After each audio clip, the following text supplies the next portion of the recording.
Immortal Beast-Taming clan. Welcome back, brave explorers of impossible worlds. We are excited to have you here to continue this odyssey together. Before we continue, everything you'll hear is pure fiction. So please don't try to replicate combat techniques at home. This wonderful story in all its rights belong to its brilliant original author. We are only the messengers of entertainment. Want another dose of adventure? Subscribe to our YouTube channel so you don't miss a single chapter. And if you can't wait, our Patreon has exclusive surprises you'll love. Chapter 101 The Clan Chief Who Broke Through the Great Defense. You vixen, what have you done to me? How could my cultivation have plummeted to the early foundation establishment stage? In the mountains, Zhou glared angrily at the female cultivator from the dragon transformation sect, so enraged he wanted to kill her. After his initial shock, he quickly realized that his cultivation, which had been on the verge of breaking through to the late foundation establishment stage, had regressed to the early foundation establishment stage. How could he not be filled with shock and rage? For a cultivator, cultivation level is the foundation of everything. Especially since Zhou was no longer young, already 160 or 70 years old. With his cultivation and talent, he originally had a chance to break through to the Purple Mansion stage. But now, with his cultivation regressed to the early foundation establishment stage, that hope was extremely slim. However, facing Zhou angry questioning, the female cultivator from the dragon transformation sect calmly replied, "Don't worry, your cultivation has only regressed, your realm is still there. As long as you find some pills to enhance your magical power, you can quickly restore your cultivation." Hearing this, Zhou indeed breathed a sigh of relief. He had been too worried and confused earlier, and only now, after her reminder, did he realize that his realm hadn't fallen, only his magical power had been drained. Thinking of the word drained, he glanced at the female cultivator's shapely figure, then at his own naked body. His face darkened instantly, and he understood why his cultivation had regressed. "You used the evil technique of absorbing yang to replenish yin on me," he glared at the female cultivator, his tone a mixture of anger and shame. Unexpectedly, the female cultivator curled her lip upon hearing his words, saying, "Don't put it so harshly. I'm a dignified Purple Mansion cultivator, yet I was slept with by a mere foundation establishment cultivator like you. You didn't really lose out, did you?" Then, beaming, she added, "But seriously, I do have to thank you. If it weren't for your pure primordial yang energy nourishing me, I'm afraid even if I survived, I wouldn't have been able to maintain my current cultivation level." Finally, with a hint of surprise, she added, "I didn't expect that someone your age would still be able to preserve their primordial yang." He couldn't hold back any longer. Upon hearing her last sentence, Zhou completely lost his composure. Even as the head of the Zhou family, whose self-control had been honed to a very high level, he was still broken by the female cultivator's words. It was hard to say what he was feeling right now. Was he enraged by the loss of his virginity, which he had painstakingly preserved for over 100 years? Or was he furious at the female cultivator's smug attitude, or perhaps ashamed by her lewd words? In any case, he was filled with shame and rage. He immediately roared and ordered the Azure Cloud Python to attack, while he himself unleashed his magic weapon at the dragon transformation sect female cultivator, completely disregarding the difference in their cultivation levels. The result was obvious. Although the dragon transformation sect female cultivator had only recovered a small portion of her strength, with her mid-stage Purple Mansion cultivation, even Zhou and the Azure Cloud Python combined were no match for her. She didn't even use the crimson longsword that had slain the Azure Dragon. She easily trapped Zhou with her magic, then used him as a hostage, forcing the Azure Cloud Python to abandon its attack. "Little brat, you think you can fight me with your cultivation level? You're still too green," the female cultivator sneered, grabbing Zhou neck and gently blowing into his ear. "If it weren't for the fact that you saved my life, I wouldn't be so polite. I would have chopped you up with one stroke already." This seemingly erotic act contrasted sharply with her chillingly murderous words. Zhou shuddered, regaining his senses. "So what do you want to do?" he asked hoarsely, his thoughts racing, causing the Azure Cloud Python to withdraw its hostility. Hearing this, the female cultivator frowned and muttered to herself, "I haven't decided what to do yet. You should get dressed first." With that, she released Zhou, retrieved her storage bag from the tattered clothes on the ground, and took out a new set of clothes to change into. To her surprise, Zhou didn't put on clothes as she had said. Instead, He quickly grabbed the storage bag and spirit beast bag from the ground and released the spirit beast from one of the bags. A third-tier demon beast, the female cultivator from the dragon transformation sect, exclaimed in astonishment upon seeing the fire god Jackal suddenly appear before her. She had been too confident, thinking that Zhou Chun, a Foundation establishment cultivator, was already quite capable with a mid-grade second-tier demon beast, the Azure Cloud Python, and couldn't possibly possess any other powerful abilities. She never expected that Zhou Chun would bring Elder Zhou Ming's spirit pet, the fire god Jackal, with him this time. Now, she felt a mixture of surprise, regret, and anger. Furious at Zhou Chun's ungratefulness, she immediately looked coldly at Zhou Chun and said, "What? You think you can be my enemy just because you have this third-tier demon beast protecting you? I don't want to be your enemy, but I also don't want to be humiliated by you." Zhou Chun stared at the female cultivator with a gloomy expression, and said in a low voice, "I don't want to dwell on what happened before. From now on, we'll go our separate ways and have nothing to do with each other." Hearing this, the female cultivator raised an eyebrow, her eyes filled with mockery, and said, "What? So eager to sever ties? Are you afraid I'll implicate you, afraid the Kinglian temple will cause you trouble?" Hearing this, Zhou Chun's eyes twitched, and he said angrily, "I don't even know you, so how can I sever ties?" He didn't even know the female cultivator's name, and yet his primordial yang body, which he had guarded for over 100 years, had been broken, and even his cultivation had been drained of a small realm. Just thinking about it made him furious, and he couldn't bear to listen to the female cultivator's words. Upon hearing his words, the female cultivator realized she might have misunderstood him. But as the dignified Crimson Dragon protector, how could she possibly lower herself to apologize? She could only say calmly, "Then listen carefully, my name is Lin Hongyu." Zhou Chun remained silent, simply taking out new clothes from his storage bag and changing.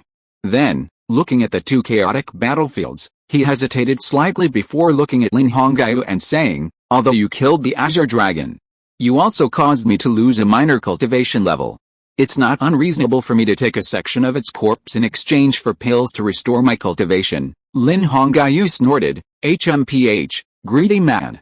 You've already obtained the dragon's inner core and remnant soul, isn't that enough?" She didn't explicitly object. Zhou Chun took this as tacit agreement. So, without further ado, he took the latter half of the corpse, which still had the dragon's tail. This latter half was less than 4 zang long, its value estimated to be only about 1/3 of the former half. But for him, who had already obtained the dragon's inner core and remnant soul, it was pure profit. Therefore, after collecting the remnant, he stepped onto the Azure Cloud Python's head, preparing to leave. Lin Hongyu, who had remained silent until now, couldn't help but speak up, saying, "Are you just going to leave like that? At least tell me your name and background so I know who you slept with." Hearing this, Zhou Chun's initial joy at obtaining the dragon's corpse froze, and he said with a rather embarrassed and annoyed expression, "No need. I'll pretend nothing happened today." Then he urged the Azure Cloud Python to take flight, quickly leaving the scene with the fire god Jackal. "HMPH, you think I won't find out just because you don't tell me?" Watching the Azure Cloud Python's departing figure, a strange light flashed in Lin Hongyu's eyes, and a cold smile appeared on her face. "I've lived for over 200 years, and this is the first time I've ever heard of something like this. It's truly eye-opening." On Pagoda Peak, after hearing Zhou Chun's account of his bizarre experience, Zhou Ming stared at him in astonishment for a long while before letting out a long sigh with a bitter smile. Even the story of a Foundation establishment cultivator killing a Purple Mansion cultivator was probably not as bizarre as Zhou Chun's experience.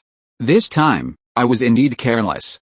I shouldn't have harbored any illusions. I should have killed that vixen directly." Zhou Chun spoke harshly, his face grim, his tone full of regret. Hearing this, Zhou Ming immediately comforted him, saying, "It's not your fault. Based on what you've said, if I were in your shoes, with the fire god Jackal by my side, I would most likely have wanted to capture her alive to gain the greatest benefit, but this was ultimately just words of comfort." In reality, Zhou Ming also felt very regretful. If Zhou Chun had been able to kill Lin Hongyu directly back then, he would not only have obtained the complete corpse of the Azure Dragon, but also Lin Hongyu's belongings, a huge profit. But now the die is cast, and words of regret are useless, they only make things worse. So he could only comfort Zhou Chun and tell him not to take it to heart. After comforting Zhou Daoyi, Zhou Ming's expression turned serious, and he looked at him intently, saying, "Originally, I wasn't very optimistic about your plans for this trip, thinking you had little chance, but now your gains have left me speechless with amazement. With the Azure Dragon's inner core in hand, once you've nurtured the Azure Cloud Python to the second-tier superior grade, you can begin the process of transforming it into a dragon. If this succeeds, as long as Golden Core cultivators don't intervene, my Zhou family will truly fear no one in the future. Just look at the Azure Dragon and the Black Dragon to see how powerful a third-tier dragon is. If the Zhou family could command a third-tier flood dragon, coupled with Zhou Ming and his spirit pet, the fire god Jackal, their enemies would be no match unless they sent 5 or 6 purple mansion stage cultivators at once.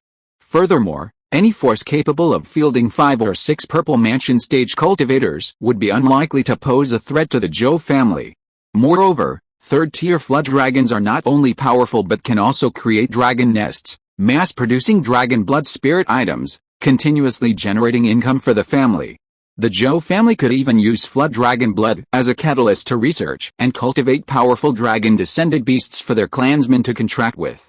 Therefore, in Zhou Ming's view, nothing is more important to the Zhou family right now than transforming Zhou Daoyi's spirit pet into a flood dragon.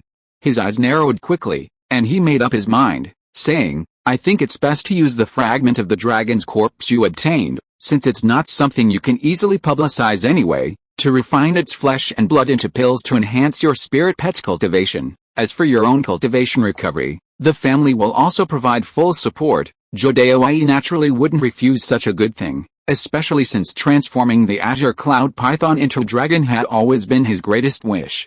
He immediately discussed the details with Zhou Ming. After everything was settled, Zhou Daoyi left Zhou Ming's cave and returned to this Hongping Hall. Inside this Hongping Hall, Zhou Chun had been patiently waiting since learning of the clan leader Zhou Daoyi's return. He knew that Zhou Daoyi would come here first after returning from Elder Zhou Ming's cave. Now that Zhou Daoyi had returned, he recounted his encounter with the Dragon Transformation Sect envoy on his way home, his subsequent beating of the fleeing Elder in Black, and his subsequent killing of him. This time, it was Zhou Daoyi's turn to be surprised. He had thought that what he had encountered since leaving his family was a once-in-a-millennium event. He never expected that Zhou Chun, a junior member of the family, would also perform the feat of slaying a Foundation Establishment cultivator while only at the key refining stage. Moreover, the Foundation Establishment cultivator he slew was also a member of the Dragon Transformation Sect. He stared at Zhou Chun in astonishment, his mouth slightly moving, wanting to say that Zhou Chun's actions were too risky. However, remembering his own attempt to scheme for a third-tier dragon's inner core with his Foundation Establishment cultivation, he felt ashamed to say such a thing. Besides, Zhou Chun wasn't a child, he was always calm and measured in his actions. Since he had chosen to act, it meant he had fully considered the consequences. So he quickly swallowed his words and instead exclaimed in amazement, "Zheng Chun, you've truly given me a great surprise." Zhou Chun, seeing that he didn't blame him for his risky actions, felt somewhat strange. However, he still explained, "This junior only felt that the opportunity was rare, so I wanted to take the risk and try it. I didn't expect the power of the Xinjin sword key to be so much greater than I imagined, and I mastered it so easily. Although the cultivation process of the Xinjin sword key is somewhat painful. As long as you can endure it, the rewards are worth the pain." Zhou Daoyi nodded slightly, agreeing with Zhou Chun's words. To be honest, he quite admired Zhou Chun's ability to endure the pain and master this secret technique. In the past, many Zhou family cultivators coveted the power of this secret technique and wanted to cultivate it. However, they couldn't bear the pain during cultivation and had to give up halfway. Zhou Chun's ability to master this secret technique was enough to show that his perseverance was beyond that of ordinary people. Seeing that his explanation had been accepted by Zhou Daoyi, Zhou Chun continued, "Clan leader, you are wise. I obtained some personal records of Dragon Transformation Sect members from the Dragon Transformation Sect envoy's storage bag. This might be useful to the clan. Furthermore, I also obtained some pills from the Dragon Transformation Sect envoy's storage bag. I would like to ask the clan leader to help identify their uses." A little disheartening, average daily subscriptions haven't been increasing much lately. It seems I can only increase them again when I get more recommendations. Sigh. I only wish I had 4 hands to write 20,000 words a day. Chapter 102 The Clan Chief's Reward. Azure Frost Cave. As Zhou Chun had expected, Zhou Daoyi also took the news that he had obtained information on some of the new followers of the Hulong sect in Yunzhou very seriously. After briefly reviewing the information, Zhou Daoyi pondered for a moment, then looked at Zhou Chun and said, "This information is indeed very useful, but we cannot submit it to the Qinglian temple." Seeing Zhou Chun's puzzled expression, he quickly explained, "The Zhou family is too small. We cannot afford to offend either the Qinglian temple or the Hulong sect. If our Zhou family presents this information to the Qinglian temple, and the news leaks, the Hulong sect might use us as a scapegoat to eliminate us, making an example of us to warn other families and small sects. While presenting this information will bring our Zhou family some rewards, this small amount of merit is clearly not enough to make the Qinglian temple treat our Zhou family differently or give us special treatment." Upon hearing this, Zhou Chun understood. In short, the risk and reward were not proportional, and the information was not valuable enough. Then, Clan Chief, what do you mean? Zhou Chun looked at Clan Chief Zhou Daoyi, sensing that the other party must have a better plan. Sure enough, upon hearing his question, Zhou Daoyi quickly replied, "Aren't you on good terms with it, Miss Liu? This information can be given to Miss Liu through you, so she can submit it to the sect. This way, you can repay Miss Liu for her timely information, she can receive a reward from the sect, and even let her master know about your relationship. This was indeed better." Zhou Chun nodded and immediately replied, "This junior understands. Then this junior will go to Lianzhou in a few days." "That's right." Zhou Daoyi nodded with a look of approval, and then had Zhou Chun take out the pills for identification. The results were somewhat unexpected for the two of them.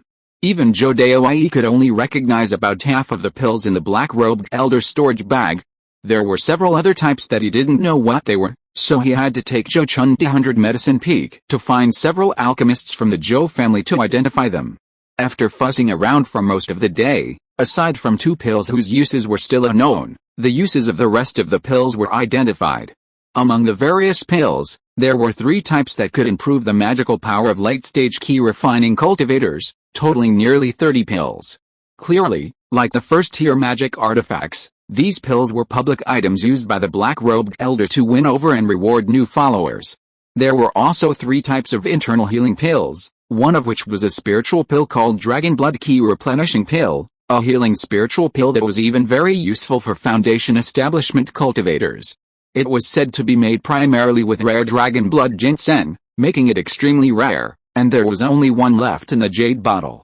Now, after Zhou Chun and the others finished their abstinence period, they wouldn't need to rush to spend spirit coins to buy spiritual pills for cultivation anymore. By the way, I also obtained some spiritual blood and bits of flesh from the Azure Dragon during my trip. In a few days, after I've processed these things, I'll give some to your Silver Lightning Python as a reward for your efforts over the past 6 months. Inside this honking hall, Zhou Daoyi, having returned, suddenly seemed to remember something and immediately said these words to Zhou Chun, surprising and delighting him. Zhou Chun hadn't asked about the outcome of Zhou Daoyi's pursuit of the Azure Dragon, knowing that Zhou Daoyi would tell him if he wanted to, otherwise asking would be pointless. But now it seemed Zhou Daoyi had clearly gained something. Remembering Zhou Daoyi's experience in raising the Azure Cloud Python, he decided to ask him directly, taking out the 3 Dragon Blood spiritual items and inquiring about their usage. After examining the 3 items, Zhou Daoyi then asked him to release the Silver Lightning Python for a look. After a moment's thought, he said to him, "Since your Silver Lightning Python is not far from breaking through to first-tier high-grade demon beast, then wait until it breaks through to use it. At that time, you can give it these 2 dragon blood grasses to consume, and then crush this dragon blood stone and soak it in water so that it can slowly absorb the dragon blood power during its breakthrough process." Zhou Chun immediately remembered his words. 2 days later, Zhou Daoyi gave Zhou Chun a large piece of azure flood dragon flesh weighing 20 or 30 pounds and about a pound of flood dragon spirit blood, instructing him to feed it to the Silver Lightning Python, while also telling him not to reveal this matter. Zhou Chun was naturally very grateful and repeatedly promised not to divulge a single word. He naturally had no idea that the flood dragon flesh and spirit blood he had obtained were actually his clan leader's sale price. Having secretly obtained this benefit, Zhou Chun was secretly delighted and deeply grateful for the special treatment he received from his clan leader, Zhou Daoyi. A few days later, he took the seized documents to the Qinglian Temple Gate in Lianzhou, intending to hand them over to Liu Xian. Lianzhou is located northeast of Lanzhou, not far from Jilfang Ridge. It wasn't originally called Lianzhou, it was changed to this name after the Qinglian Temple grew powerful. Compared to Lanzhou and Yunzhou, which were Jingguo territories, Lianzhou was the Qinglian Temple's stronghold and base. Only the Qinglian Temple existed within the state, along with numerous cultivation families deeply connected to it. At least 60% of the Qinglian Temple's disciples came from Lianzhou. Because of this, Zhou Chun became much more discreet after entering Lianzhou, fearing he might inadvertently offend a cultivator who happened to have a high-ranking relative within the Qinglian Temple. For this reason, Lianzhou's security was exceptionally good, while murderous and robbed cultivators were not entirely absent, they were extremely rare.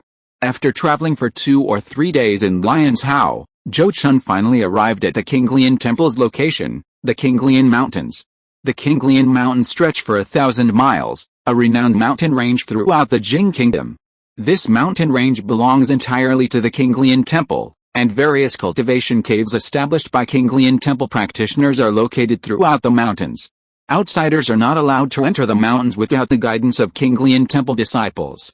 To visit relatives and friends within the Qinglian Temple, one must first deliver a letter to one of the designated mountain visiting locations. A disciple of the Qinglian Temple specializing in delivering messages will then forward the letter to the visitor. However, because the number of disciples specifically assigned to receive messages at these locations is limited, and many outsiders visit the temple's cultivators daily, priority for receiving a letter depends on the cultivation level of both parties. If a cultivator at the Purple Mansion stage arrives, their letter will naturally be delivered first. If a cultivator at the Foundation Establishment stage arrives, they will also be given priority unless a higher-level cultivator cuts in line. Even though Liu Xian, whom Zhou Chun, a key refining stage cultivator, is an inner disciple of the Qinglian Temple, his letter will be given a relatively low priority in delivery. Of course, if you want to increase the priority, it's simple, just pay more. Money talks, and what's more, people can't? 3 spirit coins will guarantee that the person you visit will receive the letter within 3 days. If you increase the price to 5 coins, you can be assured of receiving it by tomorrow. In a Taoist temple at the foot of Qinglian Mountain, responsible for welcoming guests, an old Taoist priest gently stroked his beard with his left hand, raised his right hand and gestured a few times towards Zhou Chun, then smiled faintly and announced the price. Judging from his manner, this was clearly a routine practice. Zhou Chun even suspected, no, he was certain, that if he didn't pay, even if the messenger disciple was available, they wouldn't send him a message anytime soon. They would leave him waiting for at least 7 or 8 days. Therefore, although he was very unhappy with this blatant extortion, he could only grit his teeth and accept it. He immediately reached into his storage pouch, took out 5 spirit coins, and handed them to the old Taoist. Here are 5 spirit coins, please accept them, fellow Taoist. The old Taoist readily accepted the coins, then smiled with satisfaction. Rest assured, fellow Taoist, your letter will surely reach the intended recipient tomorrow, then I'll trouble you, fellow Taoist, Zhou Chun replied, and immediately chose a room from the rows of side rooms outside the Taoist temple to stay temporarily. Fortunately, these Taoists had some conscience, there was no extra charge for the rooms, and anyone with a spare could stay. While waiting inside the temple, Zhou Chun observed coldly that many people, unwilling to part with their 3 or 5 spirit coins, were unceremoniously dismissed from the main hall by the old Taoist or other welcoming Taoists, and could only stay temporarily in the side rooms. It was understandable that they were reluctant.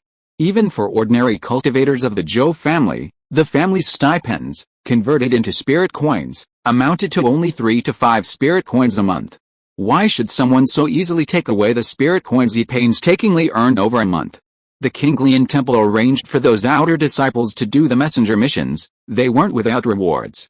It's human nature to be reluctant to part with what one has. Even Zhou Chun, who had over 1,000 spirit coins in his pocket, felt resentful when giving them money. But giving money really worked. Less than 2 days later, Liu Xian arrived after receiving the letter. Upon meeting, Liu Xian bowed apologetically and said, "The sect rules are complicated. I apologize for keeping fellow Taoist Zhou waiting." She was clearly aware of the behavior of the messenger disciples here. Zhou Chun naturally wouldn't take his anger out on her, and immediately shook his head with a smile, saying, "Since it's the rule, how can we blame fellow Taoist Liu? It's good that fellow Taoist Zhou understands, A look of relief appeared in Liu Shian's eyes, and then she invited Zhou Chun. My father has prepared a simple meal at home, and I would like to invite fellow Taoist Zhou to join me at the cave. Then I humbly request your acceptance. Zhou Chun smiled lightly and readily agreed. Then, led by Liu Shian, he and she flew together on a flying artifact into the Azure Lotus mountain range. Because of her own master, Liu Shian's current place of residence and cultivation was not the gathering place of the cultivators within the Azure Lotus temple, but rather she cultivated with her master on a spiritual mountain within the Azure Lotus mountain range. Therefore, Zhou Chun could not enter the actual Azure Lotus temple mountain gate to see this scenery within this major sect of the Jing kingdom. He and Liu Shian, wielding a ribbon-shaped magical artifact, flew around the edge of the mountain gate protected by a mountain protecting array. After traveling for 100 or 2 miles, they finally entered the Azure Lotus mountain range, where no array obstructed their view. Standing 200 or 300 feet above the ground, Zhou Chun looked down and saw herds of demonic beasts hunting and playing among the continuous mountain ranges below. He could also clearly see exotic fruits and spiritual herbs, shimmering with spiritual light, guarded by these beasts. The scene didn't seem like the territory of a major sect in the cultivation world, it seemed like some wild and primitive land. The demonic beasts in the Azure Lotus mountain range are deliberately raised by the sect, mainly to hone the outer disciples, Liu Shian explained softly, seemingly afraid he might be confused. The spiritual herbs and exotic fruits in the mountains are also recorded by the sect and cannot be picked at will. The sect has someone check these every month. Zhou Chun was aware of this, as the 3 Absolute Sect's former location was similar, though not as grand as the Azure Lotus temple. He didn't elaborate, but instead pointed curiously to a misty area not far ahead, asking, "Are those places shrouded in array formations and spiritual light the cultivation caves of your sect's senior cultivators?" "Yes, according to our sect's rules, any elite disciple can choose an unclaimed spot in the mountains to build an independent cave for cultivation." Liu Shian nodded slightly, a hint of envy in her voice. The independent cave she spoke of wasn't the kind of simple stone chambers dug by rogue cultivators. It was a true cultivation cave equipped with purification and protective arrays. Take the caves Zhou Chun saw, for example. These caves were chosen from branches or nodes of the Azure Lotus mountain range's spiritual veins, places with significantly denser spiritual energy than other areas.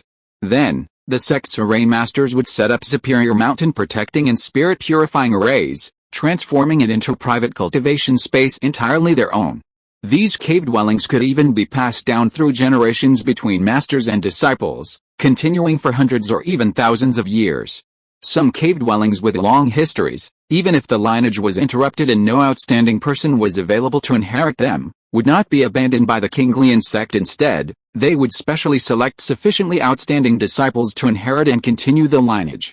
Therefore, over the years, there are now more than 100 independent cultivation cave dwellings of various sizes still in operation within the Kinglian mountains. In this way, Zhou Chun flew hundreds of miles through the Kinglian mountains with Liu Shian before arriving at the cave dwelling where her master cultivated. This cave dwelling, named King Shuang Cave Dwelling, had been established for 500 or 600 years. It was established by Liu Shian's master's master and had been passed down through 3 generations. The cave dwelling was centered around a spiritual peak, encompassing 3 surrounding secondary peaks and some mountain streams, valleys, and forests, roughly 2/5 the size of Jilfang Ridge. Master Liu Shian, her disciples, and their cultivator relatives all live in this cave dwelling. All told, this enormous cave dwelling currently accommodates fewer than 30 cultivators. And because of the use of a more efficient spirit purifying array, only a minimum of 5 cultivators are needed to maintain the cave dwelling's operation. Furthermore, with a Purple Mansion stage cultivator guarding it, even if attacked by several Purple Mansion stage cultivators, the cave dwelling's protective array can withstand the attack for a considerable period, more than enough to hold out until other Kinglian temple cultivators arrive to provide assistance. It can be said that this cave dwelling is essentially the mountain gate of a cultivation family. Second update today. Chapter 103 Human Heart and Nature. Although she was the owner of Azure Frost Cave, Master Liu Shian was quite protective of her disciples and didn't forbid them from bringing cultivators from outside the sect to visit. Therefore, after arriving at the cave with Zhou Chun, Liu Shian simply greeted a senior sister guarding the mountain's protective array and easily led Zhou Chun inside. Perhaps because the cave's previous owners were all female cultivators, the layout of Azure Frost Cave had a distinctly feminine feel. For example, many trees on the mountain had been replaced with fruit trees that could bloom with vibrant flowers, and there were various flowers and plants that bloomed in different seasons throughout the year, as well as exquisitely designed pavilions and towers. Liu Shian's residence was a large courtyard located at the foot of the main peak. That courtyard was much larger than the one Zhou Chun lived in on Pagoda Peak, at least 3 times its size. There were more than a dozen buildings of various functions within the courtyard, all built with grandeur and elegance, showing considerable thought and effort. This courtyard originally belonged to one of Shian's senior uncles. Because that uncle passed away a few years ago without leaving any descendants, Master bestowed it upon Shian to live in. Seeing the surprise in Zhou Chun's eyes as he looked at the courtyard, Liu Shian immediately explained, then opened the door and invited Zhou Chun in. Once inside, Zhou Chun quickly saw Liu Qingshan, who had rushed over to greet him after hearing the commotion. Perhaps the environment of King Lian Temple was truly so nourishing, because after not seeing him for a while, Zhou Chun noticed that this fellow Taoist Liu had not only broken through to the 12th level of the key refining stage, but also looked several years younger. Upon seeing Zhou Chun and Liu Shian arrive, he immediately laughed loudly. Ha ha ha, fellow Taoist Zhou, you've finally arrived. I've prepared the food and wine. Today, we'll drink until we're both drunk. Zhou Chun, hearing this, also smiled and said, it's been a long time. Fellow Taoist Liu, not only has your cultivation improved, but you also look even younger. Could it be that the environment of King Lian Temple is truly so nourishing? Ha ha ha, perhaps it's because seeing Shian join King Lian Temple and find a good teacher has lifted all my burdens. I'm now completely carefree. Liu Qingshan laughed again, his face beaming with joy. As a father, seeing his children achieve success and have fulfilling careers would likely fill him with pride and happiness. Although Zhou Chun had never been a father, he understood this principle. He then echoed Zhou Chun's words, praising Liu Shian again, making both father and daughter beam with joy. The 3 then went to the living room for their meal. The table was laden with dishes made from demon beast meat, spiritual herbs, and medicinal plants. Both the preparation and the ingredients were impeccable. Zhou Chun was somewhat stunned by this sight, never expecting the feast that the Liu father and daughter had described to be so lavish. Just as he was stunned, Liu Qingshan looked at him with gratitude and said, fellow Taoist Zhou is a great benefactor to my daughter and me. I promised before that after I escaped, I would definitely host a banquet for you at the Heavenly Immortal Pavilion. Now it's not convenient to go to the Heavenly Immortal Pavilion, but fortunately, the King Lian Temple also has a chef specializing in spiritual cuisine. This meal should be just as good as the signature dishes at the Heavenly Immortal Pavilion. Saying this, he stepped forward, picked up a jade pot on the table, poured a cup of golden spiritual wine, and handed it to Zhou Chun, saying, and this pot of golden liquid jade wine was a gift from Shiyun's senior sister when she became a disciple. It is said that a pot is worth over 100 spirit coins. Today, I'm bringing it out for you to try. You two are too kind to me. Zhou Chun opened his mouth, somewhat amused, and exclaimed. He hadn't expected that this father and daughter would actually prepare such a large meal just for him. They appreciated the sentiment, but there was absolutely no need for such formality. Perhaps the father and daughter, both from a background of independent cultivators, had never tasted spiritual food before joining the King Lian Temple, hence their high expectations. More likely, they had heard other independent cultivators boast about how delicious and beneficial spiritual food was for cultivation, creating an ingrained mindset. That's why they felt that serving Zhou Chun a lavish spiritual meal was the only way to show their respect and gratitude. However, Zhou Chun had already eaten spiritual food many times and knew very well that it was like his golden meals in his previous life, purely for enhancing his status. In reality, spiritual food tasted no better than ordinary food, and its effect on cultivation was nowhere near that of elixirs, unless consumed daily. If Zhou Chun truly had a choice, he felt that Liu Qingshan and his daughter would have been much happier simply giving him a bottle of cultivation-enhancing elixirs or a 100-year-old spiritual herb. It's just a small token of my appreciation. Compared to the kindness fellow Taoist Zhou has shown my father and me, this is nothing. Liu Qingshan, of course, was unaware of Zhou Chun's true feelings. He assumed Zhou Chun was embarrassed by their expense and waved his hand dismissively. This made Zhou Chun realize that the best course of action was to accept their kindness, so he could only sit down with a wry smile and join the Liu family father and daughter for the meal. It must be said, perhaps the chefs at King Lian Temple were truly skilled, Or perhaps the seasonings they used were superior, because the spiritual dishes on the table tasted significantly better than those Zhou Chun had eaten before. Moreover, while these dishes might not be particularly effective for increasing cultivation, they seemed to be very good at replenishing ki and blood. After eating, Zhou Chun felt warm all over, showing signs of not being able to handle the nourishment. Liu Qingshan quickly noticed this as well and immediately shook his head, saying, "No, you can't eat any more. If you eat any more, you'll vomit blood." Then he pulled Zhou Chun to drink with him. That pot of golden elixir jade dew wine truly lived up to its reputation as a spiritual wine gifted by a Foundation establishment cultivator. Not only did it taste excellent, but its effect on cultivation improvement was far superior to spiritual food. Zhou Chun felt that a single sip was equivalent to 1 or 2 days of meditation and cultivation.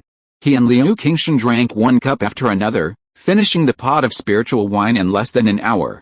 Both of them leaned back in their chairs, completely satisfied, with expressions of contentment on their faces. Seeing the two who didn't want to move, Liu Xian couldn't help but shake her head. She could only clear away the leftovers on the table and then brew a pot of spiritual tea for them to sober up. After finishing another pot of spiritual tea, Zhou Chun seemed to remember something and suddenly looked at Liu Xian, asking, "May I ask Miss Liu a question?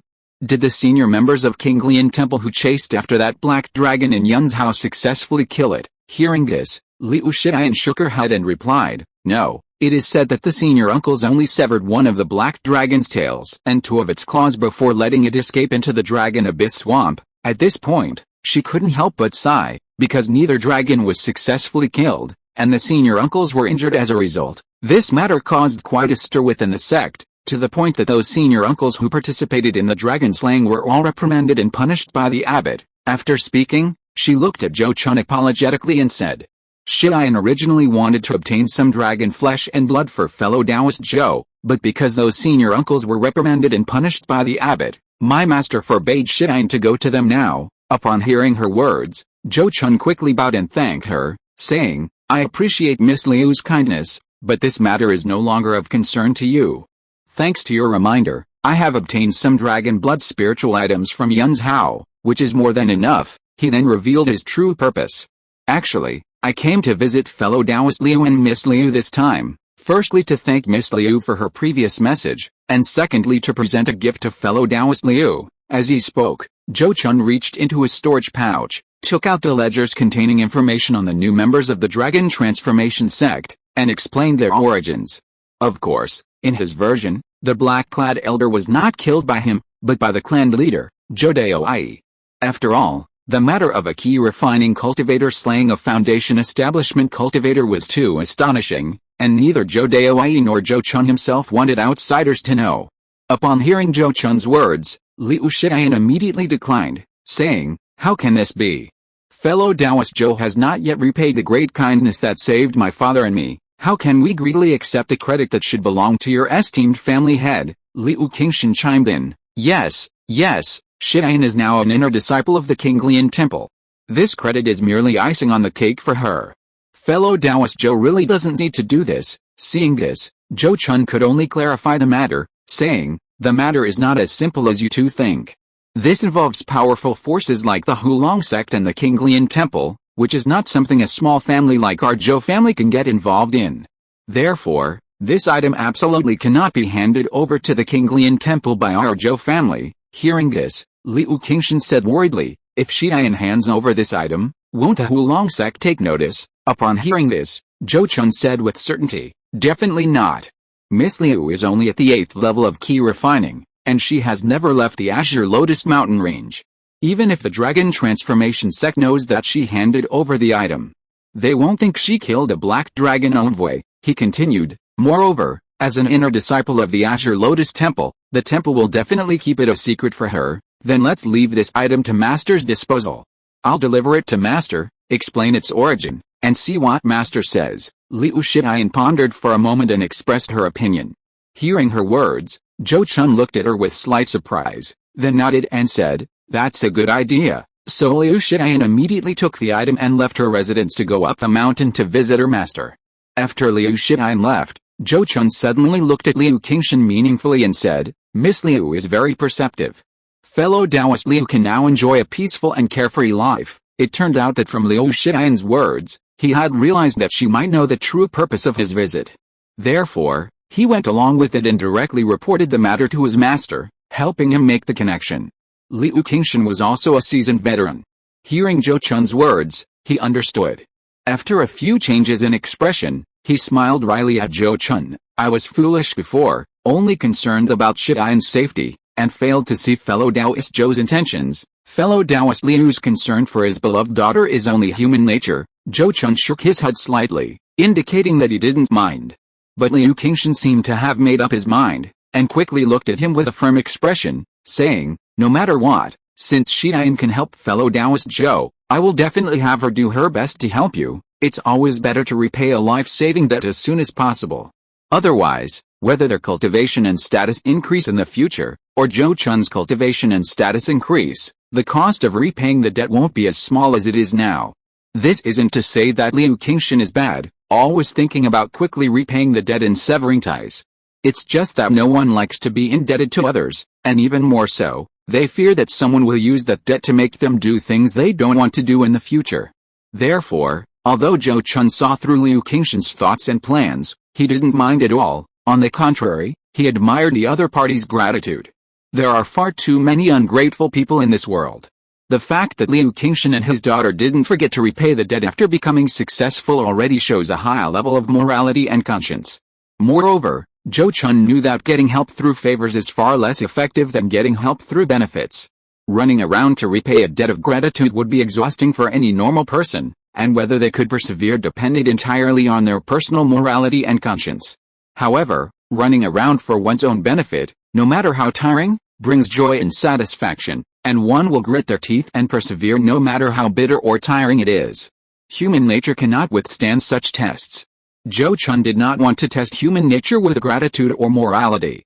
A bond of mutual benefit was far more practical and reliable. After waiting with Liu Qingshan for about an hour, Zhou Chun received Liu Shiyan's return. Master said she accepted the gifts, and after a while, she will take Shiyan to visit the Zhou family's grand elder to thank them for the gifts, Liu Shiyan said cheerfully in the living room, recounting the outcome of her trip. Clearly, she understood the significance of her master's actions. Upon hearing her words, Zhou Chun was overjoyed and immediately said, then please tell your master, Miss Liu, that the Zhou family will certainly prepare a warm welcome for your arrival. Rest assured, fellow Taoist Zhou, Shiyan will definitely convey your message later. Liu Shiyan nodded and readily agreed. Seeing this, Zhou Chun couldn't help but give the Liu father and daughter a deep look, and then said in a deep voice, in short, thank you very much for this matter, Miss Liu. In the future, you two don't need to always treat me as some kind of benefactor. Let's just be fellow Taoists. Saying this, without caring about the changes in the expressions of the Liu father and daughter, he immediately cupped his hands and said, I have completed my mission for this trip, and there are still many things to do in the family, so I won't bother you two any longer. I'll see fellow Taoist Zhou out. Liu Shiyan opened her mouth, but ultimately didn't say anything to persuade him to stay. Even though she was clever, she was still shy. At this moment, Zhou Chun had half revealed the secret between father and daughter, and she felt quite ashamed, unable to bring herself to ask them to stay any longer. First update of the day, please continue to subscribe and support with a full subscription. Chapter 104 3 Years of Change, Underground Auction. The trip to King Lian Temple in Lianzhou yielded far more than Zhou Chun had anticipated. Therefore, he left in a very good mood.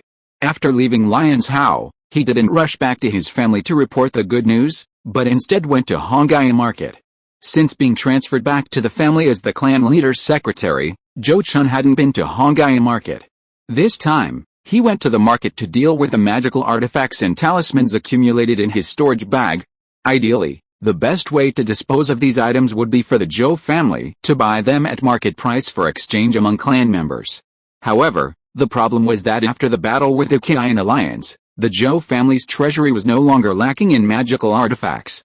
Moreover, the Zhou family only had so many members, and the turnover of magical artifacts was slow. They didn't particularly value some mid-grade first-tier magical artifacts. Therefore, Zhou Chun had to deal with them himself at the market. After entering the market, he naturally went first to the spirit beast shop where he had worked for several years. The Spirit Beast shop was still run by Zhou Jiasheng, but the shop assistant had changed to Zhou Chun's cousin, Zhou Zhenqiang, a 27-year-old youth with a key refining stage 5 cultivation. As Zhou Chun entered, Zhou Zhenqiang, who was sitting on a stool behind the door, heard footsteps and quickly stood up to look at the newcomer. Upon seeing Zhou Chun, he was first taken aback, then smiled and bowed respectfully, saying, "Younger brother greets 13th brother. What brings you to the market today?" Zhou Chun smiled back, then glanced around the shop and asked, "16th brother, are you alone in the shop?" "Where is 16th uncle? I heard someone from the Li family is selling a treasure." Because the treasure is quite valuable, Manager Li is having trouble determining its authenticity, so he asked 16th uncle and the managers of several other shops to come and help appraise it. Zhou Zhenqiang answered softly, a hint of envy in his voice. Zhou Chun naturally understood why he was envious. A treasure that even the owner of Li's pharmacy dared not easily decide to acquire must have involved at least 500 or 600 spirit coins. And the value of such a treasure could generally more than double after acquisition. This would be a very impressive achievement for a shop.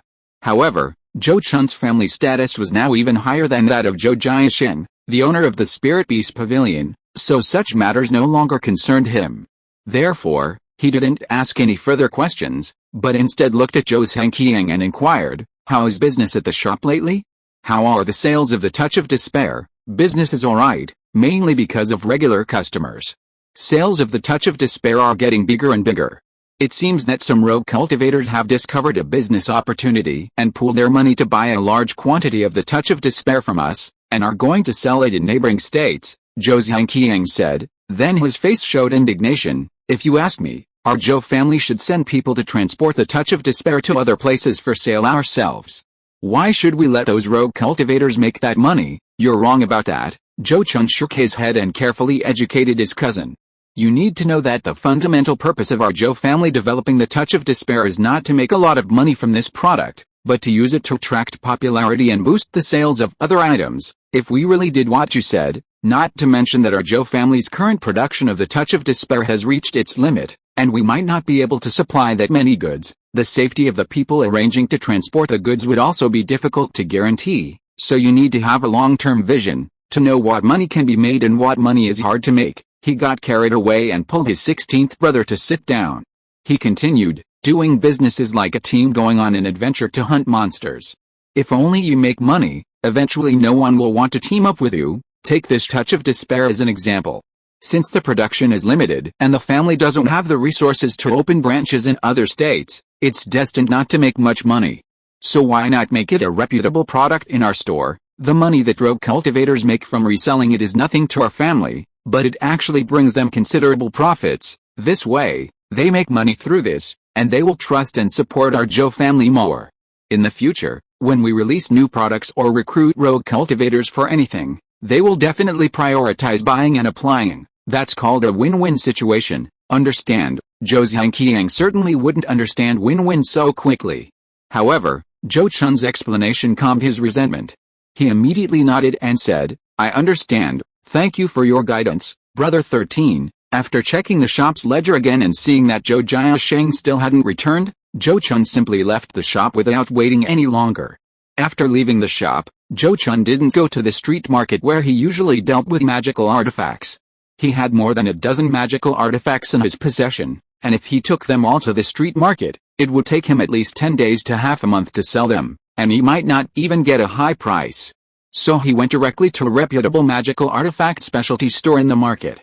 This magical artifact specialty store, named Jibao Zhuan, was opened by a famous late-stage foundation establishment cultivator in Lanzhou, who is also the leader of a certain independent cultivator organization.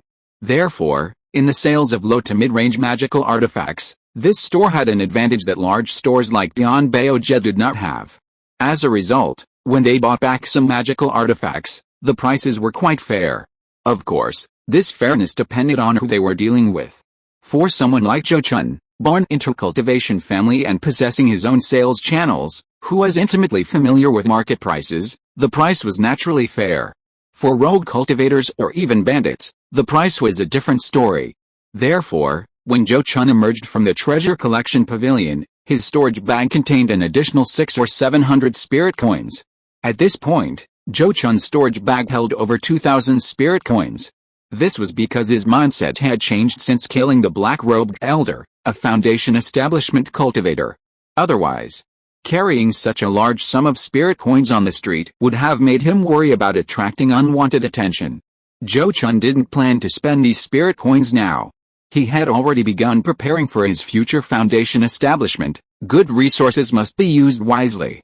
When Zhou Chun returned to the spirit beast shop, Zhou Jiasheng had also returned. He caught up with him and then entrusted him with selling some items that were difficult to sell individually. This kind of consignment sale of treasures for family members was one of the services offered by family shops like the Spirit Beast shop. After completing his tasks at the market, Zhou Chun returned to his family and began his secluded cultivation. Over the next 3 years, the resurgent Hulong sect indeed clashed multiple times with the Qinglian Temple, which guarded the southern part of Jing Kingdom. First, the Qinglian Temple issued orders to all major cultivation families, small sects, and independent cultivator organizations in the 4 southern states of Jing Kingdom, Lianzhou, Lanzhou, Yunzhou, and Lingzhou, demanding a thorough investigation of any remaining Hulong sect members who had infiltrated Jing Kingdom. Rewards were offered for discovering or killing any remaining Hulong sect members. During this period, the Qinglian Temple itself apprehended and killed 200 to 300 official and prospective members of the Hulong sect through intelligence channels, even killing several of their missionaries. The Hulong sect, however, was not to be outdone. First, they used a tactic of luring out Qinglian Temple disciples who had come to arrest them, ambushing and killing them.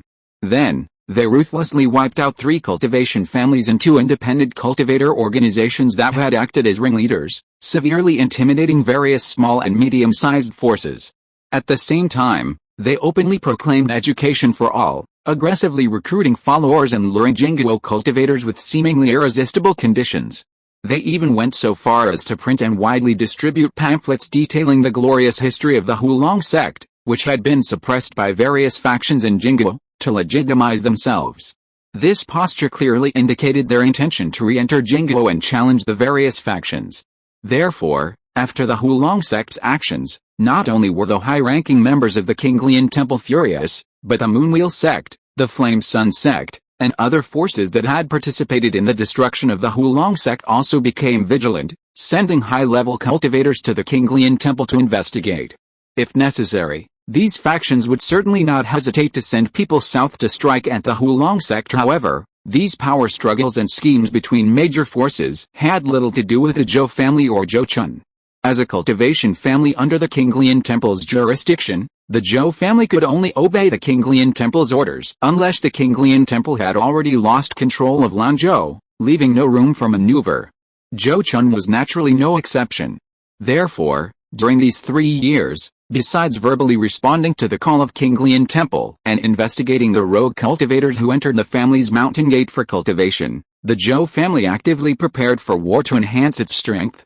From the patriarch Zhou Daoi down, every Zhou family cultivator was working hard to improve their own cultivation level or the cultivation level of their spirit pets. After 3 years, not only had the patriarch Zhou Daoi's cultivation level recovered to the mid-foundation establishment stage, but other Zhou family cultivators had also made significant gains. For example, the spirit pet Zhu Yan of the 3rd elder of the Zhou family, Zhou Daoquan, advanced to a mid-grade 2nd-tier demon beast.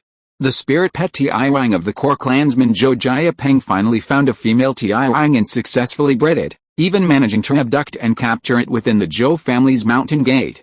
As for Zhou Chun, after 3 years, his cultivation level had broken through to the 11th level of the key refining stage, and 96 acupoints in his body had been opened.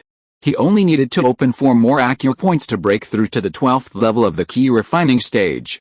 Meanwhile, his spirit pet, the rock tortoise, had also consumed the Cheyenne Huang stone. With its bloodline strengthened, its cultivation not only reached a level comparable to 12th level key refining cultivator, but it also awakened a very practical earth elemental spell, gravity spell. However, the most significant change undoubtedly occurred in the silver lightning python, Bai Bai. At this moment, Bai Bai had broken through to become a 1st-tier high-grade demon beast, and its dragon bloodline had begun to awaken and strengthen. This caused its size to surge to over 5 zang, approximately 10 meters, in length, and its snake scales transformed into dragon scales, greatly enhancing its defense. Having become a first-tier high-grade demon beast, Bai Bai's various lightning elemental spells were finally usable, forming a powerful fighting force. Currently, Bai Bai possessed 6 spells: Lightning Spell, Chain Lightning Spell, Strike Lightning Spell, Thunderstorm Spell, Lightning Shield, and Lightning Net. These 6 spells clearly demonstrate Bai Bai's growth trajectory. If we apply Zhou Chun's theories from his previous life, the rock tortoise is a tank, responsible for absorbing damage and drawing fire, while the silver lightning python is a turret mage, a damage-dealing machine. With these 2 powerful spirit pets, one offensive and one defensive, by his side, and the 2 newly cultivated Jin sword key techniques as his trump cards, he is virtually unbeatable within the key refining realm, unless he encounters a foundation establishment cultivator. However, the passage of time always has its advantages and disadvantages. The disadvantage is that the Zhou family has lost 3 family cultivators in the past 3 years, including 2 Shou generation members who died of old age, and 1 Jia generation member who went missing. Although the Zhou family has gained 5 more children and infants with spiritual root aptitude during this period, the lost cultivators obviously cannot be made up for in the short term. But this is the normal situation for a family. Birth, aging, sickness, and death are always unavoidable. News has come from Jiasheng in the market town that someone is planning an underground auction to sell items that are not suitable for open bidding. According to some information revealed by the organizers, at least foundation establishment pills and soul-nourishing jade are confirmed to appear at the auction. The family currently has a considerable amount of spirit coins in its accounts. I'd like to ask the 4th elder to see if he can buy a foundation establishment pill. Zhou Chun, would you like to come along and broaden your horizons? That day, Zhou Chun had just returned from cultivating at the top of Pagoda Peak when the clan leader, Zhou Daoyi, suddenly looked at him and said something that surprised him. Zhou Chun had long heard of the so-called underground auction when he was a shop assistant in the market town. Such events were usually secretly organized by powerful forces, and often jointly by several forces. The events were by invitation only. Before the event, the organizers would send invitations to forces or individuals they deemed financially capable, subtly revealing some important treasures that would be auctioned to attract participants. Anyone interested in the underground auction can gather at the designated location at the time specified on the invitation, and then be escorted to the auction venue by a designated person.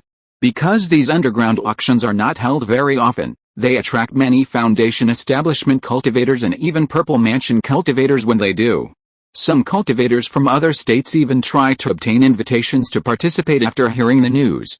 If Zhou Chun remembers correctly, the last time an underground auction appeared in Lanzhou was more than 10 years ago, before the Zhou family had even moved to Jingguo. After a moment of surprise and stunned silence, Zhou Chun bowed to Zhou Daoyi and said, "I am naturally extremely grateful that the clan chief has bestowed such an opportunity to broaden my horizons upon me." He paused slightly, then added with a hint of doubt, "However, since 4th elder is going to purchase such an important treasure as the foundation establishment pill, will it really be a problem for me to accompany him?" Zhou Daoyi immediately reassured him, "Don't worry about that.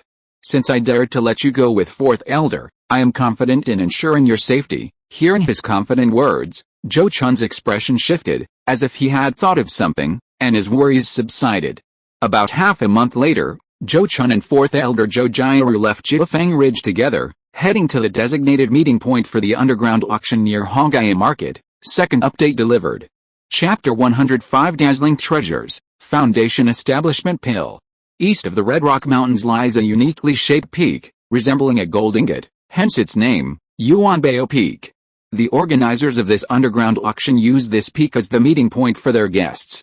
That morning, a foundation establishment cultivator wearing a mask and a key refining cultivator wearing a face covering had arrived at Yuanbao Peak and presented their invitations to the welcoming cultivators arranged by the organizers. They were then led to a stone hall created using magic on the mountain to wait. The two were Zhou Chun and his nephew Zhou Jiaru, who had traveled all the way from Nine Peaks Ridge. Upon entering the stone hall, they saw that there were already 20 or 30 people waiting inside the spacious interior. The vast majority of them were foundation establishment cultivators. Key refining cultivators like Zhou Chun could be counted on one hand. They were likely also there, like him, brought by their elders to broaden their horizons. Regardless of who they were, they all used various means to conceal their faces, just like the uncle and nephew, to avoid being recognized.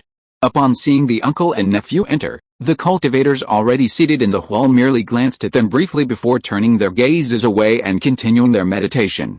The uncle and nephew, seeing this, made no attempt to greet anyone, finding an open space to sit and waiting. After waiting for most of the day, the number of cultivators gathered in the hall exceeded 100. At this point, a cold voice finally entered the hall from outside. "The time has come. Fellow Daoists, you may come out and board the ship." Hearing this, everyone in the hall quickly rose and left the stone hall. In the air outside the stone hall, a black, nearly 10 zang long, approximately 33 meters, long ship had been docked. A third-tier flying ship magic artifact, its value comparable to several third-tier attack magic artifacts. Beside Zhou Chun, Zhou Jia murmured in a deliberately altered tone, as if explaining to him, or perhaps expressing his own surprise. Fortunately, there were quite a few other people making similar remarks at this time, so he didn't attract anyone's attention. At the beckoning of a masked cultivator on the deck, everyone boarded the ship and entered the sealed cabins. Unlike ordinary ships, this flying ship didn't have separate cabins. It was more like the inland river passenger ships Zhou Chun had traveled on in his previous life, spacious enough to comfortably accommodate 300 or 400 people. At this moment, all the doors and windows of the ship were closed, and Zhou Chun and the others inside had completely lost contact with the outside world, having no idea where the ship was flying. After they had been inside the ship for about half an hour, the cabin doors reopened. Stepping out of the ship, they found themselves in a spacious hall. The masked cultivator who had previously invited them onto the ship now pointed in a deep voice, "Fellow Daoists, follow this passage until you reach the auction hall at the end." Following his pointing finger, everyone saw a stone door open in one corner of the hall, the light emanating from the sunlight stone illuminating the underground passage. It was unclear who led the way, but Zhou Chun and his group quickly followed, entering the passage through the stone door. Once they were all inside, the stone door slammed shut with a loud boom. They glanced back briefly, then continued along the passage without giving it another thought. The hundreds of people gathered here came from various forces in Lanzhou and the surrounding states. Unless the organizers of the underground auction were insane, they wouldn't use the guise of an underground auction to harm these people. Even a major sect like the Kinglian Temple would suffer a severe backlash if they did. Therefore, the group wasn't particularly worried about their safety at the underground auction. After walking along the passage for about 15 minutes, another spacious underground hall appeared ahead. The hall was roughly square, with the auction platform on one side, slightly raised about half a zang, approximately 3.3 meters, above the rest. Below were numerous futons for the cultivators participating in the underground auction to sit on. Zhou Chun and his group of over 100 people entered the hall, first glancing at the 5 auctioneers already prepared on the platform, then finding empty seats. After waiting for about 3/4 of an hour, another 40 or 50 cultivators entered the hall, apparently brought from somewhere else. Including this group, the hall now held nearly 200 cultivators. Once this group was seated, one of the 5 masked cultivators who had remained silent on the platform finally rose and approached the auction table. Then, facing the seated crowd below, he cupped his hands and said in a deep voice, "I am Jiaming, the auctioneer for today's auction. I will now present to you all the 30 treasures prepared by various parties. If any of you take a fancy to any of these treasures, you may participate in the bidding according to the rules. I must remind you all that once a bid is made, it is considered a valid bid and cannot be retracted. During the bidding, only money matters, not cultivation level or background. You must not use your cultivation level to intimidate others or threaten competitors in any way. I also want to warn you all that before you bid, you should think carefully about whether you have enough spirit coins. Otherwise, if a bid is false, you will not only fail to obtain the treasures but also lose your life and possessions here." After explaining the auction rules, the auctioneer, Jiaming, didn't ramble on. He immediately reached into his storage pouch and took out a jade box. He placed the jade box on the table in front of him, opened the lid, and took out its contents to display to the crowd below. This is a Blue Moon Spirit Pearl produced by the second-tier demonic beast, the Blue Moon Clam. It contains extremely rich and gentle water elemental power, making it highly effective for alchemy, weapon crafting, and even for removing certain types of fire poison. A fist-sized, pale blue pearl was held up by Jiaming and displayed to the cultivators below. Without him needing to consciously activate it, a soft blue light emanated from the pearl. The crowd could clearly sense the rich water elemental power within it by scanning it with their divine senses. After displaying it for a moment, Jiaming placed the pearl back into the jade box and closed the lid. Then, he extended his right hand and gestured, saying, "The starting bid for this item is 500 spirit coins, with each bid increasing by at least 50 spirit coins. I bid 500 spirit coins." Almost as soon as Jiaming finished speaking, a cultivator eagerly interjected. It was unclear whether the person genuinely needed the spirit pearl or was a plant arranged by the auction house. In any case, after the auctioneer spoke, no one immediately raised the price. After all, no matter how appealing Jiaming's words were, it was merely a spiritual object produced from the body of a second-tier demon beast, just raw material. Unless someone specifically needed it, or could utilize it to far exceed the value of 500 spirit coins, generally no one would buy it. But this was the normal situation. If the Blue Moon Spirit Pearl was an easily processed raw material, why didn't the auction house process it into pills or magical artifacts for sale? Would the price be even higher? So, after waiting a while without any further bids, the Blue Moon Spirit Pearl was actually bought by the first bidder at the reserve price. While this wasn't considered a failed auction, it set a bad precedent for the event. Therefore, although Zhou Chun couldn't see the auctioneer's expression, he could sense the auctioneer's mood. Sure enough, when introducing the second treasure, the auctioneer's voice became noticeably lower. A portable, high-grade first-tier array, the illusory spirit tracing array, can protect an area within 100 feet. Its transformation techniques make it difficult for even a Foundation establishment cultivator's spiritual sense to detect anything amiss.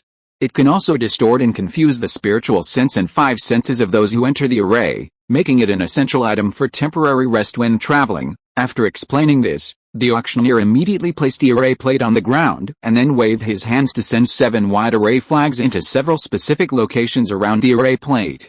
He then activated the array by performing a hand seal. Instantly, a burst of white light surged from the array plate and array flags, quickly engulfing the auctioneer and the several auctioneers on the platform. Then, in Zhou Chun's and the other site, the auction platform in front of them became empty, with only the illusory stone table and other inanimate objects remaining. Even a key refining cultivator like Zhou Chun could not detect anything unusual there, whether using a spiritual sense or spells like key observation. Even a Foundation establishment cultivator like Zhou Jiaru needed to concentrate his divine sense to detect the slightest anomaly. This profound array indeed aroused the interest of many cultivators. Therefore, after the auctioneer dispelled the array and announced the starting price, it immediately sparked a bidding war among many cultivators. The starting price of 800 spirit coins was eventually settled at 1,450 spirit coins after fierce bidding among several cultivators. Seeing how popular this array was, Zhou Chun couldn't help but recall the array-setting tools he had obtained from the black-robed elder of the Dragon Transformation Sect 3 years ago. Since Zhou Chongshan, the second elder of the Zhou family, took those tools for research, there had been no news of them, and he didn't know how the research was progressing. Compared to magical artifacts that could be used immediately after being obtained and refined, arrays were much more troublesome. Without knowing the corresponding incantations for setting up and controlling the array, even with complete array-setting tools, it was impossible to set up an array. It could only be left to array masters to slowly decipher, deduce the correct usage. The successful sale of the second treasure boosted the auctioneer's confidence, and he quickly brought out the third treasure, a demon beast egg, specifically the egg of a flying demon beast, the flaming vulture. Although the flaming vulture was only a low-level demon beast, its adult strength surpassed that of the iron feather eagle, and it could also carry people, making it an excellent pet for both transportation and combat. To be honest, Zhou Chun wanted to buy the flaming vulture egg when he saw it. However, remembering that his silver lightning python, once it reached the second tier, could also fly, he held back. Ultimately, he could only watch helplessly as a Foundation establishment cultivator bought it for 1,200 spirit coins. The fourth and fifth treasures were both second-tier magic artifacts, each fetching over 2,000 spirit coins. The sixth treasure was a pill refining furnace, which also sold for 2,700 spirit coins. The seventh treasure was a 700-year-old wind bamboo grass. This plant couldn't be used for alchemy or medicine, and its uses were limited. It was ultimately bought for 1,300 spirit coins. The 8th treasure was a bottle of pills that could enhance the mana of early Foundation establishment cultivators. It contained only 5 pills, yet sold for 2,100 spirit coins. Each pill was worth a high-grade first-tier magic artifact like the small Thousand Mountain Seal. The 9th treasure was much more interesting. The auctioneer tapped his storage bag, took out a square wooden box, placed it on the table, and opened it to retrieve a pair of exquisitely folded wings. These wings resembled those of a bat, dark blue-green in color, and were artificially inscribed with silver-white spirit patterns and blue runes, transforming what should have been a ferocious and ugly appearance into something mysterious and elegant. This time, however, the auctioneer didn't activate the wings to demonstrate their effects, as he had done with the previous magic artifacts. Instead, he unfolded the wings and held them up for the audience to admire. At the same time, he introduced, the art of talismans is something that some knowledgeable fellow cultivators should have heard of. This 9th treasure is a 2nd-tier, low-grade talisman, the Azure Bat Wing. Key refining stage cultivators can use this to gain flight speed comparable to the Windwalking talisman, and the duration is much longer. Foundation establishment stage cultivators can use this to increase their key-controlled flight speed significantly, and the duration is also extremely long. Moreover, this is a brand new talisman, ensuring it can be used at least 3 times. After explaining the uses of the wings in his hand, the auctioneer folded them up and put them back into the wooden box. Then, in a deep voice, he said, "Due to the special nature of this item, I will not demonstrate its effects to you fellow Daoists. However, please rest assured that this auction house will absolutely not use counterfeit goods to deceive you. You can bid on this item with confidence." After speaking, he loudly announced the starting price. The starting price for this item is 1,200 spirit coins, and each bid must be at least 100 spirit coins higher. "So expensive," Zhou Chun exclaimed softly, his eager heart suppressed by the price. Originally, when he heard the auctioneer say that even key refining stage cultivators with the wings could use it, he had considered adding a treasure that could help him escape in a critical moment. But now, hearing the starting price, he could only give up. It wasn't that he didn't have that many spirit coins, but rather that it wasn't worth it for him. So he could only watch helplessly as the price of this item rose all the way up, and it was eventually bought by someone for 1,800 spirit coins. After the 9th treasure was sold, the auctioneer quickly took out the 10th treasure. It was a jade bottle containing only a dark purple pill. Upon seeing the pill, Zhou Chun clearly heard his uncle, Zhou Jiaru, whisper the words Foundation Establishment Pill. Zhou Jiaru had successfully established his foundation by taking the pill, so he naturally wouldn't mistake it. The auctioneer on the stage quickly confirmed this as well. This treasure needs no further introduction. 1 Foundation Establishment Pill, starting price 4,000 spirit coins, minimum increment 200 spirit coins. This chapter wasn't finished until 1 a.m. this morning, so tiring. Chapter 106 Spirit Ascension Fruit, Heavenly Spirit Token. The moment the Foundation Establishment Pill appeared, the bidding atmosphere in the underground cave changed instantly. "I bid 5,000 spirit coins," a cultivator wearing a veil called out a high price in a deep voice. But less than 10 breaths later, someone beside him shouted, 5,500 spirit coins. Hearing this, he glared at the man, then immediately raised the price, 5,700 spirit coins, 6,200 spirit coins. Another voice joined the bidding, directly driving the price up a notch. Generally speaking, the price of a Foundation Establishment Pill wouldn't be lower than 5,000 spirit coins, but usually wouldn't exceed 7,000. After all, this was just a pill for key refining stage cultivators. So at this moment, Zhou Jiaru, who was beside Zhou Chun, also called out 7,000 spirit coins. He directly added several hundred more spirit coins, pushing the price to a new high. At this point, many of the bidders fell silent. It wasn't that they couldn't afford that many spirit coins, but rather that they needed to weigh whether it was worth it. But since it was an auction, there were always cultivators who didn't care about money. 7,200 spirit coins, another bid brought down Zhou Jiaru's price. This then attracted several more cultivators to compete. Ultimately, the Foundation Establishment Pill sold for 8,700 spirit coins. Zhou Jiaru had already given up the bid after the price exceeded 8,000 spirit coins. Before coming, Clan Chief Zhou Daowei had given him a bottom line. Once the price exceeded that line, there was no need to compete. With a bidding for the Foundation Establishment pill over, the auctioneer quickly brought out the 11th treasure. It was a second-tier high-grade magic weapon, with a starting price of 5,000 spirit coins, and the final price reached 9,800 spirit coins, almost breaking 10,000. The following treasures were mostly magic weapons, pills, and formations. Because the starting prices were slightly lower than the market price, these treasures were all successfully auctioned off. When the 18th treasure was up, the auctioneer brought out another Foundation Establishment pill. Another Foundation Establishment pill, starting price 4,000 spirit coins, minimum increment 200 spirit coins. Hearing this, the cultivators who had previously regretted missing out on the Foundation Establishment pill began bidding again. Could there be a third or fourth Foundation Establishment pill? Zhou Chun muttered to himself, feeling the auctioneer was playing mind games. The auctioneer had initially stated that only 30 treasures were prepared. However, the number of cultivators participating in this underground auction in the cave hall was 5 or 6 times that number, and most carried large sums of money.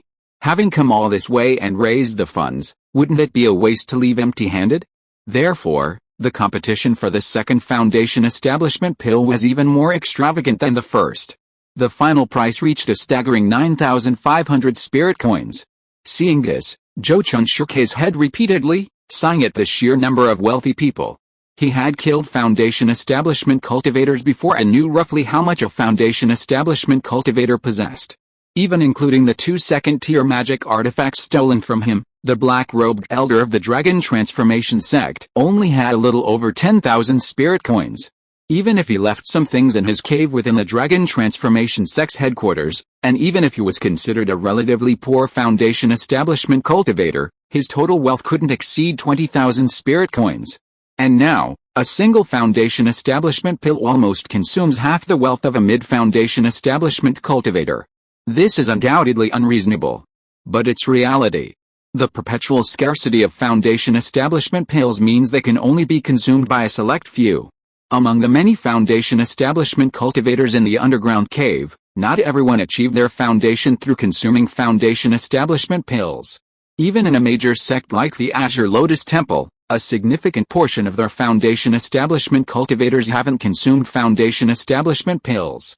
Don't be fooled by their apparent immense wealth as they vie for Foundation Establishment pills. In reality, the spirit coins they used were most likely the accumulated wealth of an organization, not personal property. Otherwise, unless it was for their closest relatives, what Foundation Establishment cultivator would be willing to spend half their fortune on a pill that was completely useless to them? After the second Foundation Establishment pill was sold, the auctioneer brought out a second talisman. This second talisman was an inner armor, made from the hide of some unknown demonic beast, but it was a mid-grade second-tier item, said to be able to defend against 3 attacks equivalent to a full-force strike from a mid-Foundation Establishment cultivator. This item was a defensive treasure tailor-made for Foundation Establishment cultivators, and thus attracted much competition from the late Foundation Establishment cultivators present. These late Foundation Establishment cultivators were often quite wealthy, able to afford items worth tens of thousands of spirit coins. And in order to obtain spiritual objects that could assist in opening their purple mansion, they usually ventured into various dangerous places. Therefore, they definitely had a high demand for such defensive and life-saving items.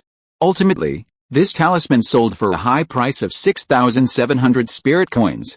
When the 24th treasure was revealed, Zhou Chun and Zhou Jiao were both stunned, as were many of the cultivators present. There, nestled in a jade box, were 5 spirit fruits. The fruits resembled white pears, pure white and translucent, as if carved from jade. As you can see, fellow cultivators, these are 5 spirit ascension fruits. While they don't have the protective effect of Foundation Establishment pills that prevent cultivators from failing to establish their foundation, they are about half as effective in helping those attempting to do so. Before Zhou Chun could even figure out what kind of spirit fruit it was, the auctioneer had already revealed the answer. Then, the auctioneer stretched out his hand, spreading 5 fingers, and said, "The 5 spirit ascension fruits are for sale together. The starting price is 5,000 spirit coins, and each bid must be at least 200 spirit coins." Upon hearing this, a lively bidding erupted from below the stage. Just as the auctioneer said, the spirit ascension fruit's aiding effect on Foundation Establishment, while only half that of the Foundation Establishment pill, and lacking the protective effect of the Foundation Establishment pill against failed Foundation Establishment cultivators, is plentiful. 5 Spirit Ascension fruits in total are enough to allow 5 cultivators at the 12th level of the key refining stage to dare attempt the Foundation Establishment stage. This is absolutely worthwhile for various cultivation families. Therefore, the number of people bidding now is even greater than those who previously competed for the Foundation Establishment pill. Zhou Chun, how many spirit coins do you have? Zhou Jiaru suddenly asked Zhou Chun via telepathy. Hearing this, he immediately knew that this elder was determined to win. Therefore, after a moment's thought, he replied telepathically, "This junior can probably come up with about 2,400 spirit coins, so many." Zhou Jiaru looked at Zhou Chun with surprise, not expecting him to be so wealthy. Even he, who had already successfully established his foundation, didn't have half the wealth of Zhou Chun, not even counting the second-tier magic weapon bestowed by his family. Then he nodded repeatedly, saying, "That's enough. With your spirit coins, it should be more than enough to get these 5 spirit ascension fruits." Saying this, he didn't rush to bid, waiting for the bidding to die down. 10,800 spirit coins, once. 10,800 spirit coins, once. On the auction stage, seeing that no one had raised the price within several dozen breaths, the auctioneer began the final bidding process according to the rules. Only then did Zhou Jiaru call out in a deep voice, 11,000 spirit coins. He didn't raise the price much, only using the minimum increment. But this bid caused the person in front to hesitate for nearly 30 breaths before calling out again, 11,200 spirit coins, 11,400 spirit coins. Zhou Jiaru followed up with a bid, his tone unhurried, yet putting considerable pressure on his opponent. After staring at him in silence for nearly 60 breaths, the auctioneer finally said in a deep voice, 11,600 spirit coins, 11,800 spirit coins. Zhou Jiaru, just as before, raised the price without hesitation the moment his opponent finished speaking. This time, the opponent remained silent for even longer, so long that the auctioneer, seeing 200 or 300 breaths had passed, had to resume the final bidding process. 11,800 spirit coins once, 11,800 spirit coins twice, 11,800 spirit coins 3 times, sold, until the auctioneer shouted sold. No one bid higher. After borrowing 1,000 spirit coins from Zhou Chun, Zhou Jiaru successfully went up on stage and completed the transaction with the auctioneer, pocketing the 5 spirit ascension fruits. At this point, the underground auction was no longer relevant to the two of them. They were destined to be mere spectators. The remaining 6 treasures were indeed increasingly expensive. By the 29th item, the soul-nourishing jade had appeared.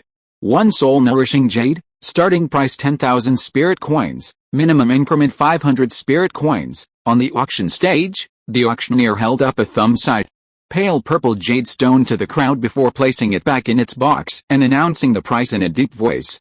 The starting price of 10,000 spirit coins was the highest of the auction so far. However, this did not deter the other cultivators from their pursuit of the soul-nourishing jade. Soon, one high price after another came from the mouths of the late-stage Foundation Establishment cultivators. Indeed, the cultivators participating in the bidding for the soul-nourishing jade were all late-stage Foundation Establishment cultivators, and they had all come prepared. For late-stage Foundation Establishment cultivators, the most important thing was to open their Purple Mansion and break through to the Purple Mansion stage. While the soul-nourishing jade could not increase their success rate in breaking through, it could replenish and restore their soul after a failed breakthrough, giving them another chance to attempt to reach the Purple Mansion stage. Therefore, its importance was no less than that of some spiritual items that could increase the success rate of breakthroughs. For families without a Purple Mansion stage cultivator, nothing is more important than producing one to elevate their overall status. Therefore, the competition for this soul-nourishing jade is bound to be fierce. The price quickly doubled, reaching over 20,000 spirit coins. 22,500 spirit coins, a cultivator wearing a ghost mask announced in a deep voice. Only 3 or 4 people remained bidding, all unwilling to give up easily. After a brief silence of less than 20 breaths, someone else bid, 23,000 spirit coins, 25,000 spirit coins. The masked cultivator followed suit, significantly increasing the price, seemingly determined to win. But this still didn't deter the others. Soon, another cultivator shouted in a deep voice, 26,000 spirit coins, Zhou Chun watched as these wealthy individuals bid again and again, until the price reached 30,000 spirit coins. At this point, no one bid higher. Even for a cultivation family with several foundation establishment stage cultivators, 30,000 spirit coins in cash would almost empty their coffers. When the Zhou family first established themselves in Nine Peaks Ridge, they didn't even have that much cash on hand. After the soul-nourishing jade was sold, the auctioneer brought out the last treasure of this underground auction. The last item is very special. We can't confirm its value, you'll have to decide for yourselves whether to bid. On the auction stage, the auctioneer opened the brocade box in front of him and took out a silver-white token. The token was only palm-sized, pentagonal, with the words Heavenly Spirit imprinted in gold on one side, and carved with mountains, palaces, and other scenery on the other. Before Zhou Chun could examine the token for its mysteries, the auctioneer introduced it, one token for the Heavenly Spirit trial. This is a grade C token, allowing you to bring one key refining stage cultivator into the trial grounds when the Heavenly Spirit trial begins. According to our information, the next Heavenly Spirit trial should begin within 3 years. Without explaining what the Heavenly Spirit trial was, he announced, one Heavenly Spirit token, starting price 1,000 spirit coins, minimum increment 100 spirit coins. The unexpectedly low price from the auctioneer stunned Zhou Chun. Generally, the last item in an auction should be the most valuable. Why was this underground auction putting this Heavenly Spirit token, with a starting price of 1,000 spirit coins, last? With such a low starting price, even if it increased tenfold, it would only fetch a little over 10,000 spirit coins at most.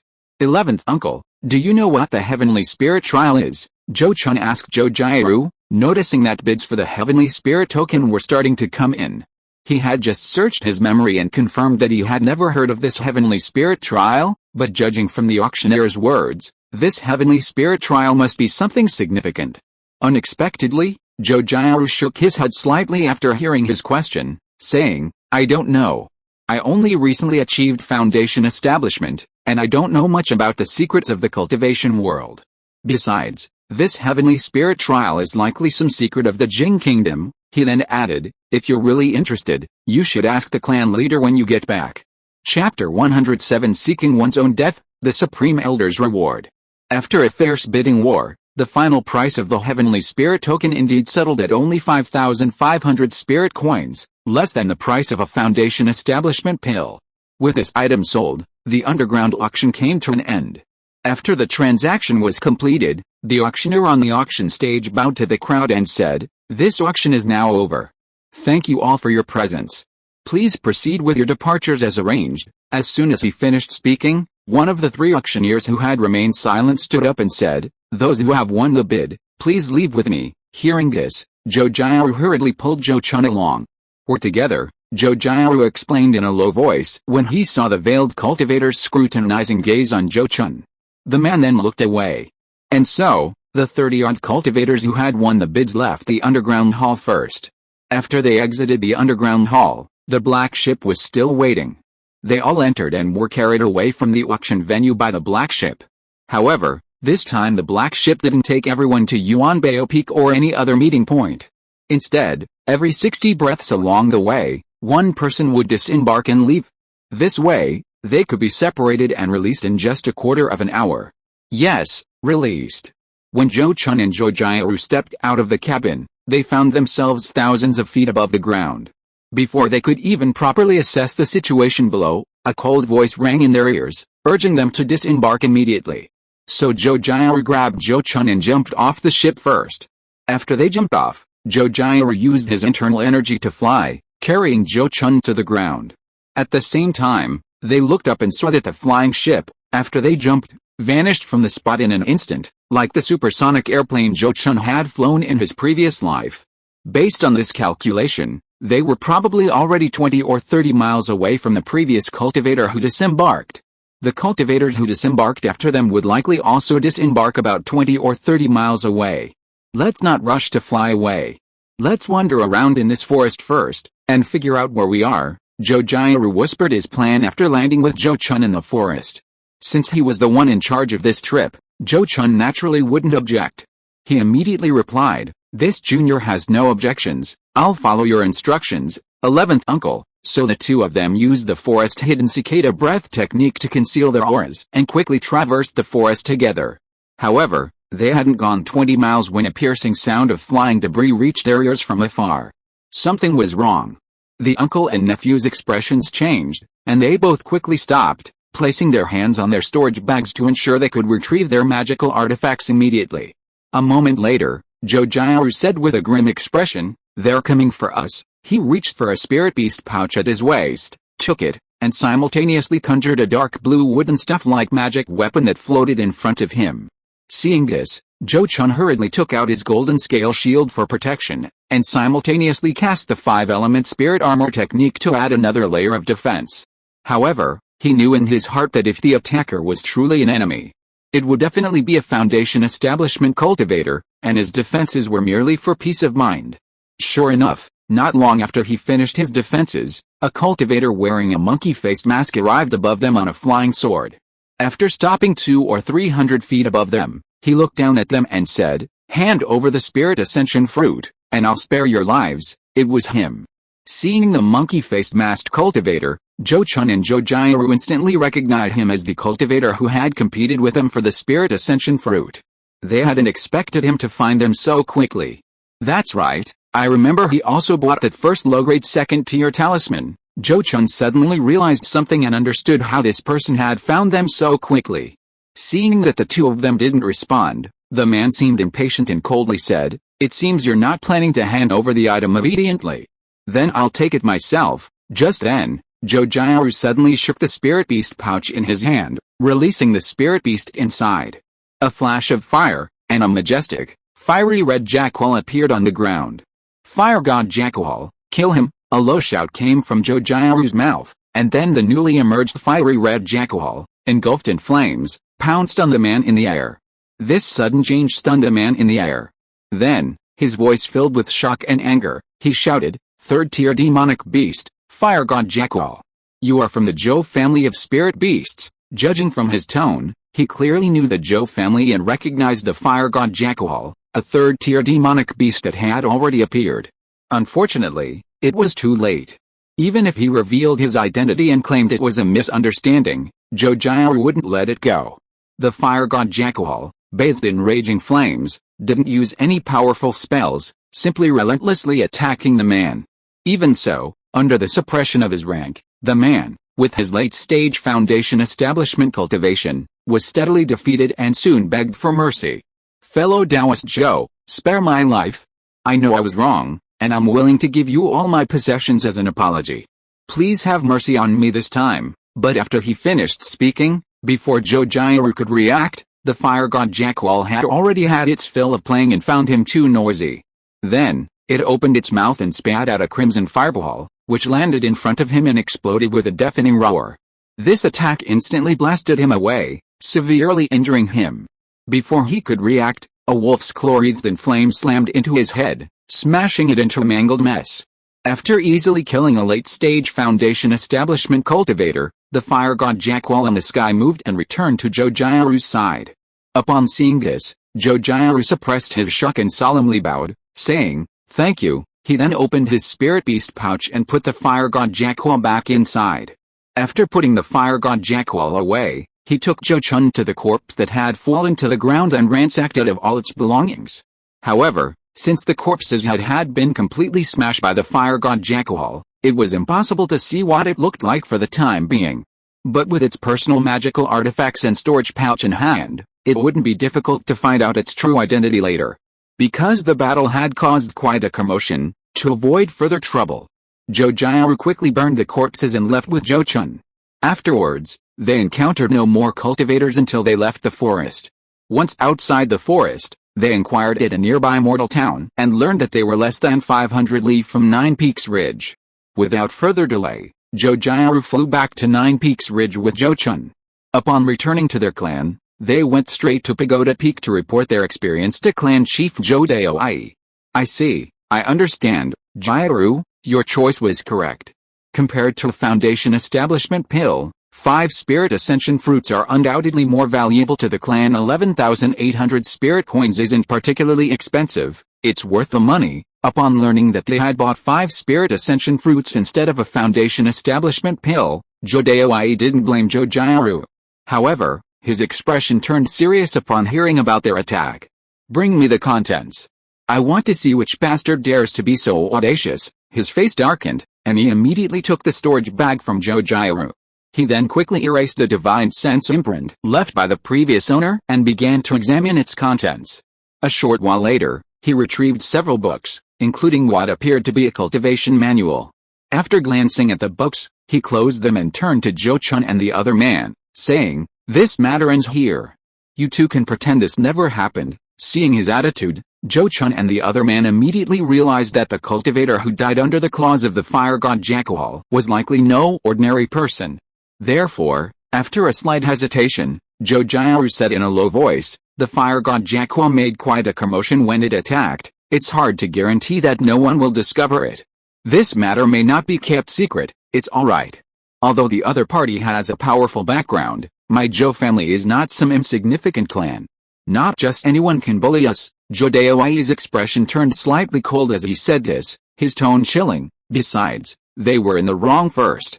If they dare to retaliate against our Zhou family because of this, then don't blame us for being ruthless." Since he had said this much, Zhou, although unsure of the source of his confidence, didn't say anything more. He quickly left the spirit beast bag containing the fire god Jackal and took his leave of Pagoda Peak. After Zhou left, Zhou returned the fire god Jackal to the Supreme Elder Zhou and reported the Zhou family's gains from the underground auction. After returning from Zhou, he saw Zhou Chun still waiting in this honking hall and realized that Zhou Chun must have something to ask. However, he didn't rush to ask Zhou Chun what was wrong. Instead, he looked at Zhou Chun and said, "Zhou Chun, it's perfect that you're here. The Supreme Elder was very pleased to learn that you personally funded the purchase of the Spirit Ascension fruits for the family and has decided to reward you with a treasure as compensation." He then reached into his storage pouch and took out a brocade box, handing it to Zhou Chun. Zhou Chun, seeing that the box hadn't even been changed, immediately recognized it as the one containing the winged talisman. When he opened the lid, he saw that it indeed contained the folded winged talisman. He had been extremely tempted by this talisman, but ultimately could only watch helplessly as someone else won it for a whopping 1,800 spirit coins. Unexpectedly, it had now fallen into his hands. Even if this offset the 1,000 spirit coins he had lent to Zhou, he would still have made a profit. There aren't many people in the cultivation world who understand the art of talismans, and they're difficult to buy even in ordinary markets. Although this talisman isn't particularly rare, it's perfectly suited for a cultivator like Zhang Chun. You must remember Elder Taishang's kindness, Zhang Chun. Zhou noticed Zhou Chun's fondness for the winged talisman and immediately offered him further instruction. Yes, this junior will never forget Elder Taishang's kindness. Zhou Chun happily put away the brocade box and nodded emphatically in response. Only then did Zhou wave his hand and say, "Alright, now you can ask whatever you want." Zhou Chun immediately asked, "Clan leader, could you explain what the art of talismanic artifacts is?" "This is the first time I've heard of this art and seen talismanic artifacts at an auction." The art of talismanic artifacts, just as its name suggests, is a completely new cultivation technique that combines the skills of talisman making and artifact crafting. As you know, talismans and artifacts each have their advantages, but also their disadvantages. Talismans are convenient and simple to use, and they don't require too much cultivation or mana from the cultivator. Even low-level cultivators can use high-level talismans. As for artifacts, there's not much to say. Compared to talismans, which can only be used once, artifacts, although requiring cultivation, mana, and spiritual sense from the cultivator, can be used indefinitely as long as they aren't completely damaged. Therefore, long ago, some senior cultivators conceived of combining the two to create talismanic artifacts that possess the advantages of both. The result is as you see now. While talismanic artifacts made using the art of talismanic artifacts do indeed have significantly lower cultivation requirements for the user, they still cannot completely compensate for the shortcomings of magic talismans. They have a limited number of uses, and will self-destruct once the limit is reached. Furthermore, the art of talismanic artifacts is incomplete. It can only create talismanic artifacts below the level of magic treasures. Zhou continued, then took the opportunity to further explain to Zhou Chun. Besides the art of talismanic artifacts, the cultivation world also has the art of array talismans. This combines talismanic crafting techniques with array formation techniques to create array talismans that can be used to set up formations. However, compared to the art of talismanic artifacts, the art of array talismans is much rarer. I have only heard of its existence in the cultivation world. I have never seen a real one. In addition, the cultivation world also has something called the talisman treasure. Golden core cultivators use special talismanic crafting techniques to seal the power of a magic treasure within a talisman-like artifact.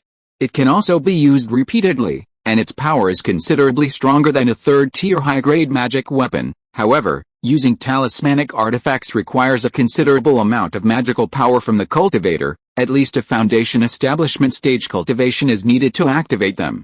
And the power also depends on the cultivator's cultivation level and magical power. Talismanic artifacts. Array talismans. Talismanic treasures. After hearing Zhou Daoi's explanation, Zhou Chun gained a lot of knowledge. He nodded and said, "This junior understands. Thank you, clan chief, for clearing up my doubts." Then he asked, "This junior has another question for the clan chief. Does the clan chief know what the heavenly spirit trial is?" First update today. Chapter 108 Human Relationships and Social Skills. The Zhang family of Xiante. The story of the heavenly spirit trials dates back thousands of years. Around 7 or 8,000 years ago, a vast area encompassing the three kingdoms of Jing, Chang, and Shen was ruled by the powerful cultivation sect, the heavenly spirit sect. It's said that at its peak, the heavenly spirit sect boasted over a dozen nascent soul stage cultivators. The heavenly spirit trials were a special trial created by the heavenly spirit sect to select outstanding disciples. There were 3 trial grounds, each corresponding to cultivators at the key refining, foundation establishment, and purple mansion stages. Different levels of heavenly spirit tokens allowed entry. Each trial ground contained various dangerous trials and treasures arranged by the heavenly spirit sect for its disciples. The better a disciple performed within the trial ground, the greater the reward upon completion. However, the heavenly spirit sect has long since perished, and 2 of the trial grounds have been discovered and broken through, leaving only the key refining stage trial ground undiscovered. Due to the destruction of the heavenly spirit sect, those who wish to participate in the heavenly spirit trial and enter the trial grounds can only do so through the teleportation altar on the heavenly spirit sect ruins during specific time periods, relying on the heavenly spirit token. As far as I know, every time the heavenly spirit trial opens, cultivators from the 3 kingdoms enter the trial grounds with heavenly spirit tokens to plunder its resources. Some have even brought out 1,000-year-old spiritual herbs. Inside this haunting hall, facing Zhou Chun's inquiry, Zhou Daoi, after briefly organizing his thoughts, told him everything about the heavenly spirit trial. After finishing, he sighed regretfully, "It's a pity I wasn't present at the time. Otherwise, if it were only a little over 5,000 spirit coins, I could have tried to obtain the heavenly spirit token and let Zhang Chun also go to the trial grounds to investigate." Zhou Daoi was quite familiar with Zhou Chun's strength. Now that the rock tortoise and the silver lightning python have both reached maturity, coupled with his cultivated secret techniques and magical artifacts, few at the key refining stage can defeat him. If he were to participate in that heavenly spirit trial, he should be able to gain considerable rewards. However, Zhou Chun's attention was currently drawn to the powerful heavenly spirit sect that Zhou Daoi had mentioned. He didn't react to his sigh, but instead asked with curiosity, as the clan leader said, "The heavenly spirit sect was so powerful at its peak, so how did it perish?" Zhou Daoi shook his head this time and said, "I don't know. After thousands of years, I'm afraid that apart from those knowledgeable golden core cultivators, most ordinary cultivators would hardly know the truth." After speaking, he waved his hand to Zhou Chun and said, "All right, you only need to know a little about these things. There's no need to pay too much attention to them. From now on, focus more on cultivation and reach the foundation establishment stage as soon as possible." "Yes, Junior understands," Zhou Chun obediently replied and then took his leave to return to his residence.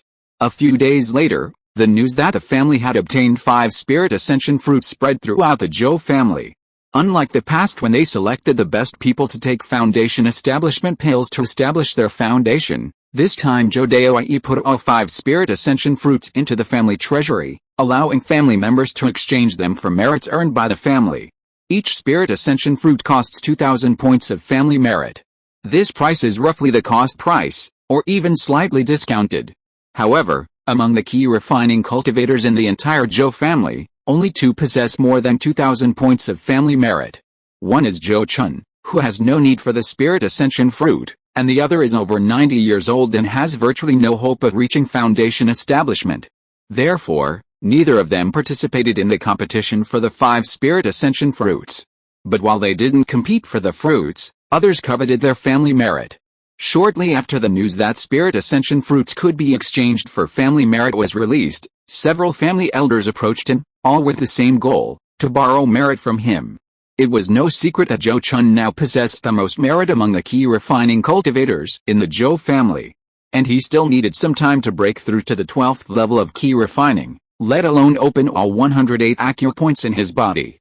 Therefore, those Zhou family elders who needed the spirit ascension fruits but lacked sufficient family merit easily set their sights on him.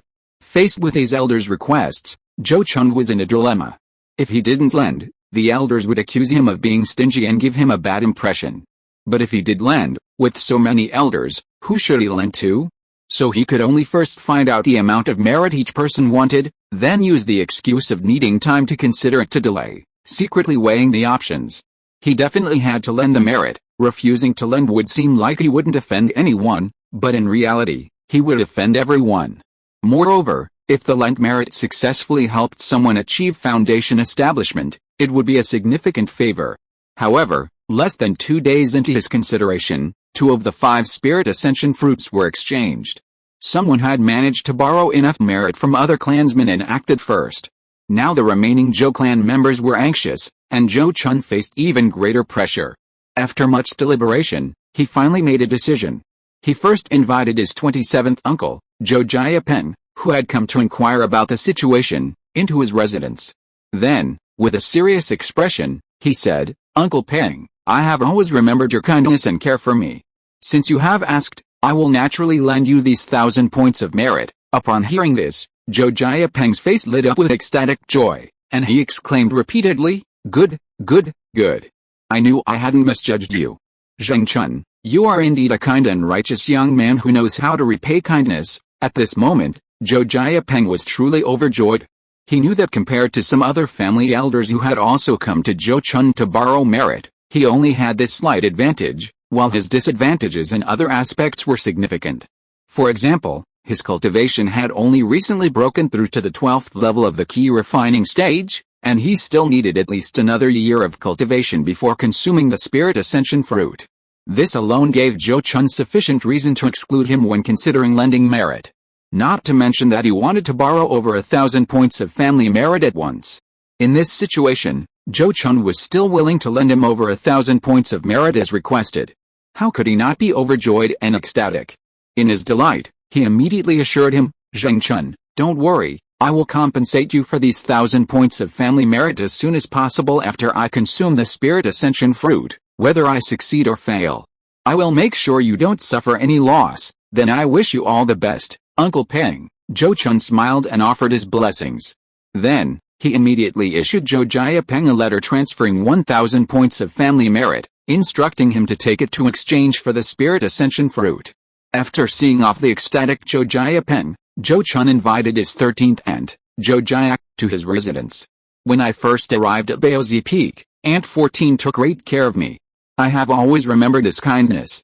Now that you have asked, Aunt 14, I naturally cannot refuse to lend you these 650 points of family merit." Inside the room, Zhou Chun looked at Zhou Jiak, whose hair had turned gray, and couldn't help but recall when he first arrived at Jifang Ridge 12 years ago. At that time, he was only at the 6th level of key refining and had only been in this world for a short time.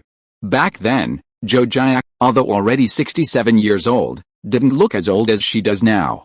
Actually, at Zhou Jia's current age, if she could take a foundation establishment pill to break through to the foundation establishment stage, that would be quite possible. After all, there was a precedent of Zhou Jiaru, who was over 70 years old, successfully breaking through to the foundation establishment stage. However, if she were to take a spirit ascension fruit to break through to the foundation establishment stage, the success rate would be hard to say. Most importantly, if she failed, her body at her age would hardly be able to withstand the backlash.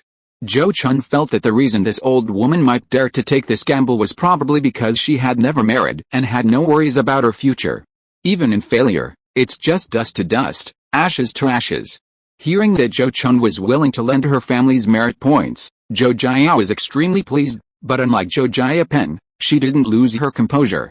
She simply looked at Zhou Chun with a kind expression and nodded repeatedly, saying, Zhang Gaiong was right, Zhangjin, you truly cherish old friendships. I will remember this kindness. She didn't say anything about repayment like Zhou Jiapen, but Zhou Chun wasn't worried she would renege on her promise. They were all members of the same family, and there was still that trust. So, after issuing Zhou Jia a letter lending her family's merit points, Zhou Chun saw this family elder off. As for the other family elders, he could only regretfully express that his abilities were limited and he couldn't help them. This naturally disappointed them and might even cause them to have some opinions about him. But he couldn't possibly attend to everyone, so he could only let it be. After Zhou Jiapeng and Zhou Jia each exchanged for a spirit ascension fruit, the last one was quickly exchanged as well. Whether these 5 spirit ascension fruits will ultimately allow the Zhou family to produce a new foundation establishment cultivator remains to be seen. In short, for the family, this was a huge profit. Not only did they cancel 10,000 points of family merit through the spirit ascension fruit recycling, they also had the potential to gain 1 or even more foundation establishment cultivators. While the Zhou family was celebrating their acquisition of the 5 spirit ascension fruits, another cultivation family in Lanzhou, the Zhang family, was mourning their deceased elder. The Zhang family of Shiante Mountain was a long-established cultivation family in Lanzhou. The Zhang family's ancestor was just a rogue cultivator, without even foundation establishment cultivation. However, he managed to have 3 sons and 2 daughters with spiritual roots by taking many concubines, one of whom even had a high-grade spiritual root aptitude. Later, it was through these 3 sons and 2 daughters, along with hundreds of mortal children, that the Zhang family of Shiante Mountain spread its branches and established its foundation. The Zhang family has existed for 700 or 800 years, boasting 200 to 300 cultivators and hundreds of thousands of ordinary members. This time, the family's second elder, Zhang Yunjin, went to the underground auction on a family mission, hoping to acquire a foundation establishment pill to add another foundation establishment cultivator to the family. However, to everyone's surprise, this seemingly simple mission led to Zhang Yunjin, a cultivator with late-stage foundation establishment cultivation, never to return, perishing outside. If the Zhang family hadn't mobilized its connections to investigate, they might never have known how or by whom this family elder died. Clan Chief, the news is now confirmed. The second elder was killed by the fire god Jackal, tamed by the supreme elder of the Zhou family. What are you and the supreme elder still hesitating about? Why don't you lead us to their door to demand an explanation? Yes, the Zhou family killed our Zhang family elder and seized our property. If our Zhang family doesn't respond, what will outsiders think of our Zhang family?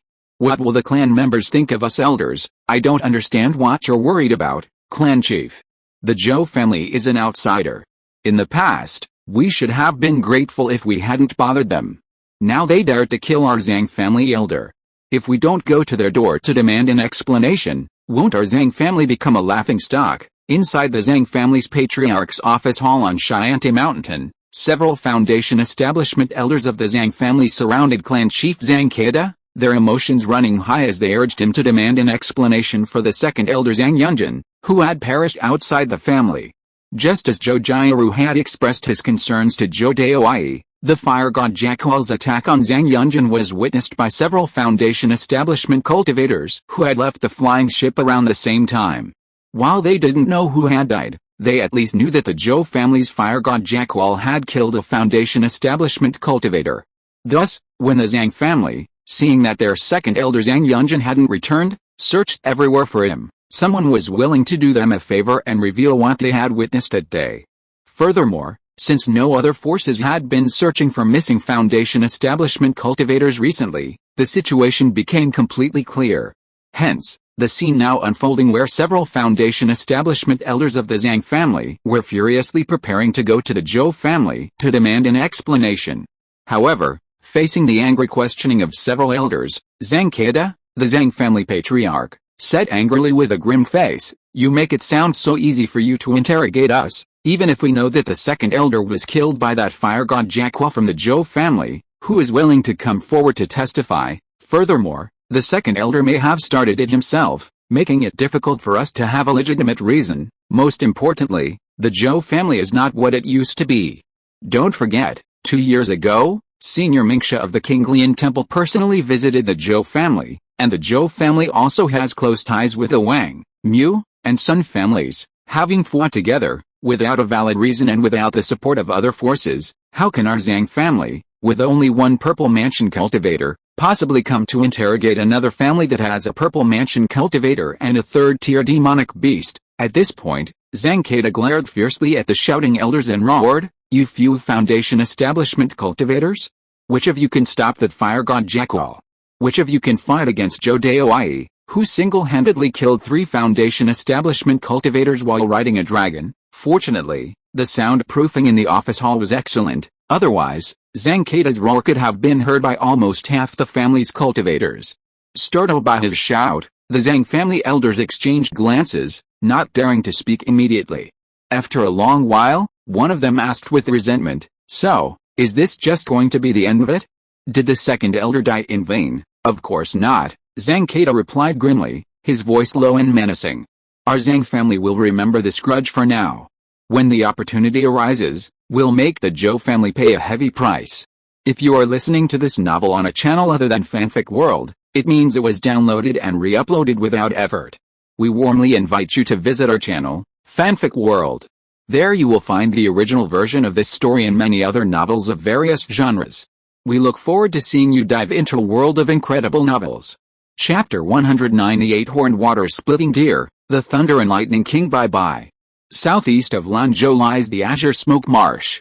This vast swampy area stretches eastward into the uninhabited wilderness beyond the Jing Kingdom. It's a treasure trove for many independent cultivators in Lanzhou, harboring various rare and precious medicinal herbs. On this day, led by Zhou Jiaru, the 4th elder of the Zhou family, 8 cultivators from the Zhou family, Zhou Chun, Zhou Jiacheng, Zhou Jiafei, Zhou Zhengjing, and Zhou Zhengtao, arrived on large blue rams at a lakeside meadow in the northwest of the Azure Smoke Marsh. Their large-scale arrival was due to a discovery made by Zhou Jiacheng within the marsh. Since failing to break through to the Foundation Establishment stage after consuming a Foundation Establishment pill, Zhou Jiacheng felt ashamed before his family and ashamed to face his clansmen. Therefore, he took on the task of searching for rare and exotic beasts for the Zhou family, exploring the mountains and lakes infested with demonic creatures. Half a month ago, after he and 2 rogue cultivators ventured into the Azure Smoke Marsh for exploration, they discovered a rare herd of 8-horned water-splitting deer on a small island deep within the marsh. The 8-horned water-splitting deer is an amphibious, low-level demonic beast, enormous in size, much larger than an ordinary water buffalo. Its 2 antlers each have 4 forks, giving it the ability to traverse mountains and seas. As a means of transportation, the 8-horned water-splitting deer is even more suitable for cultivators than the ink-scaled steed. Therefore, after discovering the herd, Zhou Jiacheng quickly found an excuse to end the expedition and swiftly returned to the Zhou family to report the matter. Zhou Daoai, upon learning of this, also took it very seriously and quickly discussed the matter with several elders, devising a capture plan. This led to the scene of Zhou Chun and his group appearing outside the Azure Smoke Marsh. At this moment, by the emerald green waters of the marsh, the Zhou family group dismounted from the backs of the great horned blue sheep and gazed at the waters ahead. The vast expanse of water stretched as far as the eye could see, teeming with reeds and other aquatic plants. Tall trees could be seen in the distance, suggesting the presence of small islands. Further still, everything was shrouded in a white mist. Everyone except Zhou Jiacheng was visiting this place for the first time. While the others surveyed the water, Zhou Jiacheng explained, dense fog often appears in the Azure Smoke Marsh. The island where those 8-horned water-splitting deer reside is located deep within the marsh. Generally, independent cultivators venture into the marsh by small boat. Boats are too slow, and they're too conspicuous. Zhou Jiaru shook his head, immediately rejecting the plan to travel by boat.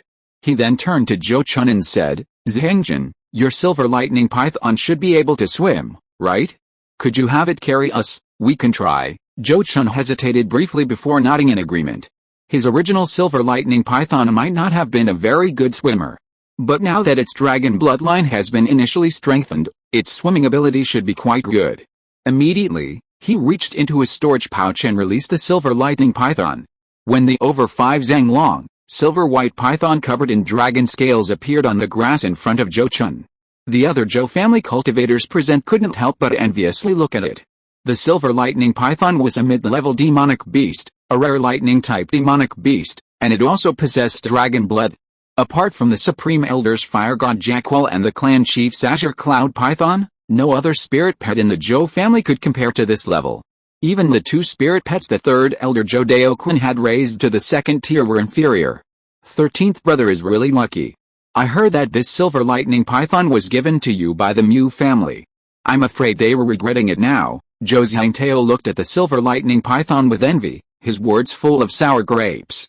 How could he not be sour? Back then, the two participated in the joint martial arts competition of the 5 major cultivation families together, both making it into the top 10 of the youth group and receiving family rewards together. At that time, Zhou Chun and he didn't seem to be much different, except that Zhou Chun's cultivation level was 1 level lower and he was a little younger. However, since then, although he has made considerable progress and his cultivation level has steadily improved, compared to Zhou Chun, there is an undeniable difference. Now, when Zhou family cultivators talk about Zhou Chun, who doesn't praise him? Even many elders of the family generation praise this junior highly and admire him greatly. This is an honor that even the former Zhou family genius cultivator, Zhou Zhenkang, has never received. If there is anyone of the Zheng generation who has the best chance of successfully establishing their foundation, it is undoubtedly Zhou Chun. As for Zhou Zhengtao, he is just a junior with relatively good talent in the eyes of the elders, far from being comparable to Zhou Chun. Faced with Zhou Zhengtao's sour remarks, Zhou Chun merely raised an eyelid and said indifferently, "Eighth brother, you flatter me. I am unworthy of such praise." Then he ignored him and directly sent the silver lightning python towards the water ahead. Mediocrity breeds envy. Ever since Zhou Chun was appointed as the clan chief's secretary by the clan chief Zhou Daoyi, he knew he would inevitably be envied by some of his peers and even elders. Therefore, he had been working hard all these years to demonstrate his strength and ability in various aspects, seeking the approval of the clan elders and most of the senior members. Now, he had achieved considerable success, gaining the recognition and support of the clan elders and many senior members, and his foundation was solid. Under these circumstances, even if someone like Zhou Zhangtao was jealous of his status and treatment within the clan, it would be difficult to affect him in the slightest. If he dared to do anything excessive, he wouldn't even need to lift a finger. The clan rules would naturally punish him. And Zhou Zhangtao was clearly aware of this as well. Therefore, seeing that Zhou Chun only gave him a perfunctory reply and then ignored him, he was somewhat displeased but dared not persist and immediately shut his mouth. This scene, witnessed by the other members of the Zhou family, evoked various feelings in each of them. Next, Zhou Chun tested it and found that although the silver lightning python struggled to carry 8 people, the buoyancy of the water made it manageable. So, the 8 of them stepped onto the back of the silver lightning python, which carried them forward rapidly on the water. On the emerald green water, a silver line swiftly traversed, carrying 8 Zhou family cultivators of varying heights.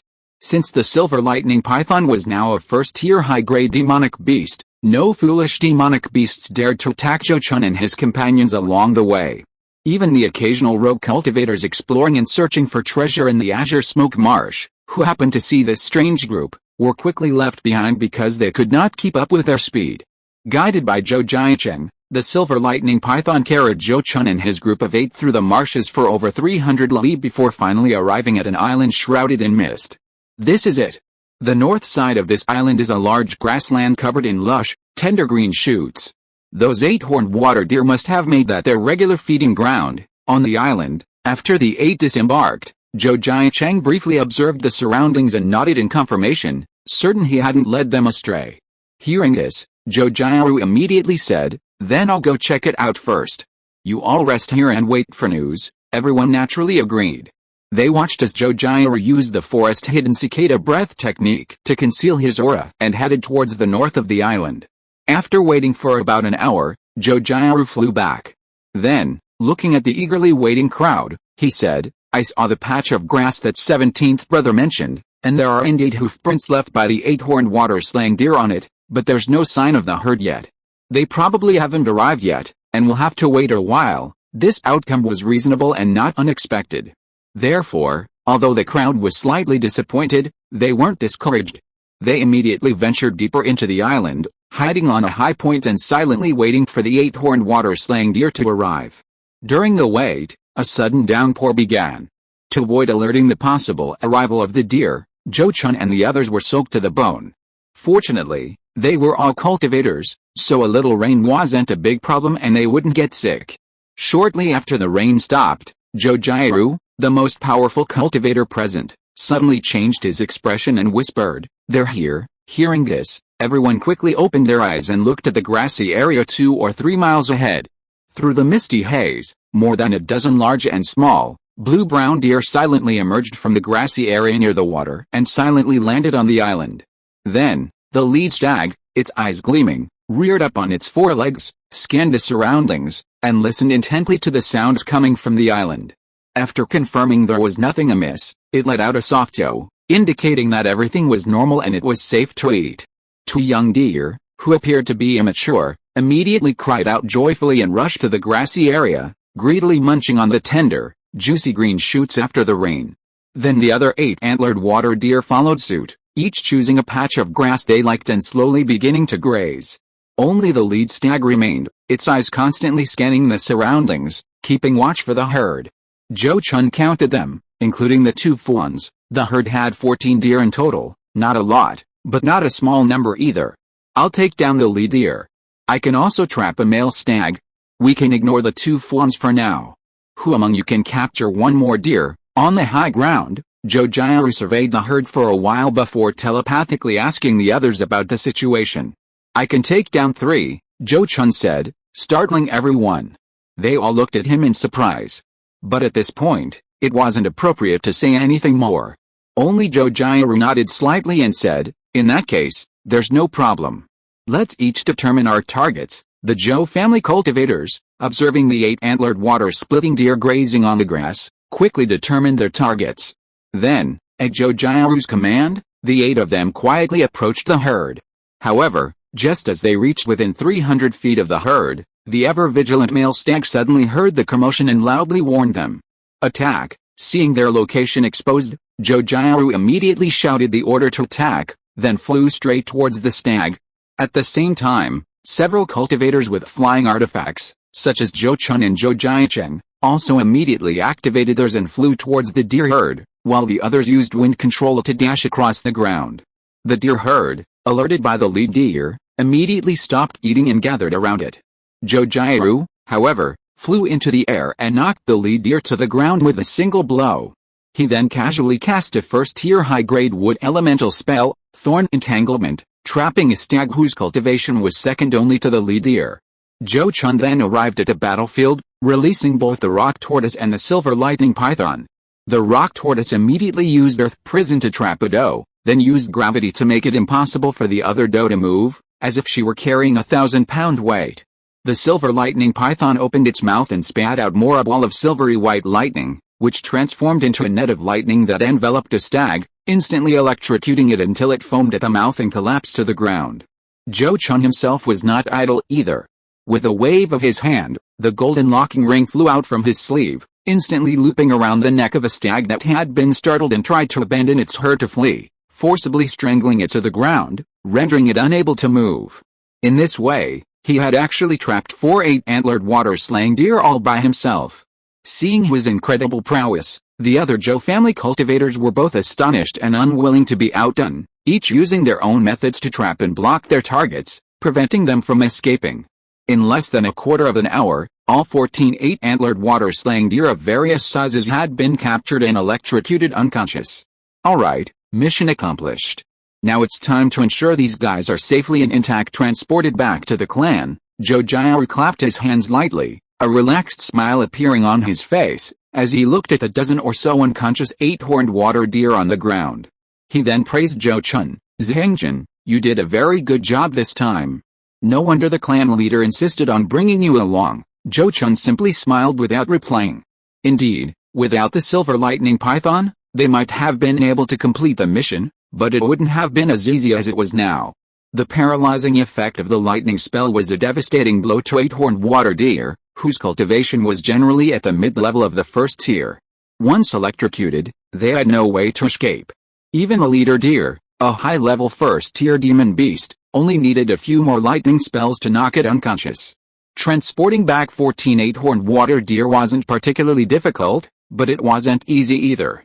The two fawns and several weaker female deer could be fed large doses of the sedative drug, rendering them unconscious and allowing them to be easily stored in a spirit beast pouch and taken away.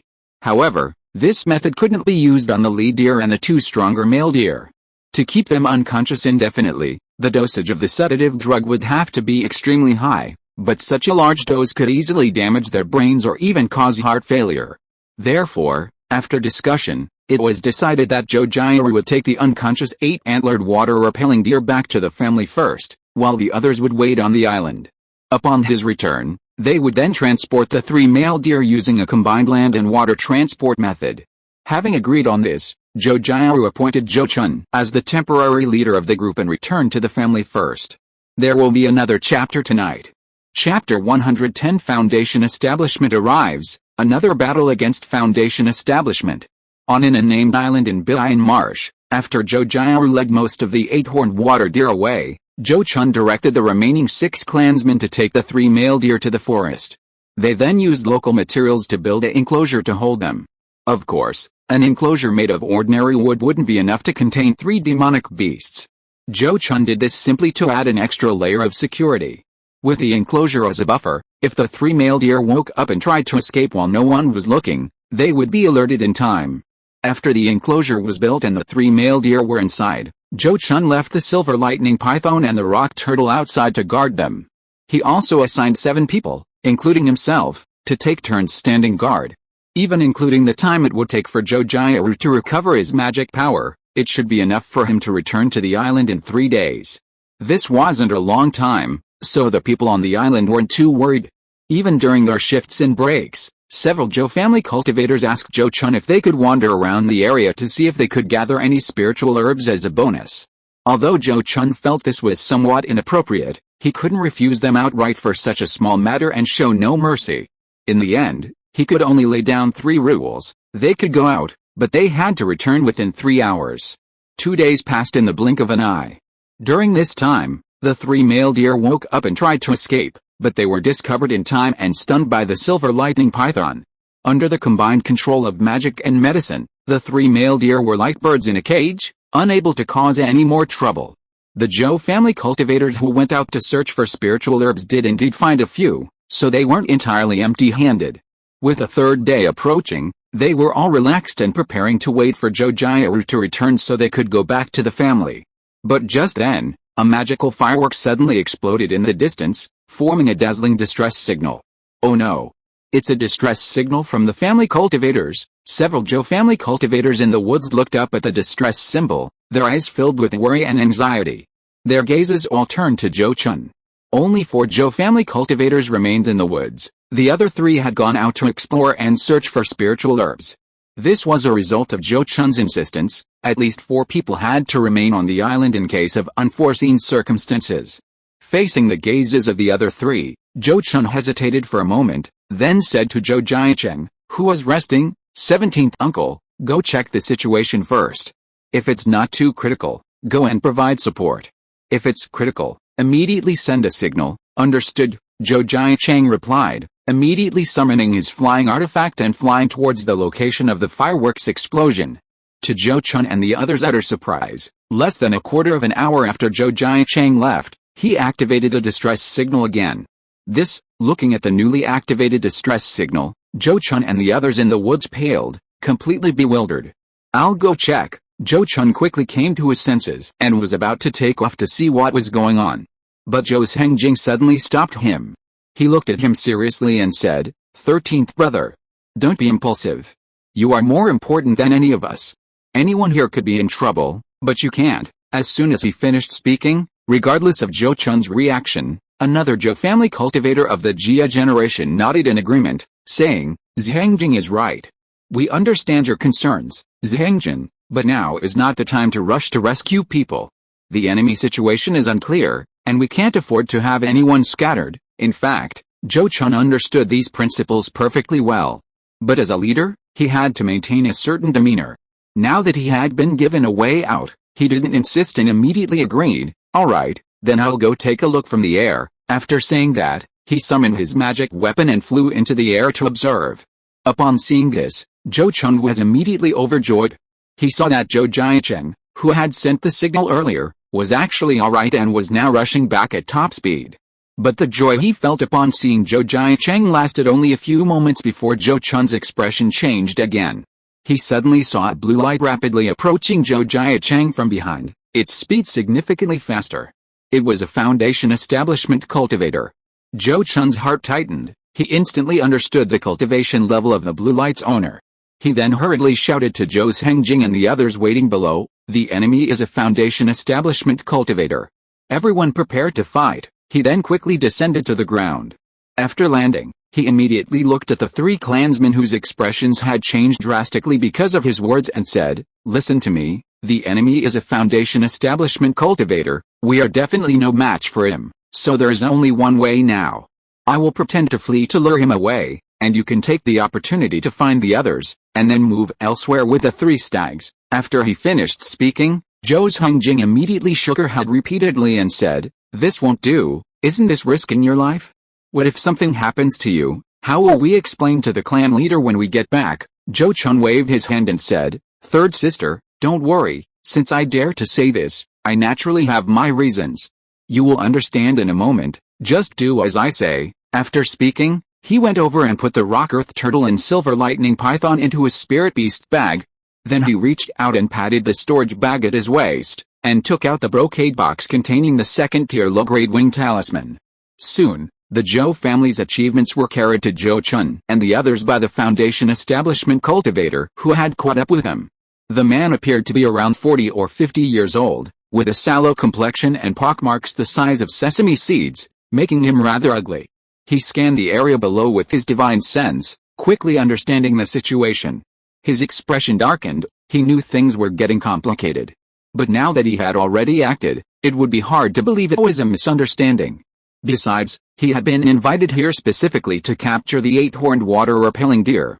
Just as his eyes flashed with a fierce light, preparing to seize everyone, Zhou Chun suddenly activated a wing-shaped talisman in his hand, instantly donning wings and soaring into the sky, speeding towards the edge of the island. At the same time, his voice, filled with grief and indignation, rang out in mid-air. 17th uncle, third sister, don't worry, I've remembered the thief. If you are harmed in the slightest, my Zhou family will never let this villain go, Hearing Zhou Chun's words, the pockmarked middle-aged man in the air immediately changed his expression, his eyes filled with shock and anger as he looked at Zhou Chun. When he saw the pair of talismanic artifacts on Zhou Chun's back, a greedy glint appeared in his eyes. Second-tier flying artifacts, he exclaimed, then hurriedly threw Zhou Jiacheng to the ground and flew after Zhou Chun. Seeing that the pockmarked middle-aged man had indeed taken the bait, Zhou Chun quickly channeled his magic power into his wings and took to the skies. The two, one chasing and the other fleeing, quickly left the island and disappeared from Zhou Hengjing and the other side. Seeing that Zhou Chun had actually lured the enemy away alone, Zhou Hengjing and the others were both surprised and worried. They quickly followed Zhou Chun's instructions, temporarily storing the 3 unconscious stags in their spirit beast pouch, and then moved away from the island with the injured Zhou Jiacheng. Meanwhile, after Zhou Chun led the pockmarked middle-aged man away, the man, seeing that he couldn't catch him, quickly attacked. Foundation Establishment cultivators' divine sense can cover hundreds or even thousands of feet, so their attack range is naturally much longer than that of key refining cultivators. The pockmarked middle-aged man patted his storage pouch at his waist, revealing a blue-white jade bowl. He then channeled his magic power, and a surge of blue spiritual light erupted from the bowl, transforming into a barrage of water arrows that shot towards Zhou Chun. Zhou Chun remained calm, instantly flapping his wings and rising several feet into the air to dodge the water arrows. Feeling humiliated, the pockmarked man made a hand seal, and another surge of blue spiritual light erupted from the jade bowl, transforming into a water dragon over 10 feet long that lunged at Zhou Chun. The water dragon soared through the air, moving with the pockmarked man's divine sense, relentlessly pursuing its target. Seeing no way to dodge, Zhou Chun took out a high-grade first-tier magic talisman, the Fire Serpent Talisman, and attacked the water dragon. However, the fire serpent was instantly extinguished by the water dragon's attack. The incoming water dragon then crashed into the golden scale shield. With a single strike, the golden scale shield A high-grade first-tier defensive magic artifact, was blasted away. The shockwave struck Zhou Chun, causing him to cough up blood. Fortunately, he had already cast the 5-element spirit armor technique on himself beforehand, and his wing-shaped talisman was already second tier, so it wasn't affected. After this experience, he knew he was no match for a Foundation Establishment cultivator with a second-tier magic artifact, so he quickly increased his mana into the wing-shaped talisman, maximizing its speed. This surge in speed allowed him to quickly escape the attack range of the pockmarked middle-aged man behind him. However, this greatly increased his mana consumption.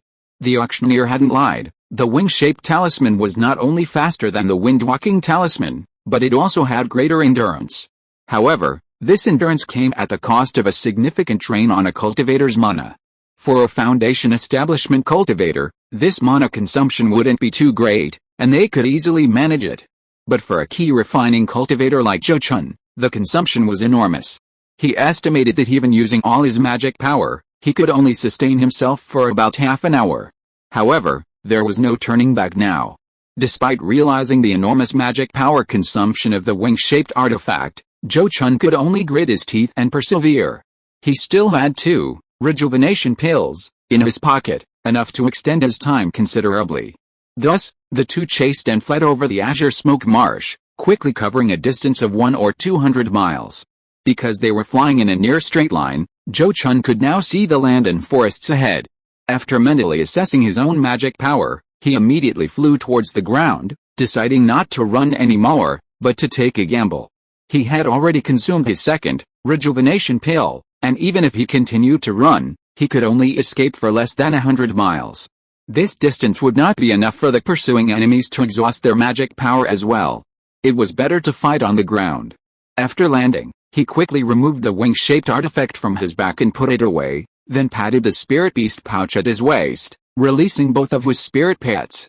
Then, while the enemy was still 7 or 8 miles behind, he hurriedly took out a high-grade first-tier defensive magic talisman, the golden armor talisman, from his storage bag and activated it, adding another layer of protection to himself.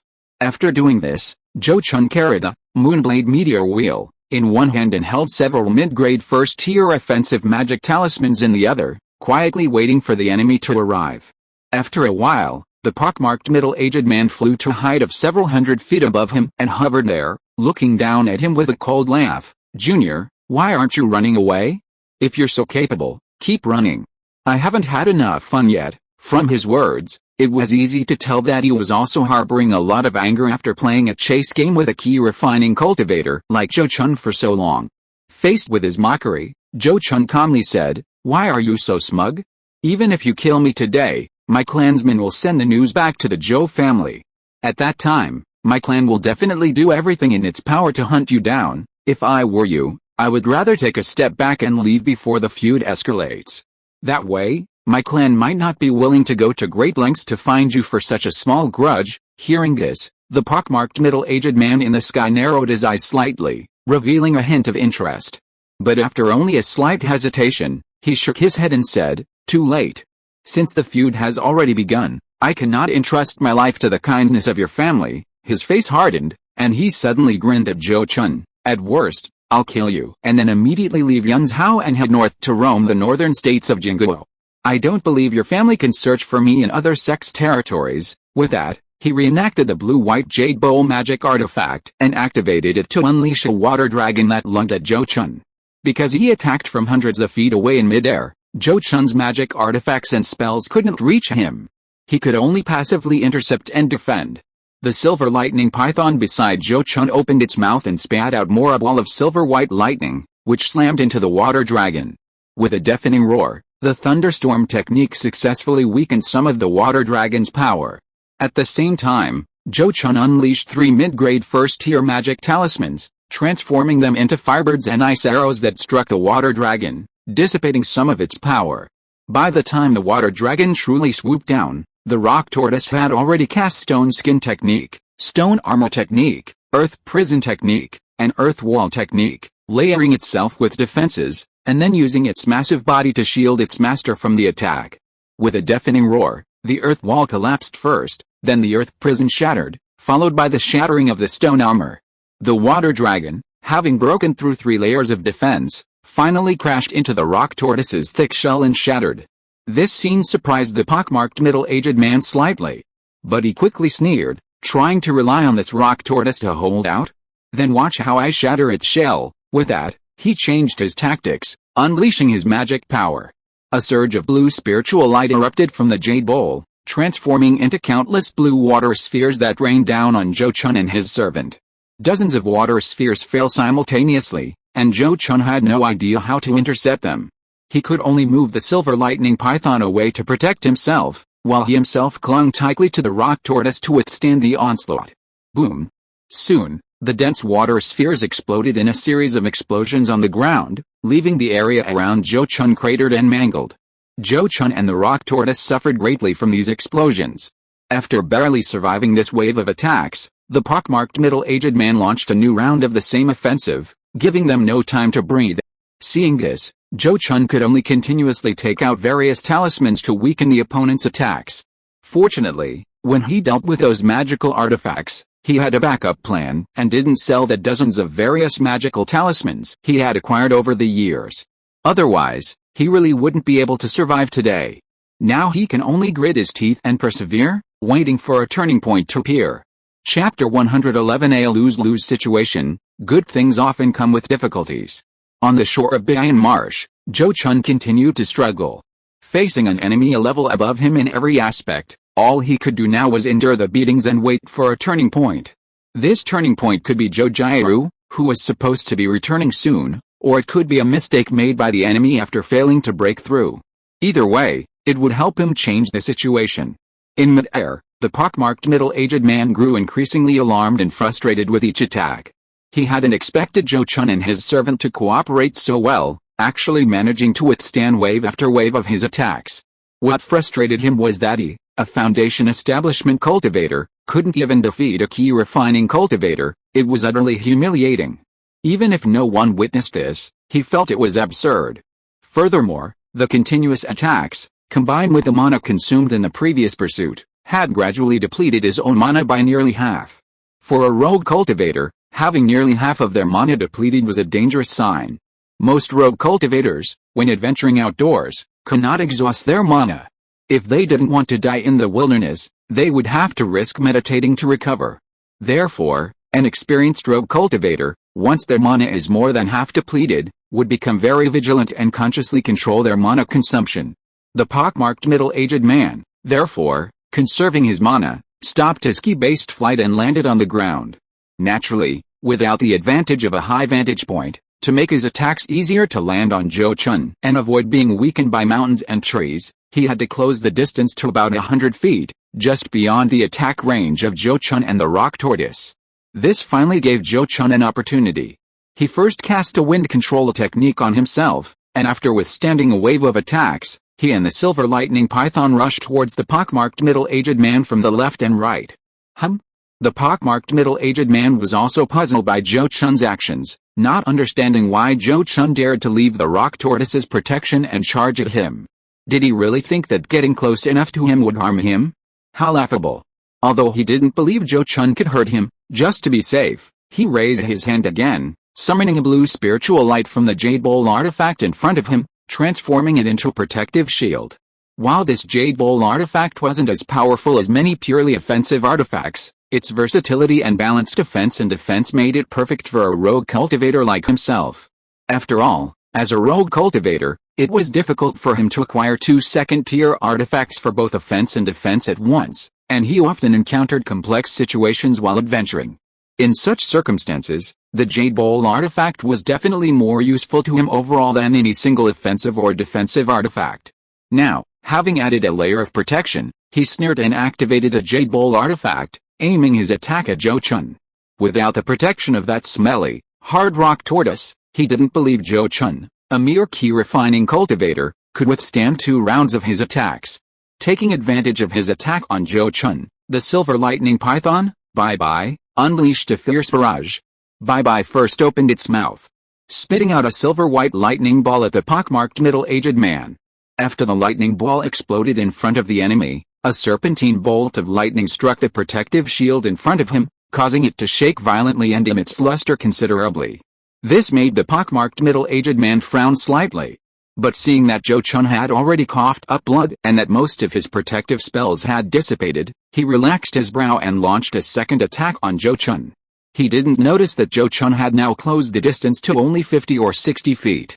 Now, seeing the pockmarked middle-aged man launch another attack, Zhou Chun, his face contorted with rage, unleashed two powerful Xinjin sword ki with both hands. The two white gold sword ki tore through the air with a sharp, piercing sound. In an instant, the pockmarked middle-aged man's heart clenched, sensing an unprecedented threat.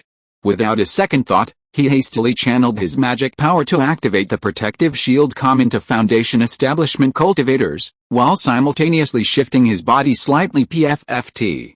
PFFT, two PFFT sounds rang out in front of the pockmarked middle-aged man. His hastily activated magic shield, along with a dim blue light barrier, was easily pierced by the two extremely sharp Xinjin sword ki, just as easily as when he had destroyed the defensive spells cast by the rock tortoise earlier. Two crimson blossoms of blood quickly appeared on his shoulders and abdomen, staining his nearby clothes. But this wasn't the most painful part. What tormented him most was that after the two sword energies struck his body, they quickly dissipated into extremely sharp golden energy, piercing his flesh and bones like countless steel needles. The golden energy in his abdomen, in particular, pierced his intestines and other internal organs. This made him feel as if a cultivator who had just begun practicing the Xinjin sword energy was directly using that pure golden energy for practice. Fortunately, a Foundation Establishment cultivator's physical body had already begun to transcend the mortal realm after successfully establishing their foundation. Otherwise, just this kind of golden energy entering his body would have been enough to take away most of his life. However, just as he was desperately trying to mobilize his magic power to dispel the golden energy, a silver-white lightning bolt suddenly struck him, instantly making him spit smoke and his hair stand on end. Only then did he remember that he was still on the battlefield and the enemy was not yet dead. So he immediately gritted his teeth, endured the pain, and erected another magic shield to protect himself. Then, with a face full of resentment, he glanced at Zhou Chun's location and quickly took flight, fleeing the battlefield. He could kill Zhou Chun if he put in more effort, but the result might be that he himself would be severely injured by the attacks of the golden energy and the silver lightning python within his body, or even die here. This was naturally something he could not accept. On the ground, Zhou Chun, who had also been severely injured by the pockmarked middle-aged man, breathed a sigh of relief after seeing his opponent finally escape. He didn't want to trade his life for his opponent's. The current result of both sides being injured was already a relatively good outcome for him. So he immediately gritted his teeth and endured the pain to take out a jade bottle from his storage bag and swallowed a pill filled with medicinal fragrance. The pill he swallowed was the precious healing pill he had obtained from killing the black-robed elder of the Dragon Transformation Sect that day, the Dragon Blood Key replenishing pill. At this moment, he was severely injured, and only this healing elixir, which was even beneficial to Foundation Establishment cultivators, could help him quickly stabilize his injuries and prevent any hidden damage. This Dragon Blood Key replenishing pill truly lived up to its reputation as an elixir that even Foundation Establishment cultivators treasured. After taking the elixir, Zhou Chun meditated and adjusted his breathing for a while, and soon felt his internal injuries had improved considerably, allowing him to get up and walk a little. Without lingering, he immediately put the rock tortoise into his spirit beast pouch, then climbed onto the back of the silver lightning python and had it drag him to the water's edge. In his current state, staying on land would be dangerous. Zhou Chun was afraid that the pockmarked middle-aged man would suppress his injuries and then return to attack. Therefore, entering the water was the safest option. Once inside the azure smoke marsh, Zhou Chun had the silver lightning python carry him underwater for a distance to dissipate his aura and scent, then directed it to swim towards a small island several dozen miles away. The island was less than 200 acres in size, truly a small island. But it was enough to temporarily settle down and recuperate. Zhou Chun instructed the rock tortoise and the silver lightning python to hide themselves and protect him, then continued meditating and refining the medicinal power of the Dragon Blood Key replenishing pill in a cave on the island that the rock tortoise had casually dug out. After meditating for an unknown amount of time, Zhou Chun was suddenly awakened by a loud explosion. He stepped out of the cave and opened his eyes to see a huge, purplish-red orchid pattern hanging high in the distant sky, visible for miles around. The pattern resembled a cloud formed from condensed smoke, suspended thousands of feet in the sky, lingering for a long time. It's the purple orchid cloud smoke that only a clan elder can carry. It seems Uncle 11 has returned, Zhou Chun exclaimed with delight after staring at the orchid pattern for a while. He knew that Zhou Jiaru was not using this communication firework to call for help, but to summon the scattered clansmen to reunite. After all, if they encountered an enemy that even Zhou Jiaru couldn't handle in this azure smoke marsh, sending the communication firework would be like dragging the rest of the clansmen to their deaths. Only someone who wasn't utterly insane would do such a thing. At this time, after several hours of meditation and recuperation, Zhou Chun's injuries had healed considerably, and his magical power had recovered significantly. So, after a moment's thought, he had the silver lightning python carry him towards the direction of the purple orchid pattern. Less than an hour later, Zhou Chun saw Zhou Jiaru's figure hovering in the air. Phew, Zhengjin, it's so good that you're alright. Upon seeing Zhou Chun, Zhou Jiaru breathed a sigh of relief, his face full of joy. Zhou Chun probably had no idea how shocked and angry he was when he returned to find the island occupied by other cultivators and Zhou Zhengtao captured. Especially after meeting up with Zhou Zhengjing and the others and learning that Zhou Chun had lured away the Foundation establishment stage enemy alone, he felt a sense of dread. Zhou Zhengjing and the others might only know that Zhou Chun was now valued by the clan leader and elders, but they didn't know just how much. However, Zhou Jiaru knew that in the heart of clan leader Zhou Daoyi, Zhou Chun's importance was probably greater than his own, a Foundation establishment elder. Because although the Zhou family had few Foundation establishment cultivators like him, it wasn't difficult to produce one now if they were willing to spend resources. However, someone like Zhou Chun, possessing the abilities of a clan leader and with considerable talent, cultivation, and strength, is extremely rare. It would be difficult to find a replacement even within the entire Zhou family. If Zhou Chun were to die in this azure smoke marsh, Zhou Jiaru, Zhou Zhengjing, and the others would likely become sinners against the Zhou family. Hearing Zhou Jiaru's sigh, Zhou Chun realized that his uncle was probably quite frightened this time. However, he didn't bring up his own situation, but instead asked with concern, "Now that Uncle 11 is back, have you found Uncle 17 and third sister? Are they all alright?" Upon hearing this, Zhou Jiaru immediately replied, "They're all fine, no one's hurt, and I've captured those damned rogue cultivators." Then, looking at Zhou Chun with concern, he asked, "But Zhang Chun, you seem to have been injured. How are you? Are you badly hurt? Should I take you back to the family to recuperate?" Hearing this, Zhou Chun sighed and said, "I almost lost my life this time, but fortunately, I'm blessed with good fortune. After fighting the thief to a draw, I scared him away. Now, after taking the healing elixir, my injuries are no longer a problem. Uncle 11, you don't need to worry about me anymore." Fight it to a draw with a thief? Zhou Jiaru was immediately shocked upon hearing Zhou Chun's words.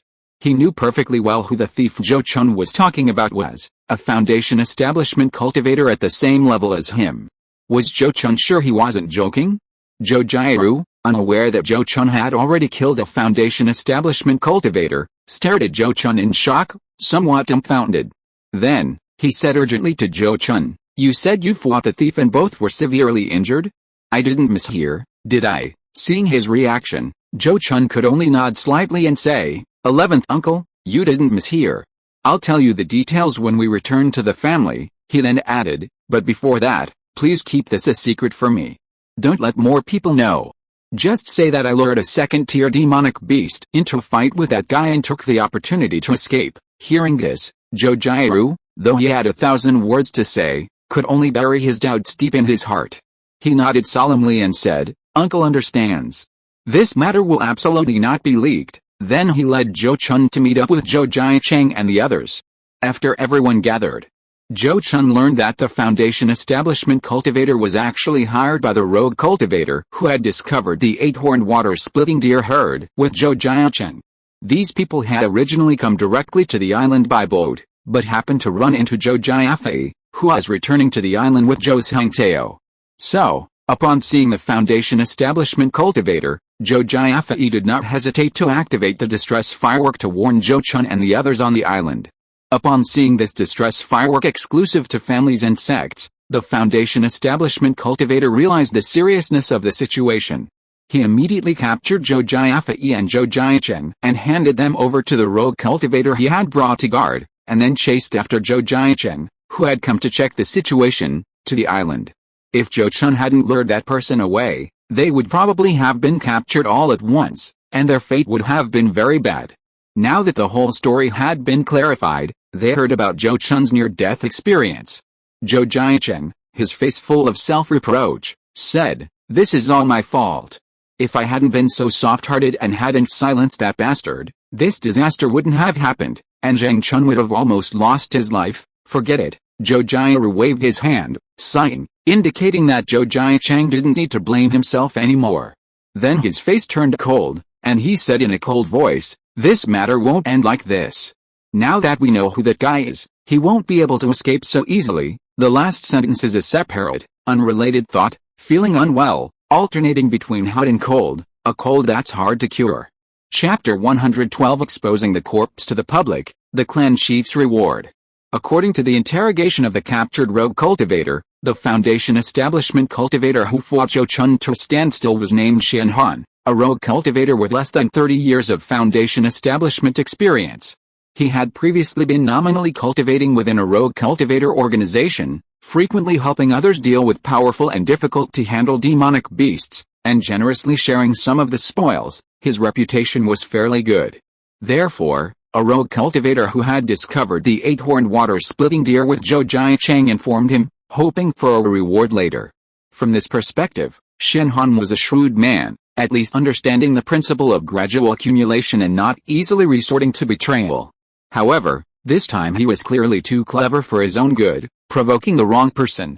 Thanks to Zhou Chun's advance warning upon returning to the family, the enraged Zhou personally sent messages to all the Zhou family's allies, requesting them to keep an eye on Xian Han's whereabouts. Meanwhile, the Zhou family also secretly promised the leaders of several independent cultivator settlements that they would be rewarded with 2,000 spirit coins if they secretly provided Xian Han's exact whereabouts. With this multi-pronged approach, Xian Han, who was recuperating in his settlement, was soon betrayed by a Foundation establishment cultivator.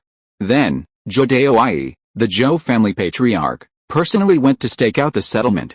By the time Zhou, along with Zhou Chun and others, had transported the remaining 3 8-horned water deer back to Nine Peaks Ridge over several days using both land and water transport, Xian Han's body had already been brought back by Zhou.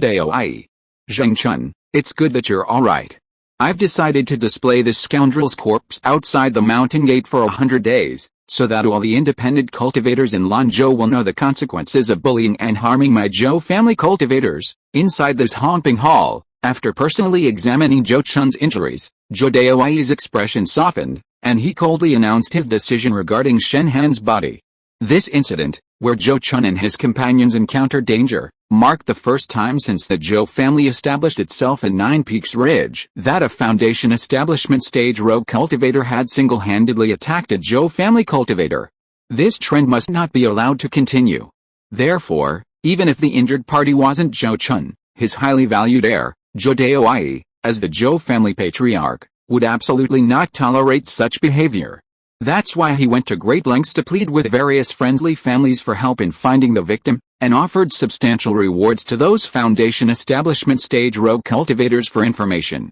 He wanted those rogue cultivators to know that anyone who dared to bully and harm a Zhou family cultivator would be punished severely, their body displayed publicly. Only in this way could they deter those rogue cultivators who thought they had nothing to lose. This would prevent them from easily killing Zhou family cultivators for petty gains. Zhou Chun, of course, had no objection to displaying Xian Han's corpse publicly. While this method was somewhat inhumane, it was absolutely necessary. Without such cruelty, the deterrent effect would be insufficient. Although Zhou Chun knew that Zhou's relentless pursuit of Xian Han was primarily for the collective benefit of the family, he was still deeply grateful and moved by Zhou's help in avenging him. He immediately said with a face full of gratitude, "What merit do I possess to deserve such kindness from the clan leader?" "No need for that." Zhou waved his hand, clearly not uttering any insincere words of appreciation for Zhou Chun. Then, looking at Zhou Chun, he said, "Jia Rui and Jia Cheng have already told me about your performance this time. Without you, the family might have lost several outstanding members. This merit cannot go unrewarded." After a moment's thought, he nodded and said, "How about this? Including the rewards for this mission, I will reward you with 500 family merit points, plus 2 second-tier low-grade magic talismans and a first-tier high-grade flying magic artifact. This reward was undeniably generous. However, considering Zhou Chun's losses, it was also quite reasonable. In his battle with Shen Han, Zhou Chun not only used a precious second-tier talisman artifact, but also consumed an extremely rare dragon blood key replenishing pill, 2 rejuvenation pills, and dozens of first-tier magic talismans. The combined value of these items would be no less than 1,000 spirit coins. It would be disheartening if Zhou Daoi's reward were less than that. Therefore, Zhou Chun accepted the reward with a clear conscience. After receiving the reward, he returned to his residence to recuperate. Because his injuries were severe and occurred on duty, Zhou Daoi had granted him a 3-month leave of absence. However, Zhou Chun actually recovered almost completely after about a month of recuperation. Meanwhile, the corpse of the rogue cultivator Shen Han, exposed to the public outside Jilfang Ridge, had been dried into a dried-up human form. This news quickly spread among the rogue cultivators of Lanzhou's cultivation world, through the mouths of those who had gone to Jilfang Ridge to cultivate. Because the Zhou family did not betray the Foundation establishment cultivator who revealed Shen Han's whereabouts, other cultivators were shocked by the Zhou family's strength and methods upon hearing the news, as they were able to find and apprehend the person so quickly. Even some cultivation families unaware of the inside story were astonished by the power the Zhou family displayed in this matter and had to reassess their own capabilities. It can be said that this deterrent effect was very effective. Meanwhile, the first cultivator in the Zhou family to attempt to break through to the Foundation establishment stage by consuming the spirit ascension fruit had also reached a conclusion. The result, naturally, was not good. This cultivator attempting to break through to the Foundation establishment stage was Zhou Jiaking, a cultivator of the Jia generation, ranked 15th. After failing to break through, he suffered a severe backlash. Although he miraculously survived, his meridians and acupoints were severely damaged and unlikely to fully recover, essentially rendering him half-crippled. At his current age of 80, he probably wouldn't live many more years. This result dealt a heavy blow to Zhou Jiapen and the other 2 spirit ascension fruit holders who hadn't yet entered Foundation establishment cultivation. Their burning fantasies about Foundation establishment cooled considerably.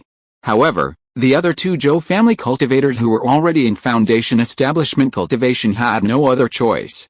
Upon learning this news, Zhou Chun could only silently wish his 13th aunt, Zhou Jiak, success in her Foundation establishment cultivation. Then he said goodbye to the clan leader, Zhou Daoi, and left Nine Peaks Ridge. After several years, he only had a few cultivation-enhancing pills left, and they weren't very effective for his current cultivation level. Therefore, Zhou Chun planned to go to Li's pharmacy in the market to buy some high-quality pills so that he could quickly advance to the 12th level of key refining. After leaving Nine Peaks Ridge for a while, he reached into his storage bag and produced a silver ruler. This silver ruler was the Silver Rainbow Ruler, a first-tier superior-grade flying magic weapon bestowed upon Zhou Chun by clan chief Zhou Daoi. It was also the magic weapon previously used by Zhou Hangpeng, a genius key refining cultivator in the Zhou family. Compared to the bamboo leaf-shaped flying magic weapon Zhou Chun used before, the Silver Rainbow Ruler not only flew faster but also emitted a silver spiritual light to protect its master, allowing him to fly rapidly at a height of 1,000 feet. Zhou Chun hadn't dared to use this item within the family's mountain gate, lest some clansmen be reminded of him by the object and develop negative opinions. Now, in the vast open world, he no longer needed to worry. He stepped directly onto the ruler, and with the power of his magic, propelled it upwards, rapidly reaching a height of 1,000 feet. Upon reaching this point, facing the biting wind, Zhou Chun immediately increased the amount of magic power he poured into the ruler beneath his feet. A silver spiritual light burst forth from the ruler, quickly forming a wind-blocking shield in front of him at Zhou Chun's will. Then, with a thought, he wielded his magical artifact and sped forward. Looking from behind, a silver streak could be clearly seen flying ahead. While high-altitude flight was exhilarating, it consumed a great deal of mana. With the added wind-shielding shield, mana consumption increased by nearly 20%. This is where the advantage of Foundation establishment cultivators flying with their ki became apparent. They didn't need to worry about wind at all. So, after flying at an altitude of 1,000 or 2,000 feet for a while, Zhou Chun returned to height below 1,000 feet. Thanks to his new flying artifact and his significantly improved cultivation, Zhou Chun's journey from Nine Peaks Ridge to Red Cliff Market was shortened by almost 3 hours compared to before. A remarkable improvement. However, upon arriving at Li's pharmacy, Zhou Chun discovered that the shopkeeper was no longer the familiar Li Xian, but a middle-aged man from the Li family whom he didn't recognize. He then learned that Li Xian had returned to the Li family to prepare for foundation establishment due to his meritorious service in managing the pharmacy. This left him with a sense of melancholy. At this moment, Zhou Chun could almost imagine how his 16th uncle, Zhou Jiaxin, who had also been sent by the family to manage the shops in the market, would feel upon hearing this news. However, he could only sigh for his elder in his heart. There was nothing more he could do. Therefore, after chatting with the new pharmacy owner for a while, he explained his purpose. "Uncle Li, does your pharmacy have any pills that can improve my current cultivation level?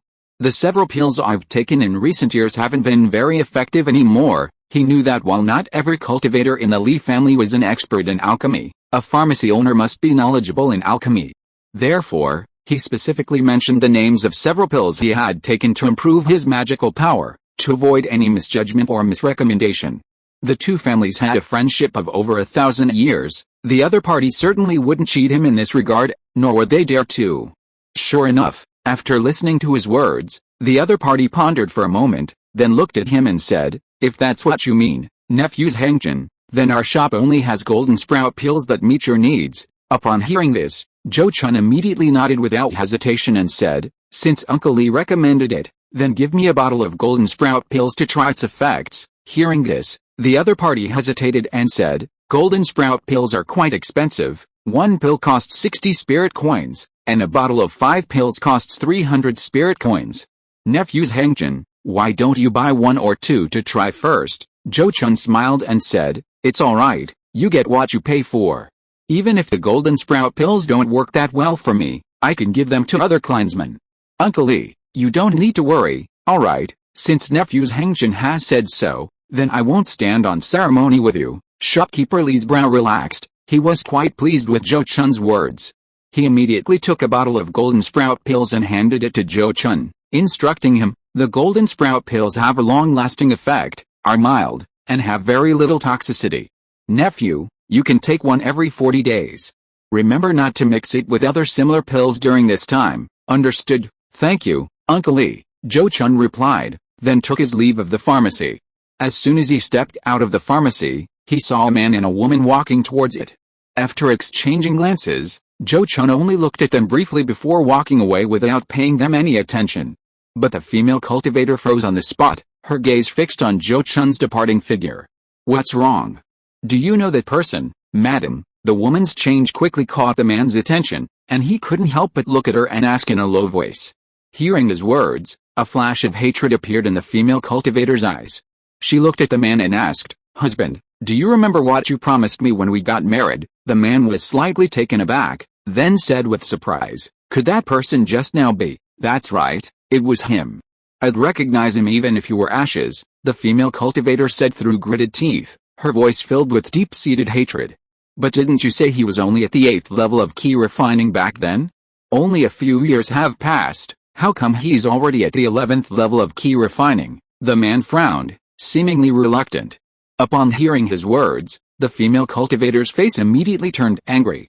She glared at the man and said, "Husband, what do you mean? Are you going to back out?" The man's attitude softened instantly. He quickly grabbed the female cultivator's arm and gently soothed her. "Wife, don't be angry. I think it's best if we find out the situation before we act, just to be safe. We can't act rashly." But the female cultivator wasn't fooled by his words. She directly shook off his hand and said, "We don't have that much time to investigate. You've seen it yourself. Less than 10 years have passed, and he's already at the 11th level of key refining. If we don't act this time, who knows if he'll have already successfully established his foundation by the next time we see him." She then added fiercely, "In short, whether you help me or not, I'm going to take action." "Wife, you?" The man looked at the female cultivator with shock and anger, not understanding why his wife, who had always been so obedient to him, had suddenly become like this. But watching the female cultivator turn and walk away, he hesitated for a moment, then couldn't help but chase after her. Chapter 113 Struck by lightning, will suffer a terrible death. After leaving Li's pharmacy, Zhou Chun browsed the market stalls for a while, but finding nothing worth buying, he headed out of the market. Instead of returning to his family's Nine Peaks Ridge, he headed northwest. His previous battle with the Foundation establishment cultivator Shin Han at Bian Marsh had used up 2 of Wuzin Jin's sword ki, leaving his family with no reserves. Therefore, Zhou Chun had to return to the abandoned refined gold mine in the hidden gold mountains to collect more gold energy. With his current cultivation level, he no longer considered the abandoned cultivators in the Red Rock Mountains a threat. So, after leaving the market, he used his wind control technique to plunge into the forest. He didn't use the silver rainbow ruler to fly away because it was too conspicuous and might attract the attention of Foundation establishment cultivators passing through the market. After all, some Foundation establishment cultivators had been bandits in the past. However, Zhou Chun hadn't gone far when he vaguely sensed he was being followed, but when he released his divine sense, he found nothing. This made him suddenly regretful that he hadn't brought his reconnaissance eagle with him this time. However, he quickly dismissed this regret, and a cold smile appeared on his lips. Regardless of whether someone was really following him, the follower was most likely not a Foundation establishment cultivator. In that case, with his current abilities, he wouldn't be afraid even if 3 or 5 people came. Therefore, he quickly ignored it and continued to travel quickly through the mountains and forests as if nothing was wrong. After traveling about 70 or 80 miles away from the market, a whooshing sound came from behind Zhou Chun. Upon hearing this sound, his heart tightened, and he immediately leaped onto a nearby tree and looked back. He saw a masked man flying rapidly towards him on a flying sword, several hundred feet behind him. Then he looked down into the forest behind the masked man and saw, sure enough, a glimmer of light flashing in the woods, and someone using wind control to quickly approach.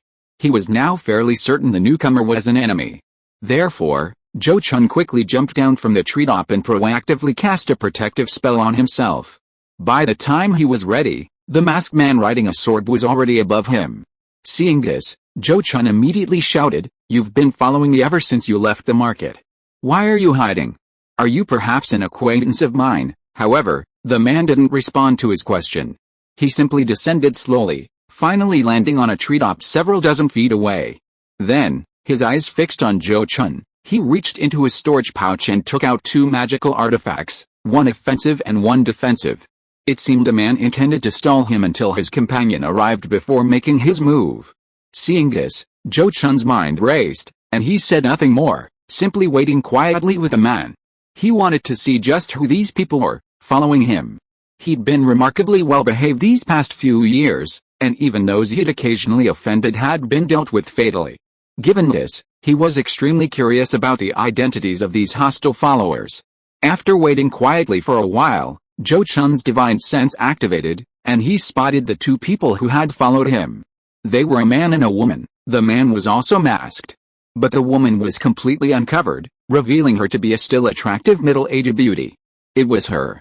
Upon seeing the middle-aged woman's face, Zhou Chun instantly recognized her as the female cultivator from the man and woman he'd seen outside Li's pharmacy.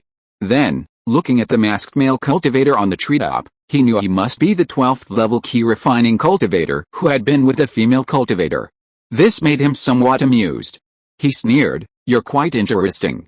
You clearly crossed paths with the outside Li's pharmacy before, yet now you're trying to hide it." Upon hearing this, the man on the treetop darkened, immediately removing his mask to reveal an ordinary middle-aged man's face. At the same time, the middle-aged woman rushing towards them shouted, "Husband, what are you waiting for? Kill that villain." Hearing this, the man on the treetop finally spoke. "You brat, prepare to die," he hissed, and a black short halberd flew from his hand, slashing towards Zhou Chun. Simultaneously, he formed hand seals, unleashing a mid-grade first-tier fire elemental spell, Firebird Technique, in just 2 breaths, sending a firebird hurtling towards Zhou Chun. But his opponent was Zhou Chun, a ruthless individual who had once fought even early Foundation establishment cultivators to draw. Zhou Chun swung his Moonblade Meteor Wheel, clashing it with a black short halberd in midair.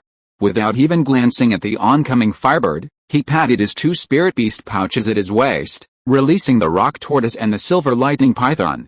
He hadn't released them earlier for fear of scaring away the enemy. Now that the enemy was there was no need to hesitate, he simply released them. Boom! The firebird landed in front of Zhou Chun, exploding into a ball of flame that engulfed him. However, Zhou Chun quickly emerged, bathed in a bright yellow glow, completely unharmed. The man on the treetop, however, was stunned by the two spirit beasts he had released. Two high-grade first-tier demonic beasts. He stared at the rock tortoise and the silver lightning python, his face ashen, then abruptly turned to his Taoist companion who had arrived at the battlefield, suspecting that the companion was deliberately trying to kill him. But seeing the shock on his Taoist companion's face, he couldn't help but wonder. Could it be that she was also unaware beforehand? Just as these thoughts raced through his mind, the rock tortoise and the silver lightning python, under Zhou Chun's command, had already joined the battle. The silver lightning python opened its mouth and spat out a silver-white lightning ball that blasted towards the man on the treetop. Meanwhile, the rock tortoise slammed its paw on the ground, and a patch of earth-yellow spiritual light suddenly emerged from beneath a rapidly approaching female cultivator's feet, instantly transforming into a light cage that trapped her within. At this moment, the other masked man who had accompanied the female cultivator noticed something amiss and hurriedly turned and fled without a word. But he had only escaped a few feet when a silver-white lightning bolt struck the protective barrier he had erected, instantly shattering it and numbing his entire body. Immediately afterward, sharp stone spikes burst from the ground beneath his feet, piercing him through the heart in an instant. A key refining stage 9 cultivator died without any chance to fight back, succumbing to the combined attack of the rock earth turtle and the silver lightning python. Looking at the man on the treetop, the silver lightning python's thunderstorm technique had numbed his entire body, sending him crashing to the ground along with a shattered tree trunk. As soon as he stood up, he noticed the silver-black wheel that had collided with his black short halberd magic weapon in the sky suddenly split in two, one branch becoming a crescent blade that slashed towards him. By the time he hastily used a blue-black iron shield magic weapon to block the blade, the silver lightning python, having already dealt with one enemy, unleashed another silver-white, forked lightning bolt at him. Under the bombardment of this lightning, his first-tier high-grade defensive spell, Wood Spirit Protection Technique, finally gave way and shattered. This completely shattered the man's courage, causing him to panic and hurriedly shout, "Wait! Please allow me to explain." However, Zhou Chun had no intention of listening to his explanation. The situation just now was enough for Zhou Chun to conclude that the middle-aged woman was the culprit behind the group's pursuit and attack on him earlier. Therefore, the man was of no value to him as a prisoner. Besides, he hadn't forgotten that the man had ignored his questioning earlier. So, while having the silver lightning python unleash its lightning attacks without ceasing, he relentlessly attacked the man without giving him any chance to breathe. With a rock tortoise occasionally providing support with a spell or two, the man soon fell to the ground, his face filled with resentment and despair, under the silver lightning python's thunderstorm spell. Only then did Zhou Chun turn his gaze to the middle-aged woman, who had been immobilized by the rock tortoise's gravity and earth prison spells. He saw that she was also staring at him with a face full of resentment. "You seem to have a grudge against me, Zhou. But I can't figure out how I offended you." Zhou Chun frowned slightly, staring at the beautiful woman, racking his brains but unable to recall ever offending her. His memory was usually excellent. If he had truly offended such a beautiful woman, he shouldn't have failed to recognize her. However, upon hearing his words, two streams of tears instantly welled up in the woman's eyes, wetting her cheeks. Then, her face filled with grief and indignation, she glared at Zhou Chun and shouted, "You killed my husband, and you say you don't know how you offended me? How laughable, how laughable." Ho ha ho ha. At the end, she let out a maniacal laugh. The laughter was filled with sorrow, indignation, and helplessness, utterly desolate. She hated herself. She hated her own powerlessness, ultimately failing to avenge her dead husband. She hated even more that her enemy had forgotten who she was. This whole performance completely bewildered Zhou Chun. He couldn't help but curse, "What a crazy woman! If you hadn't followed and attacked me, why would I have killed your husband? The facts are right here. Is it still my fault, having lived in this world for so many years?" This was the first time Zhou Chun had encountered such an unreasonable woman. Could women in this world also disregard the facts? Facing Zhou Chun's curses, the beautiful woman smiled sadly. 9 years ago, also in this Red Rock Mountains, have you forgotten the man you killed back then? Even if you've forgotten that, you shouldn't have forgotten how you obtained the forest-hidden cicada breath technique, Hearing this, Zhou Chun's gaze sharpened. Suddenly, as if remembering something, he looked at her with surprise and said, "So it's you. You're the female bandit cultivator who escaped back then." As he said this, Zhou Chun carefully examined the beautiful woman's face and found that although she had aged considerably, he could still see many traces of the charming female cultivator from back then. However, the two had only met once back then, and he hadn't taken her seriously at all. So much so that if the other party hadn't reminded him, he wouldn't have remembered having such an enemy. In that case, everything made sense. He finally understood why the beautiful woman had brought people to follow and attack him. He immediately looked at the beautiful woman with a complicated expression and said, "I never expected that among the bandit cultivators, there would be such a devoted woman like you." He was genuinely surprised this time. Rogue cultivators were always selfish and heartless, and bandit cultivators often fought amongst themselves due to unequal distribution of profits. Moreover, even disregarding all that, the beautiful woman before him, having already found a new love, was still willing to risk her life to avenge her deceased ex-husband, which was enough to be called devoted. However, the beautiful woman didn't buy into Zhou Chun's sentimental words. She spat angrily, "Bah! I'm dead, I don't need your sympathy, you villain. Sympathize with you? You're overthinking it. While I, Zhou, may have a kind heart, I won't sympathize with a bandit who has twice tried to harm me." Zhou Chun looked at the beautiful woman with a cold smile, shaking his head repeatedly. "If I were to sympathize with anyone, I would sympathize with your new husband.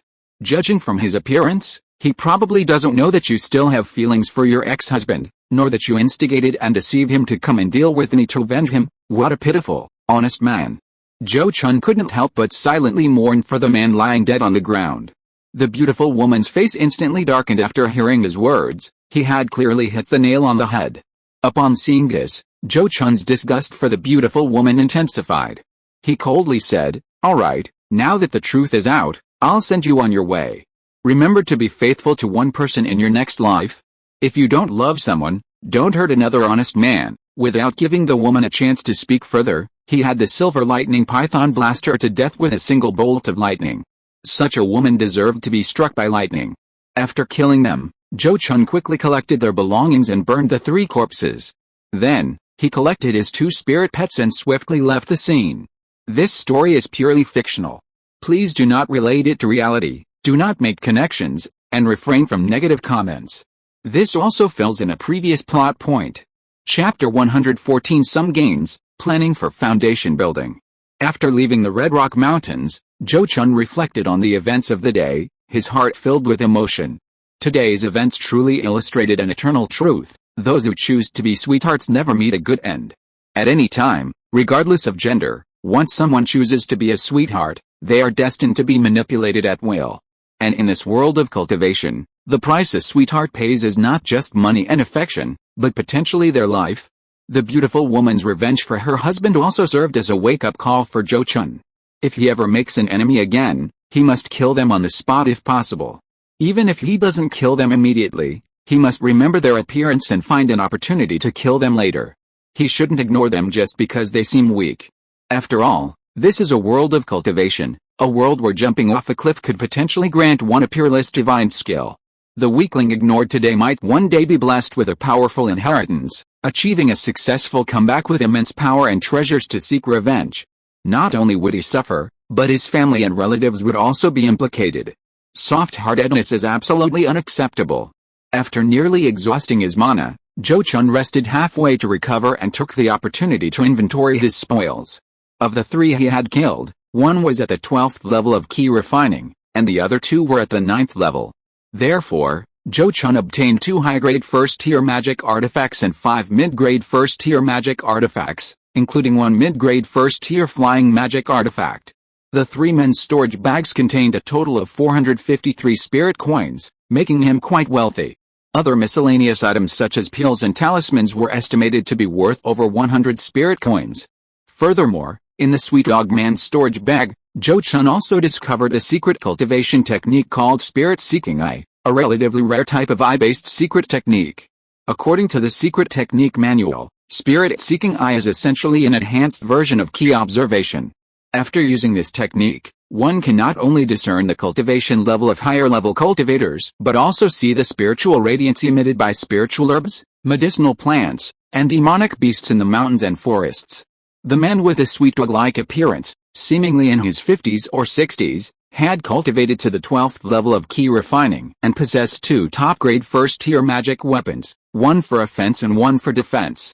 Besides his inherent talent, the biggest reason was his successful mastery of the spirit-seeking technique, a secret art that significantly increased his success rate in finding spiritual herbs. However, while the cultivation requirements for the spirit-seeking technique seemed low, according to its descriptions, mastering it was extremely time-consuming. According to the man's own cultivation notes, which Zhou Chun had reviewed, he began cultivating this technique at the 4th level of key refining at the age of 18 and didn't truly master it until he reached the 7th level at 32, reaching a point where he could use it to find spiritual herbs. And according to his own slightly smug assessment, he was relatively fast. His master had taken nearly 25 years to master this technique. This immediately cooled Zhou Chun's initial enthusiasm. Things were different now. The Zhou Chun of today was no longer the person who would be overjoyed to acquire a secret technique. His understanding of the various secret techniques far surpassed what he had previously possessed. While techniques like the spirit-seeking technique were indeed precious, they were actually quite useless. First, it was certain that this method was of little use to cultivators above the foundation establishment stage. This was because foundation establishment cultivators possessed far stronger spiritual senses and far superior detection capabilities, making them no less effective than this technique in finding spiritual herbs. And which cultivator, after reaching the foundation establishment stage, would still scour mountains and fields searching for spiritual herbs less than 100 years old, or barely 100? Secondly, its ability to detect cultivators at higher cultivation levels was largely ineffective against those at the Purple Mansion stage. Therefore, considering the 10 or 20 years of cultivation required, this technique was utterly useless for a cultivator like Zhou Chun, for whom foundation establishment was not difficult. Only those rogue cultivators who made a living by searching for spiritual herbs would treasure this and be willing to expend such arduous effort to cultivate it. However, this method isn't entirely useless for the family. We can petition the patriarch to bestow it upon ordinary clansmen who aren't qualified to cultivate secret techniques. That way, if someone succeeds in cultivating it later, they can make a fortune from it. Zhou Chun's eyes flashed, realizing the use of this useless technique. After tallying his gains and meditating to recover his mana, Zhou Chun continued his journey. A month later, Zhou Chun returned to the Zhou family. This time, he was lucky and quickly found a mine rich in gold energy. Not only did he cultivate 2 strands of the Xinjin sword key in the mine, but he also collected enough gold energy to replenish 3 strands of the Xinjin sword key. As soon as he returned to Nine Peaks Ridge, Zhou Chun received good news. After 3 months of seclusion, Zhou Jiak, the peak master of Baozi Peak, who had taken the spirit ascension fruit to attempt foundation establishment, had successfully achieved it. Thus, Zhou Jiak not only became the 5th foundation establishment cultivator in the Zhou family, but also the only female foundation establishment cultivator. Moreover, her success mitigated the negative impact of the Zhou family cultivators' failure to reach foundation establishment, giving hope and renewed confidence to the other 2 who hadn't yet used the spirit ascension fruit to establish their foundations. Auntie, I was able to successfully establish my foundation this time, thanks to Zhang Chun's immense help. I won't say more, but if you ever need my help when you try to establish your foundation in the future, I will definitely support you wholeheartedly. On Baozi Peak, when Zhou Chun returned and learned the news, he came to visit and congratulate Zhou Jiao. The new foundation establishment cultivator of the Zhou family immediately looked at him with a serious expression and gave his assurance. Upon seeing this, Zhou Chun immediately bowed and thanked him, saying, "Then this nephew thanks you in advance, 13th," and he was also very happy. Next, Zhou Chun visited his parents and siblings. Then handed over the secret technique, the spirit-seeking method, to the family and explained his suggestions to the clan leader, Zhou Daoyi. Zhou Daoyi agreed with his suggestions and rewarded him with 300 points of family merit. Then, he announced the good news to the entire clan.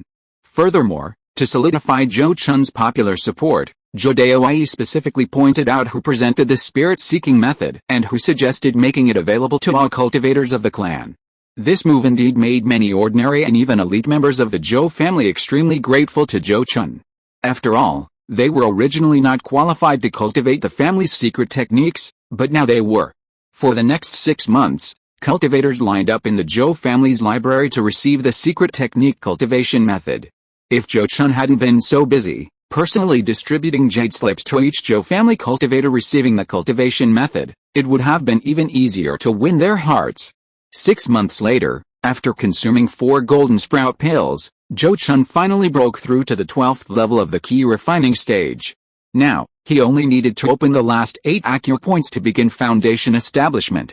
And at this time, he was only in his early 30s.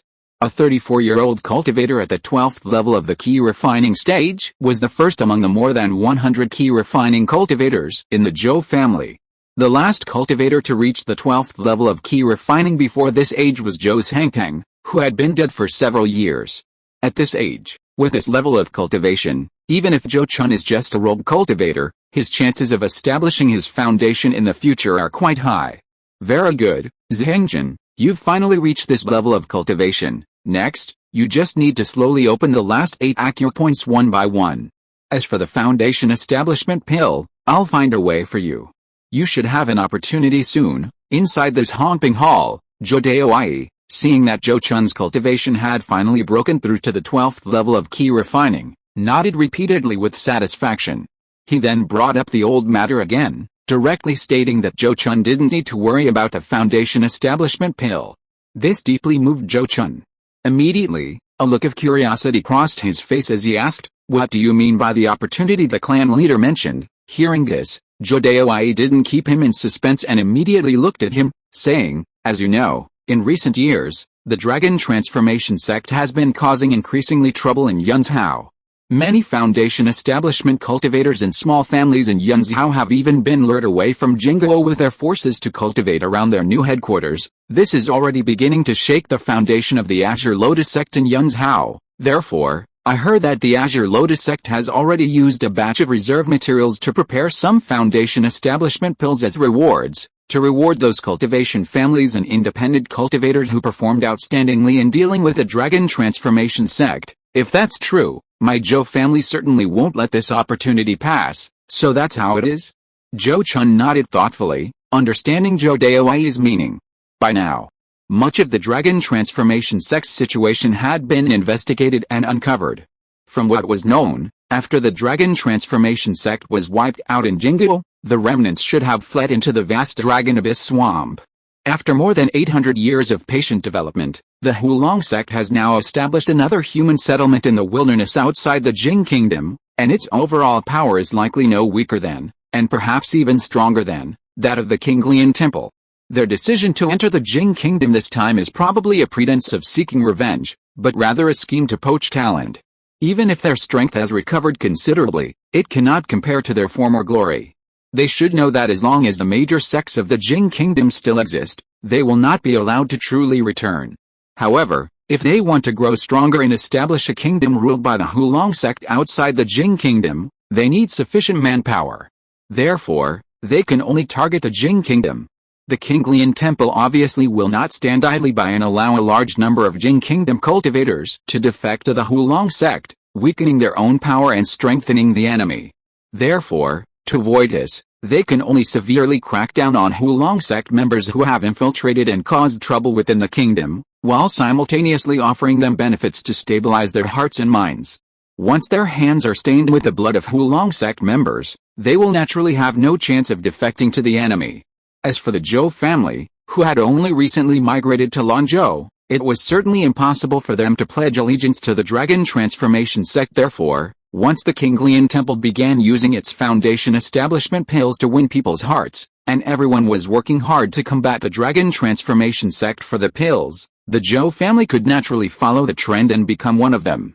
At that time, even if they killed some of the dragon transformation sect's foundation establishment envoys, they wouldn't become the first to stick their necks out, and they could use this to demonstrate their resolve to the Qinglian temple, a triple win. Understanding this, Zhou Chun indeed stopped worrying about the foundation establishment pills. That day, because the family's supply of the venomous spiny fish slime for making Touch of Despair had run out, Zhou Chun went to the underground river to fish again. It was now certain that the venomous spiny fish could not be artificially bred. Or rather, it was impossible due to environmental limitations.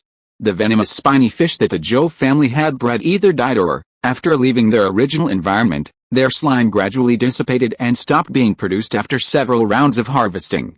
Therefore, To make Touch of Despair, they still had to send people to that underground river to fish for slime. Zhou Chun had previously suggested several times that the Zhou family directly occupy the mountain peak where the pool was located. However, the clan leader, Zhou Daoyi, had temporarily rejected the suggestion. According to Zhou Daoyi, the Zhou family currently had limited manpower, they could barely hold on to Jilfang Ridge, and if they established another branch, it would be difficult to manage both sides. After being rejected several times, Zhou Chun stopped mentioning the matter. However, upon arriving at the pool again, Zhou Chun, looking at the deep pool before him, couldn't resist the urge to explore the underground river. Now, his cultivation had reached the 12th level of the key refining stage, and his silver lightning python had become a first-tier high-grade demon beast with equally powerful combat capabilities in water. Even if you were to be besieged by a large group of poisonous spiny fish as before, with a strong paralyzing effect of the lightning movement spell in water, escaping unscathed shouldn't be difficult. No sooner said than done. After a moment's thought, Zhou Chun released the silver lightning python, cast a water repellent spell on himself, and let the python carry him underwater. Perhaps because the silver lightning python, Bye-Bye, had already begun to possess the imposing aura of a mid-level demonic beast, the demonic beasts Zhou Chun encountered this time, carried by it, were all frightened away in advance as they advanced through the underground river. He easily reached the underground water cave that had previously caused their defeat. After entering the underground water cave, Zhou Chun encountered some poisonous spiny fish.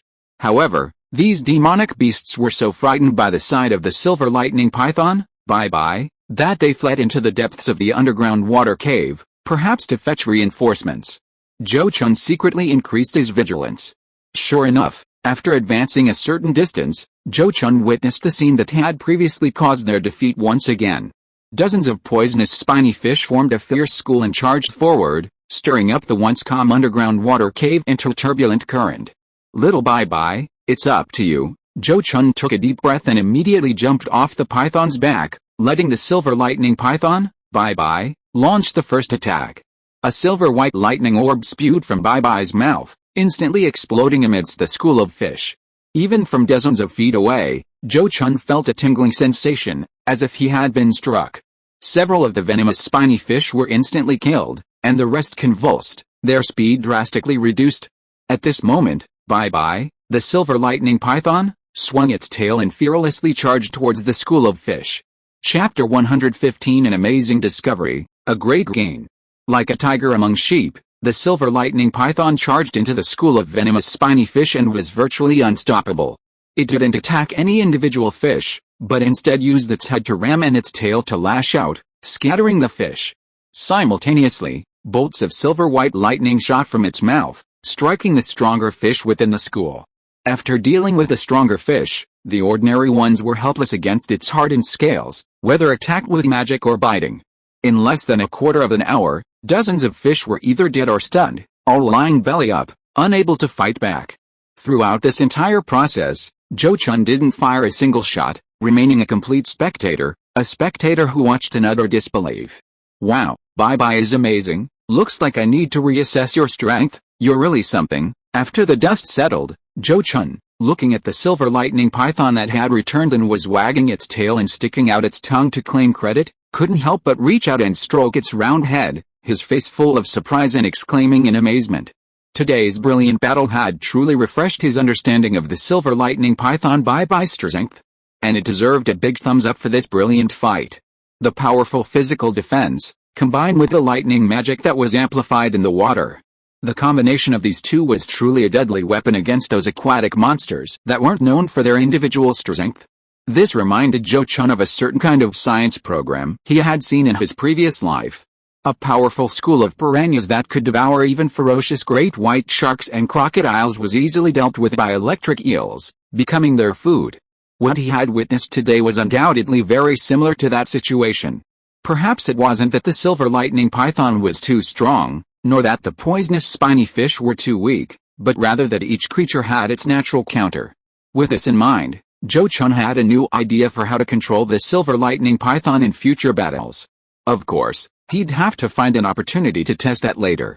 For now, he looked at the dead or unconscious poisonous spiny fish, picked out a few that were powerful in life and put them into his storage bag, then continued with the silver lightning python carrying him forward.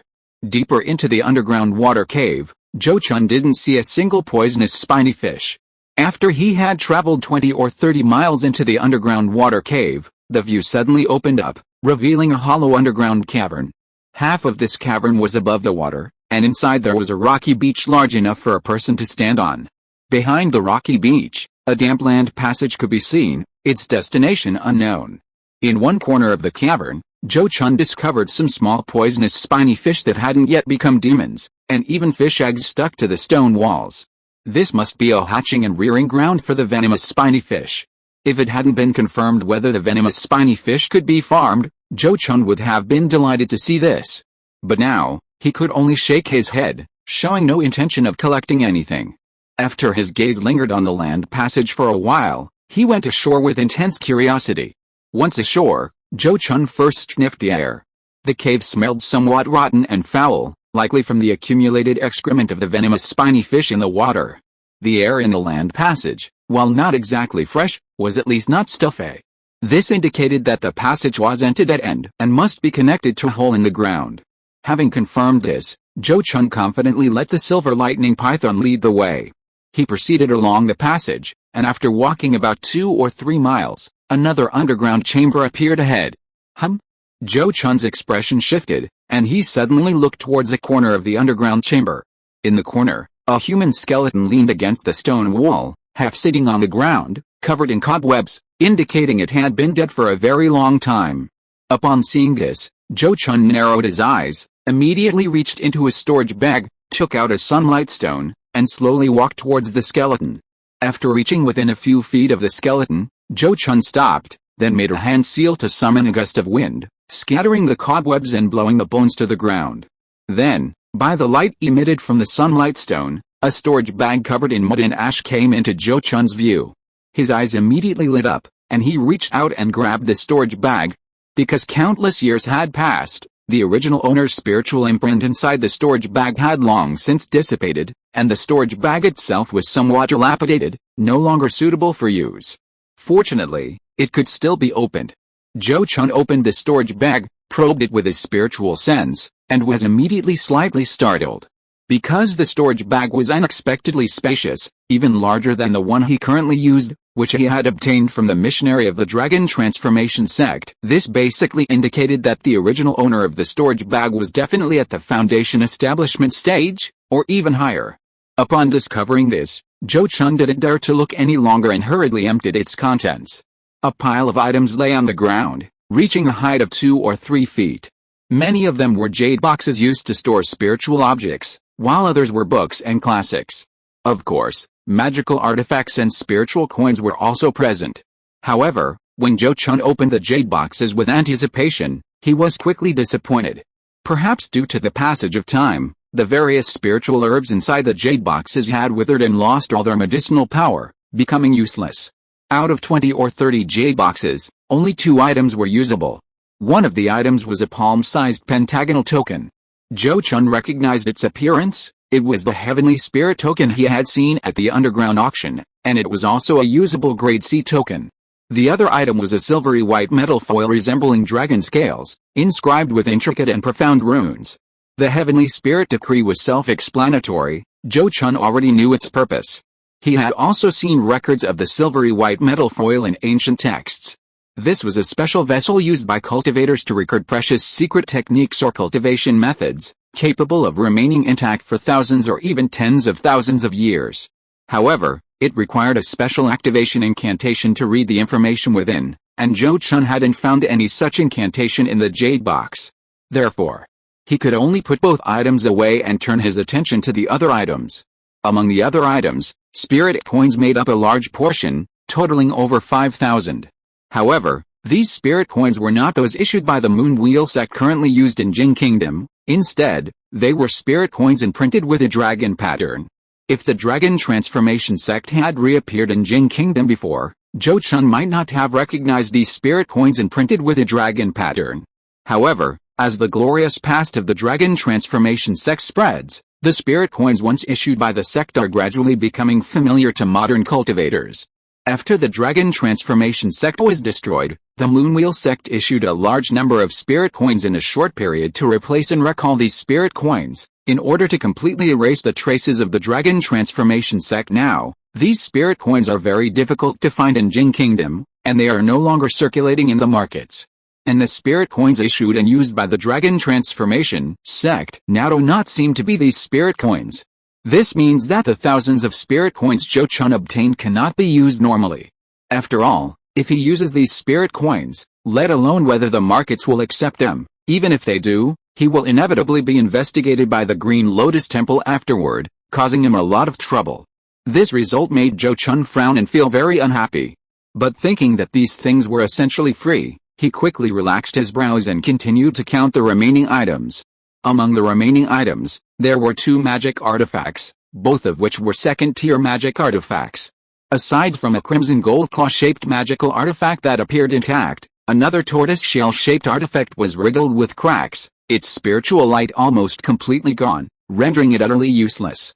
One wonders what kind of brutal battle the deceased had endured to have such a seemingly formidable defensive artifact reduced to this state. Furthermore, among the pile of items on the ground, Zhou Chun couldn't find a single talisman, nor even many medicine bottles.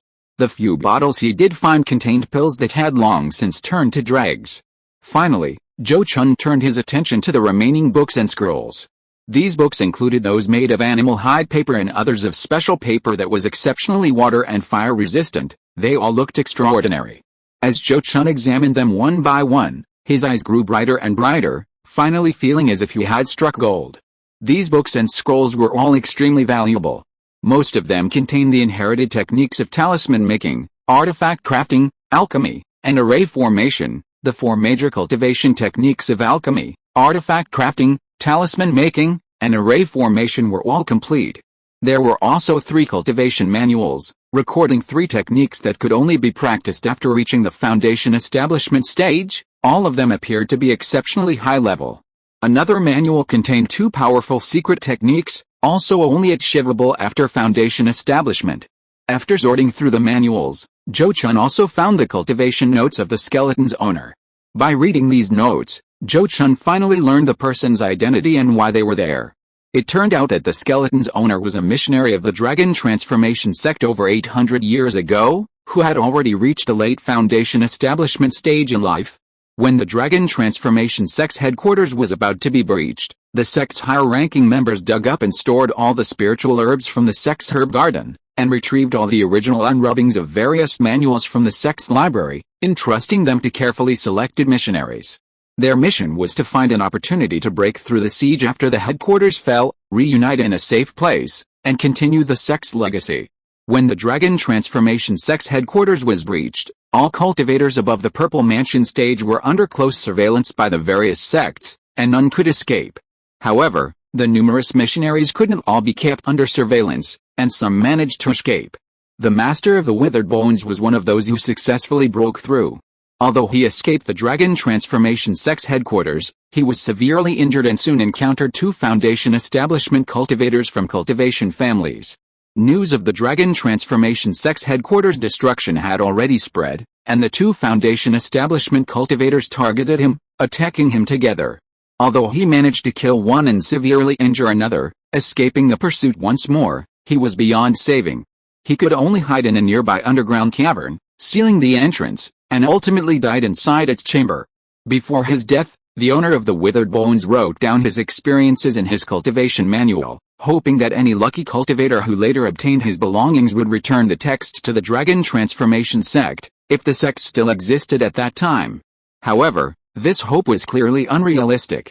But considering the mission he carried, such a wish was understandable. So these are relics from a Dragon Transformation Sect cultivator from over 800 years ago. No wonder there's such a large quantity of spirit coins issued by the Dragon Transformation Sect. Zhou Chun closed the cultivation manual he had just finished reading, his face showing sudden realization as he exclaimed. Actually, he had already made some guesses when so many spirit coins were issued initially, but now his guess was confirmed. Furthermore, through reading the records in the cultivation manual, Zhou Chun also had some speculation about the secret technique recorded on the metal foil. If he wasn't mistaken, That thing should record the most important inherited secret technique of the Dragon Transformation Sect, the Dragon Transformation Secret Manual. As for how many of the 5 layers of the Dragon Transformation Secret Manual were contained within, that would only be known after it was opened. Unfortunately, the method to activate it wasn't recorded in the cultivation manual by the owner of the skeleton, clearly indicating that he didn't want to reveal such a fundamental secret of the sect to outsiders. However, Zhou Chun wasn't too discouraged. After all, the Dragon Transformation Sect was still thriving, and as long as he had this metal foil, he could eventually activate it through the sect's missionaries or protectors. Therefore, he quickly rallied his spirits and collected everything usable from the pile on the ground into his storage bag, including the spirit coins. These spirit coins might not be useful now, but they might come in handy in the future, and they wouldn't take up much space anyway. After packing everything up, Zhou Chun looked at the skeleton on the ground, bowed respectfully, and then dug a hole to bury it. In any case, he had received the owner's legacy, and burying the remains was only right.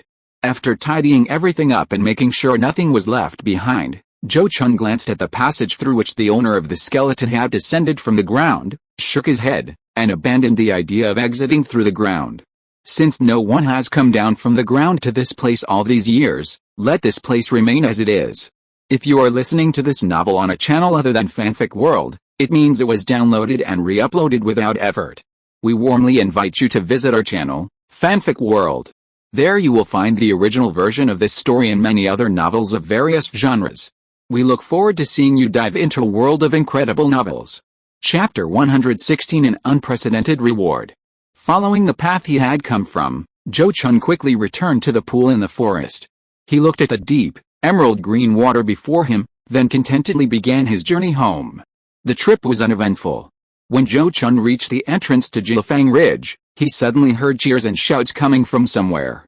Curious, he went to investigate and saw a young man from the Zhou family riding on the back of the lead 8-horned water deer, being carried wildly through the forest. It seemed he was reindeer herding. Among the cheering crowd, Zhou Chun also spotted Zhou Shengyang. He immediately walked over, first greeting Zhou Shengyang, and then asking curiously, why did the third elder send fifth brother to tame the lead deer? He's only at the 8th level of key refining.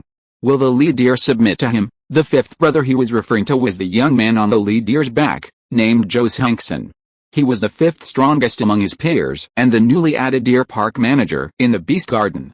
Upon hearing Zhou Chun's words, Zhou Shengyang immediately replied with a smile. This was fifth brother's own request. He said that since he had taken over as the manager of the deer park, he couldn't possibly be unable to manage even these 8-cornered water-splitting deer under his jurisdiction.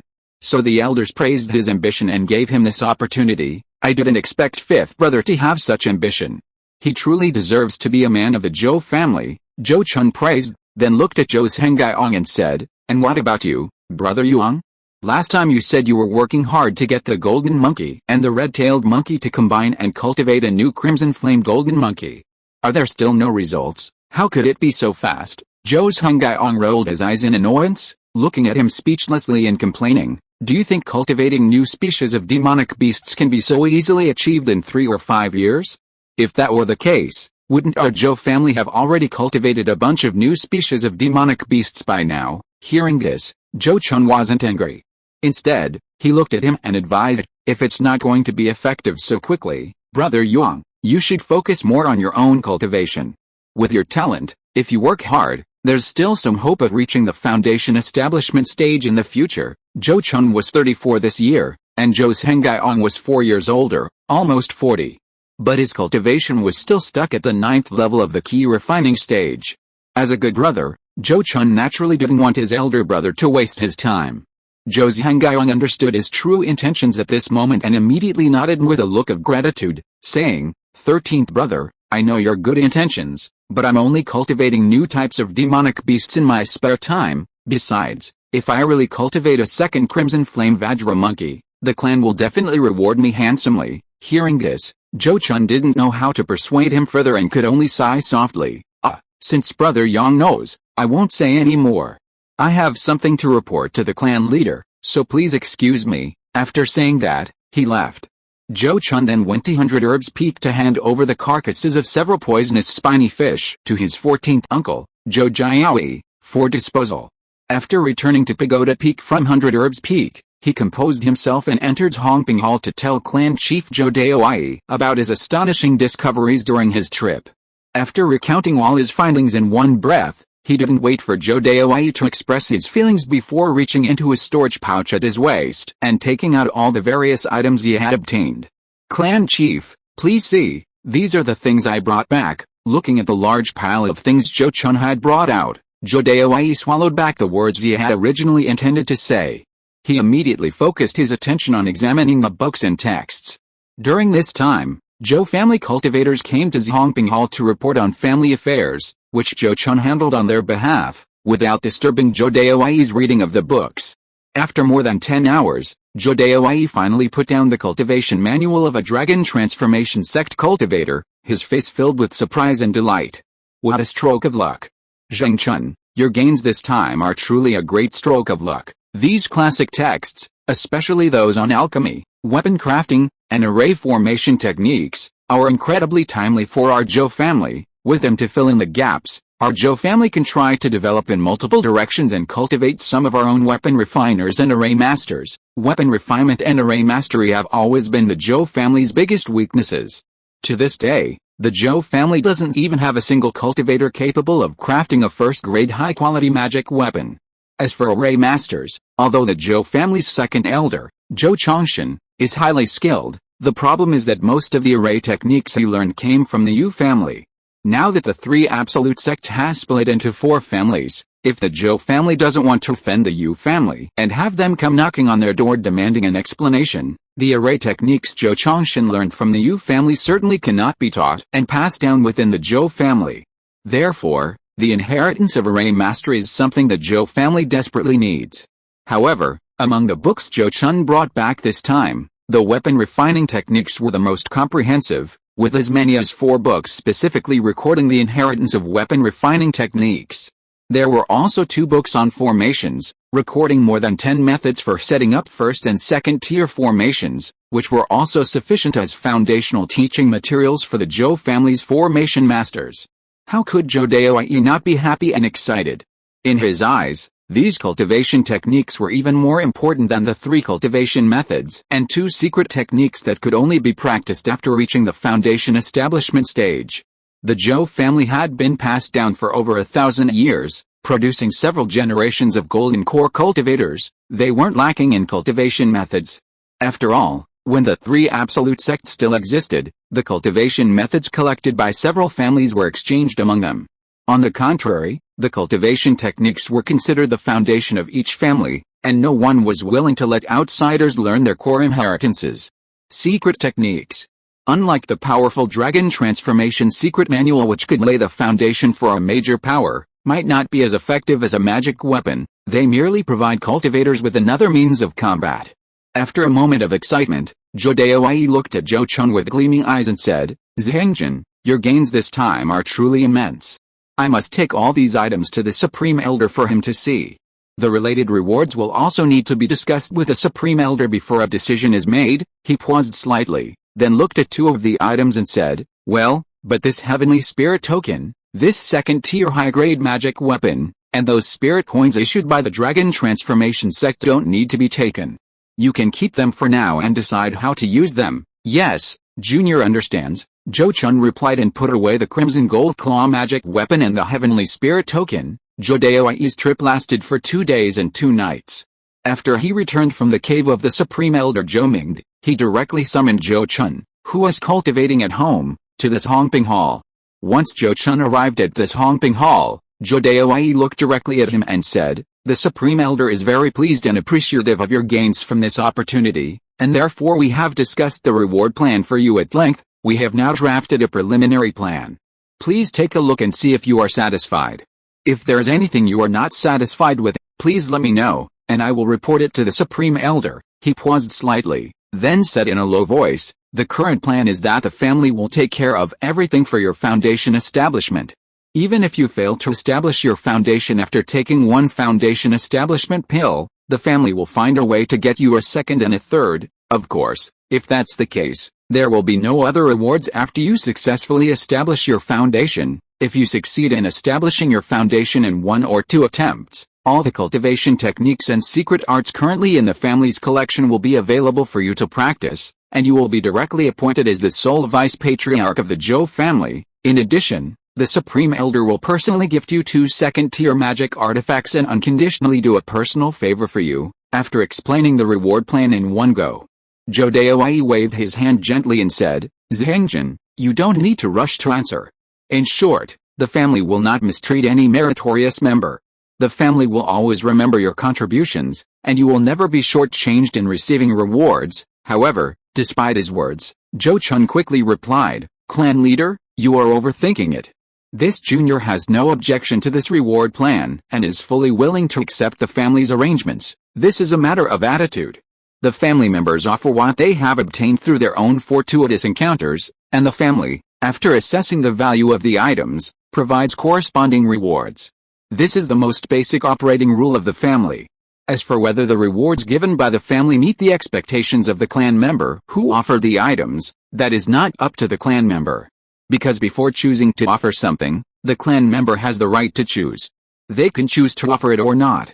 Since they have chosen to offer it, it means they trust the family and are willing to accept any fair or unfair rewards from the family. At this point, facing the rewards given by the family, suddenly saying, I think this is unreasonable, or I think this or that, wouldn't that just be asking for trouble? Zhou Chun aspires to be the head of the Zhou family. How could he lack such a broad perspective? In short, while the Supreme Elder and the clan head may grant him the right to negotiate, he cannot take it for granted and act on it. Even if he were to do so, he should wait until he successfully establishes his foundation and becomes the vice clan head of the Zhou family. Good, it's best if you accept this plan. Zhou Daowei stared at Zhou Chun for a while, then smiled and nodded repeatedly, very satisfied with his attitude. In truth, the so-called right to negotiate was meaningless from beginning to end. It was merely a small test for Zhou Chun. He had no other intention than to see if Zhou Chun would become arrogant and complacent after achieving merit, truly considering himself the third most important person in the Zhou family. If that were the case, he would really need to give this junior a warning. But now it seems his worries were unnecessary. This junior is even more outstanding and composed than he imagined. Satisfied, Zhou Daowei then said, let's talk about the other items. I'll keep the secret foil for now.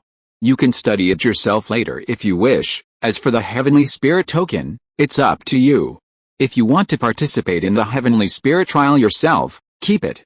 If not, you can give it to your family to sell. As for the other items, you can keep them as you like for now. Zhou Chun immediately replied, I'm very interested in the Heavenly Spirit trial, and I plan to use the Heavenly Spirit token myself. This answer didn't surprise Zhou Daowei. After all, the Heavenly Spirit trial was a trial held by a major sect thousands of years ago to select elite disciples. Any ambitious and capable key refining cultivator would want to participate and test their abilities. Not to mention, the trial ground still contained many rewards left behind by the Heavenly Spirit sect. Therefore, he quickly nodded and said, in that case, you should keep this Heavenly Spirit token safe. When it shows any unusual activity, it means the trial grounds are about to open. At that time, I will personally escort you to the Heavenly Spirit Gate ruins. Junior understands, Zhou Chun replied and withdrew first. In the following time, Zhou Chun also focused on cultivating in the family while preparing for the Heavenly Spirit trial that might take place soon. He wrote a letter to Liu Xian of King Lian Temple, asking her to help find out more information about the Heavenly Spirit trial. At the same time, he purchased magic tools, talismans, and pills for himself from both the family and the market. With a reward promised by the family, Zhou Chun no longer needed to worry about his foundation establishment. Therefore, he could use all the family merits and spirit coins he had accumulated to prepare for this Heavenly Spirit trial. Not long after, Liu Xian received news first. As Zhou Chun expected, a powerful force like King Lian Temple naturally possessed more detailed information about the Heavenly Spirit trial. According to Liu Xian, the trial grounds of the Heavenly Spirit trial included single-player trials, multiplayer trials where participants competed against each other, and even the most dangerous life or death trials. Participants typically entered the trial grounds to first complete a single-player trial. Only by successfully completing it could they choose to participate in a multiplayer trial or a more challenging single-player challenge. However, many years had passed, and now even if one successfully completed a single-player challenge, It was difficult to obtain the prepared rewards. Therefore, to truly reap treasures within the trial grounds, one had to enter the multiplayer trial grounds where spiritual herbs grew. These rewards could be spiritual herbs that had grown there for many years, or items from other participants. Because there was no longer the supervision of high-ranking cultivators from the Heavenly Spirit sect, all multiplayer trials were essentially open to mutual slaughter, making them far more dangerous than the previous formal trials. Chapter 117 Trial begins. Conquer Fire Dragon Alley. Having learned more detailed information about the Heavenly Spirit trial, Zhou Chun had a clearer idea of how to participate. He certainly wouldn't be content with just conquering the single-player trial levels. He was determined to participate in the multiplayer trial competition. In such a multiplayer trial arena, anything could be dangerous. Although he had the help of his two spirit pets, the rock turtle and the silver lightning python, he was still in danger if he encountered multiple enemies working together. Therefore, strengthening his combat capabilities was imperative. As for talismans, that was relatively easy. Zhou Daoyi, the Zhou family patriarch, was quite skilled at talisman making and could create many kinds of high-grade first-tier talismans. Zhou Chun used the family's merits as a reward, asking the patriarch to custom-make a batch of versatile first-tier talismans for him. However, as for magical artifacts, Zhou Chun would have to continue searching the market. After visiting many shops selling magical artifacts in the market, Zhou Chun added 2 more high-grade first-tier magical artifacts to his collection. Now that he had reached the 12th level of the key refining stage, with his divine sense and magical power greatly enhanced, he could easily use 4 or 5 first-grade high-quality magic weapons in a single battle. Considering the possibility of a protracted war of attrition, Zhou Chun bought 3 rejuvenation pills as a backup. With everything prepared, Zhou Chun focused on quiet cultivation within his family, awaiting the start of the Heavenly Spirit trial. However, before he could even see any unusual activity from the Heavenly Spirit decree, the Kinglian Temple had already begun releasing information about Foundation establishment pills. The situation was similar to what Zhou Daoyi had received. The Kinglian Temple had indeed invested heavily this time, offering as many as 30 Foundation establishment pills as rewards. According to the Kinglian Temple's reward requirements, killing 2 missionaries of the Dragon Transformation Sect would earn 1 Foundation establishment pill. Additionally, providing important clues that led to significant gains for the Kinglian Temple in their operations against the Dragon Transformation Sect would also earn Foundation establishment pills. In addition to Foundation establishment pills, Kinglian Temple also offered a number of pills that could improve the cultivation of key refining stage cultivators, as well as Foundation establishment aids similar to Spirit Ascension fruits, as rewards to encourage cultivators within its territory to report and kill members of the Dragon Transformation Sect. After this news spread, cultivators in the southern states of Jing Kingdom indeed became much more diligent and focused on dealing with the Dragon Transformation Sect than before. On the Zhou family's side, Zhou Daoyi was also somewhat eager to act. Foundation establishment pills, such rare resources, are usually tightly controlled by powerful forces, with only occasional drops circulating in the markets, giving other small and medium-sized forces and independent cultivators a glimmer of hope. An opportunity like Kinglian Temple offering 30 Foundation establishment pills at once is perhaps only encountered once every 1 or 200 years.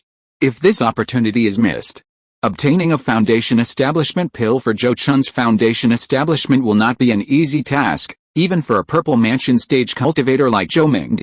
However, he had promised to escort Zhou Chun to the Shineling Gate ruins to participate in the Shineling trial. If he left now, he might not be able to receive the news and return to the family in time. Therefore, he could only restrain himself and pay attention to the situation first. In just over 2 months, the Hulong sect suffered heavy losses in its operations in Jingguo. Many cultivators who couldn't resist the temptation to join the Hulong sect were killed, which severely deterred others who were wavering. However, Zhou Daoyi judged that the Hulong sect would not easily let this go after suffering this loss. There would likely be an even more fierce counterattack. At this moment, the Shineling token that Zhou Chun always carried with him finally showed some unusual activity. He held the token in his hand, and the 2 characters Shineling on the token were now faintly glowing and slightly warm. Upon seeing this, Zhou Chun hurriedly went to the clan leader Zhou Daoyi to explain the situation. That's right. The Heavenly Spirit trial is about to begin. Zhou Daoyi checked the Heavenly Spirit token and confirmed that the anomaly was related to the opening of the trial grounds. Then he looked at Zhou Chun and said, Wait here. After I explain the situation to the Supreme Elder, I will take you to the Heavenly Spirit Gate ruins." After waiting for half an hour, Zhou Chun and Zhou Daowei left the Zhou family of Nine Peaks Ridge together. Perhaps because there were only two of them, Zhou Daowei did not use the Azure Cloud Python for transportation this time, but instead chose to fly with Zhou Chun. The two of them headed north, and in just over 2 days, they flew 6 or 7,000 miles, directly arriving at Lingzhou, the northernmost part of Jing Kingdom. Lingzhou is also called Southern Lingzhou, because it is located in the territory of Qing Kingdom to the north of Lingzhou and Jing Kingdom. It is also called Lingzhou, or Northern Lingzhou. The ruins of the Heavenly Spirit Gate, dating back thousands of years, are located on a desolate land at the border of northern and southern Lingzhou. It is said that thousands of years ago, Lingzhou was the most prosperous cultivation land within a radius of tens of thousands of miles, and the Xianling Sect's mountain gate was located here. Later, with the destruction of the Xianling Sect, the once spiritually rich mountain gate was completely destroyed in that great war, becoming a wasteland. After Zhou Daowei escorted Zhou Chun into Lingzhou, he first asked someone to scout out the specific direction, and then led Zhou Chun straight to the Xianling Sect ruins. Not long after, a large wasteland filled with rubble and weeds appeared in Zhou Chun and his companion's sight. According to the guide, seeing this wasteland meant they had arrived at the Xianling Sect ruins. This was because the rubble on this wasteland was formed by the weathering of the rocks over time after the Xianling Sect's mountain gate was destroyed. After traveling about 300 miles along this wasteland, Zhou Chun and his companions arrived at the actual location of the Xianling Sect ruins. It was an even more desolate and dilapidated place, so desolate that even after so many years, only weeds grew there, and not a single tree could be seen. When Zhou Chun and his group arrived, over 100 cultivators from the 3 countries of Jing, Shang, and Shen had already gathered. Most of them were similar to Zhou Chun's group, escorted by one or more foundation establishment stage elders, each leading one or more key refining stage cultivators participating in the Heavenly Spirit trial. All the key refining stage cultivators here were uniformly at the 12th level of key refining. However, compared to the young faces like Zhou Chun's, quite a few of the key refining stage cultivators had gray hair. Clearly, these older cultivators were not here to test their own strength, but to seize the benefits.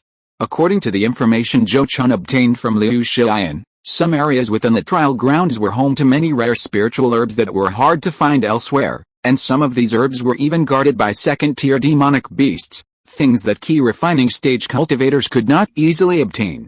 Those forces aware of this intelligence, possessing the Heavenly Spirit token, would undoubtedly select powerful key refining stage cultivators to participate in the trial and attempt to harvest those rare spiritual herbs. After Zhou Daowei brought Zhou Chun, the cultivators who arrived earlier merely glanced at the two before withdrawing their attention.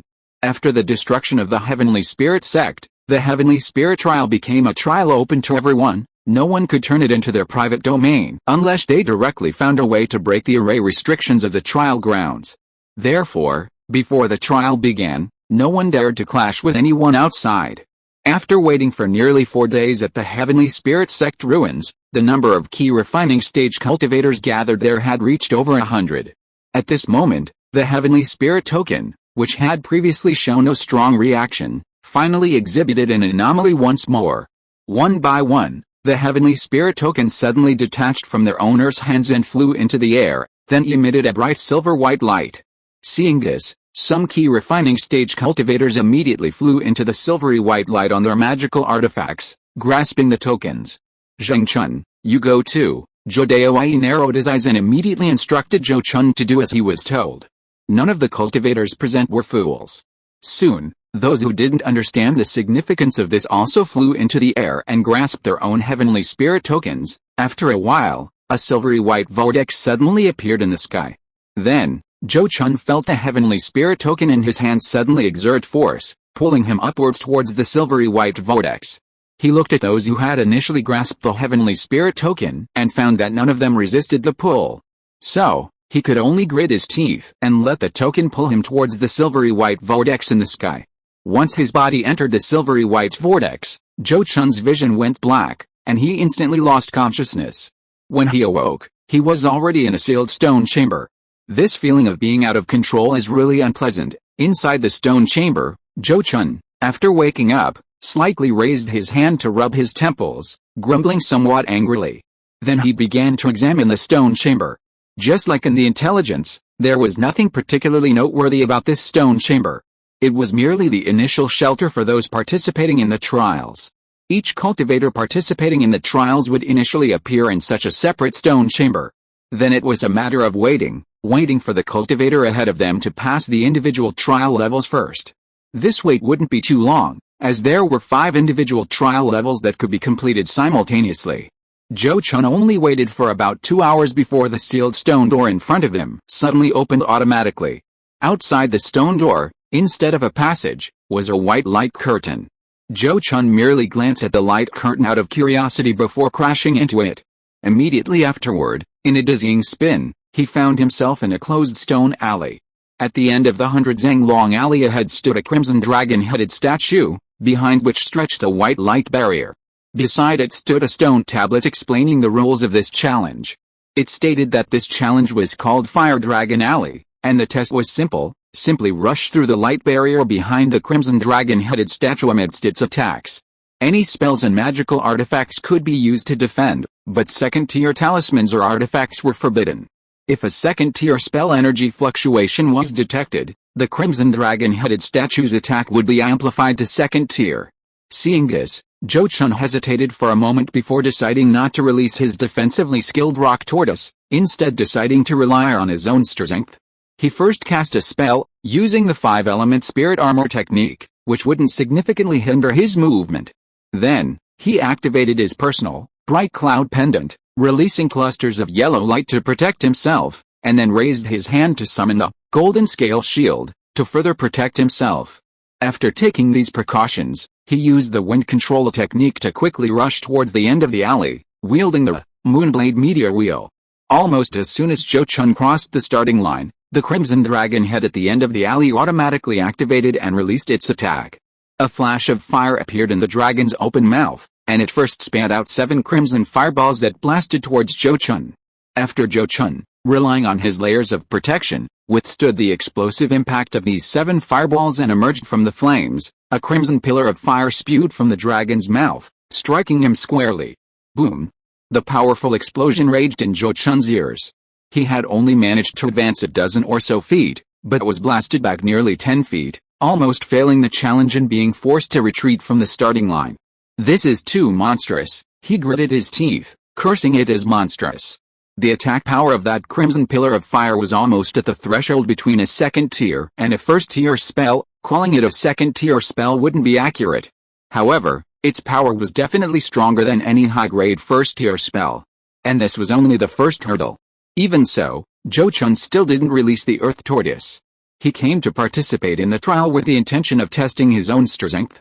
If he kept releasing the Earth Tortoise when facing such a deadly challenge, how could he test his strength?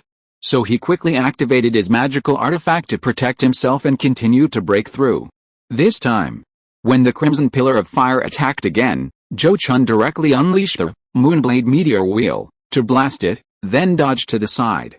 Although this caused the Moonblade Meteor Wheel to be blasted away outside the alley, it successfully prevented Zhou Chun from being blasted away himself. He charged forward against the aftershocks of the exploding fire pillar, quickly covering half the distance. At this moment, flames flashed from the crimson dragon's mouth again, and it suddenly spewed out a long, blazing crimson flame that burned towards Zhou Chun. The crimson flame filled the entire alley, leaving absolutely no room to escape.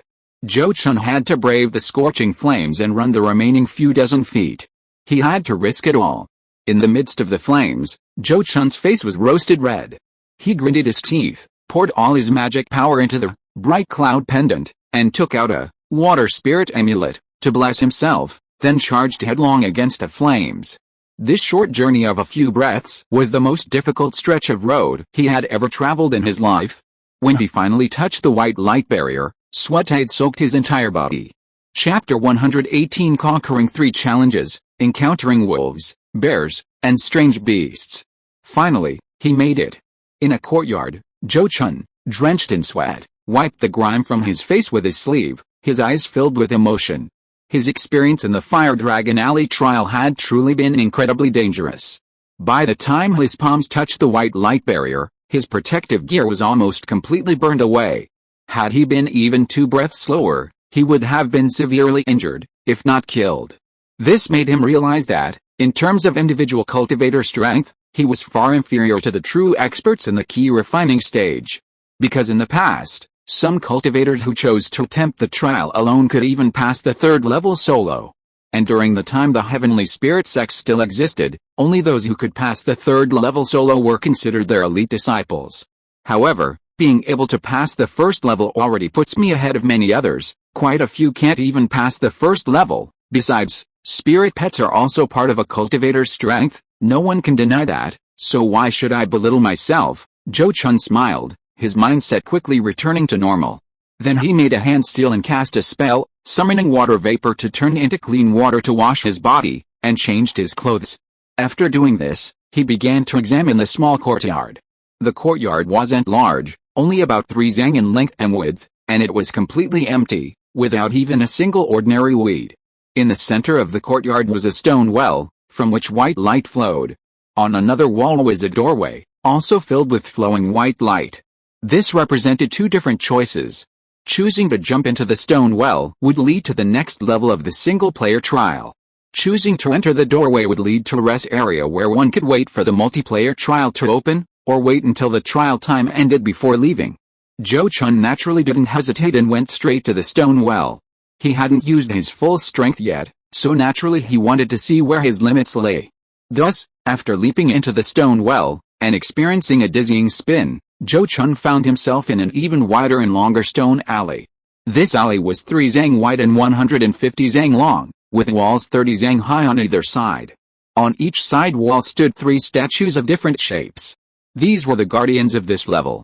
6 Harmonies Alley was the name of this level, and the rules were similar to the previous level, Fire Dragon Alley. One had to pass through the alley and reach the end while enduring continuous attacks from the 6 statues to pass. Zhou Chun had already proven his individual strength in the previous level, so there was no need to restrain himself in this one. Besides, the terrain of this level was more suitable for the rock tortoise to unleash its power. So, after casting protective spells on himself, he released the rock tortoise. Once the rock tortoise had also cast several defensive spells on itself, Zhou Chun gave the order, and it took to the front lines. Almost as soon as the rock tortoise crossed the starting line, the nearest statue on its left, wielding a sword, swung its large, refined gold sword down, unleashing a golden blade of energy 7 or 8 feet long that slashed towards the rock tortoise. Faced with this attack, the rock tortoise decisively used its earth wall technique to block in front of it, while simultaneously retracting its head into its shell. Boom! The thick earth wall was easily pierced and destroyed by the golden blade of energy, then sliced through the rock tortoise's stone armor, leaving a deep gash several inches deep. However, compared to the rock tortoise's now foot-thick shell, this was hardly damage, merely a minor scratch. Therefore, after taking this blow, the rock tortoise stretched out its head and continued its stride forward. Although it was a slow-moving tortoise-type demon beast, the rock tortoise's current massive size made it quite fast when charging. Soon it had covered 20 feet and was met with its second attack. This time, the attack came from a toad statue. Blue light surged from its mouth, and it quickly spat out a beam of blue ice light, freezing the rock tortoise in place. At the same time, a stone statue opposite the toad suddenly swung its arm, quickly conjuring a boulder the size of a carriage that hurled at the rock tortoise. Zhou Chun couldn't stand idly by anymore. He hurriedly unleashed the Moonblade Meteor Wheel to slash at the boulder, while simultaneously casting a Fire Serpent Talisman to help the rock tortoise melt the ice. In the subsequent trials, it was only through the combined efforts of Zhou Chun and the rock tortoise that they finally succeeded in passing the 6 Harmonies Alley trial. Unlike the previous Fire Dragon Alley, after successfully passing 6 Harmonies Alley, there was no need to go through that small courtyard again. There was a direct teleportation screen leading to the 3rd level. The 3rd level was no longer an alley, but an arena 50 zang long and 50 zang wide, called the Battle Arena. The arena was guarded by a puppet automaton. According to the stone tablet beside the arena, this puppet can instantly cast 36 high-grade first-tier spells and possesses a shield equivalent to a low-grade second-tier defensive spell. Challengers must break its shield before being defeated. This is essentially a key refining cultivator fighting a foundation establishment cultivator without a second-tier magic weapon. Zhou Chun understood the difficulty of this challenge when he read the description. However, he found it even more difficult than he had anticipated. Foundation establishment cultivators can also almost instantly cast high-grade first-tier spells, but they can only cast a few that they are very familiar with. The puppet, however, can instantly cast 36 different high-grade first-tier spells. This makes it impossible to predict which spell it will use next and impossible to take any targeted precautions. And it doesn't care about your attacks at all. Even with Zhou Chun releasing both of his spirit pets to participate, the battle was extremely difficult and arduous, and he almost gave up several times. In the end, he still had to use more than 10 high-grade first-tier magic talismans he had prepared to finally manage to wear down the protective shield on the puppet with the help of his 2 spirit pets. Passing the 3rd level meant that Zhou Chun's strength had reached the level of the elite disciples selected by the Heavenly Spirit Sect thousands of years ago. This was a very good affirmation for a cultivator from a small family like him. Unfortunately, even after passing the 3rd level, he still didn't receive any rewards. There was no way around it. Thousands of years was simply too long. Without anyone replenishing the reward treasures for passing the levels, the rewards originally arranged for the first 3 levels had long been taken by those who came before. Unless someone could pass the 4th level, or even the final 5th level, they might still receive item rewards. But Zhou Chun couldn't gamble on that possibility. The 3rd level alone had already used all his strength, except for 2 unused Xinjin sword key. Who knew how difficult the 4th level would be? Leaving through the exit next to the arena, Zhou Chun was quickly teleported to a courtyard with fresh air. Although the courtyard wasn't large, it finally had flowers and grass, resembling a normal courtyard. This was the place for the participants to rest. After briefly surveying the courtyard, Zhou Chun sat down cross-legged and began meditating to recover his mana. This was an advantage he had over other cultivators. Even within the heavenly spirit trial grounds, the spiritual energy of heaven and earth was still polluted by turbid and malevolent energy. Therefore, most of the participating cultivators dared not meditate to recover their mana here, and could only rely on taking pre-prepared pills like the rejuvenation pill to restore their mana. As a result, they often couldn't maintain their mana at its peak like Zhou Chun. After waiting for about a day, the gate of Zhou Chun's courtyard suddenly opened automatically, revealing a white light screen in front. The multi-person trial grounds have finally opened. Zhou Chun, who had already recovered, suddenly stood up, his eyes shining as he looked intently at the light screen outside the gate. Then, without hesitation, he stepped out. After another dizzying sensation caused by the teleportation, Zhou Chun found himself in a mountain forest. Beneath his feet stood a small stone altar, now severely dilapidated from wind and rain. Beside it lay a stone tablet, its inscription also badly eroded, though its meaning was still largely legible. According to the inscription, this trial was called the Battle of the Tower, and at the center of this area stood a 7-story tower. Only by collecting 7 heavenly spirit tokens could one open the tower's barrier and enter to choose a treasure for collection. In previous trials led by the Heavenly Spirit Sect, anyone defeated in this trial had to hand over their heavenly spirit tokens, but now, without the supervision of higher-level cultivators, the trial participants were likely more inclined to kill their rivals to obtain the heavenly spirit tokens. I wonder how many trial participants will enter this place this time. Zhou Chun's eyes flashed, as if he could already see the scene of trial participants hunting each other for the heavenly spirit token in each other's hands. After lingering in place for a while, Zhou Chun reached out and released the silver lightning python bye-bye from his spirit beast pouch, sending it ahead to scout the way and begin exploring this mountain forest. Actually, this land of the tower does not prohibit flight, but one cannot fly too high. About several hundred feet above the ground, there is a blue-red array light screen, and one can fly as long as the altitude does not exceed that array light screen. However, since it is known that the participants in this trial will hunt each other, unless there is some emergency or extreme confidence in their own strength, no one will easily fly into the sky and expose their presence. Although Zhou Chun is exceptionally strong, he does not dare to do such a dangerous thing. So it is better to stay on the ground and walk. In any case, the Heavenly Spirit Trial lasts for half a month, and these trial participants have plenty of time to explore this trial ground. While traveling through the mountains and forests, Zhou Chun easily discovered some spiritual herbs and medicines. Beneath a towering ancient tree covered in ancient vines, a silver lightning python, bye-bye, spewed lightning, easily blasting a black spider demon beast, also a first-tier high-grade demon beast, to death beneath the tree, relying on the powerful force of its lightning-based magic. Only then did Zhou Chun climb the tree and pluck a dozen or so dark red spiritual fruits from a reddish-brown vine. These dark red spiritual fruits were called red vine heart fruits, a rare and precious spiritual medicine rarely seen outside the area, each worth 20 or 30 spirit coins. This was the best spiritual medicine Zhou Chun had obtained so far in this land of the tower. After picking the herbs, Zhou Chun continued on his way. He had briefly flown into the air to check the direction and vaguely saw the 7-story tower, seemingly located on a high mountain over 100 miles away. Now he headed towards that location. Zhou Chun believed he wasn't the only one like this. Other trainees who came to this trial ground would definitely choose to head there as well. Half an hour later, Zhou Chun arrived at a low point in the mountains, in a canyon between two peaks. The path in the canyon was extremely difficult to traverse, the ground covered with slippery moss and thorny plants everywhere. After walking for a while, Zhou Chun couldn't stand this awful place any longer and briefly flew down to a nearby mountain, preferring to take the longer route over mountains and valleys.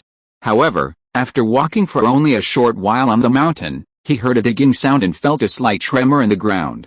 This made his expression harden, and he immediately put away the silver lightning python and quietly used the forest-hidden cicada breath technique to move towards the source of the sound.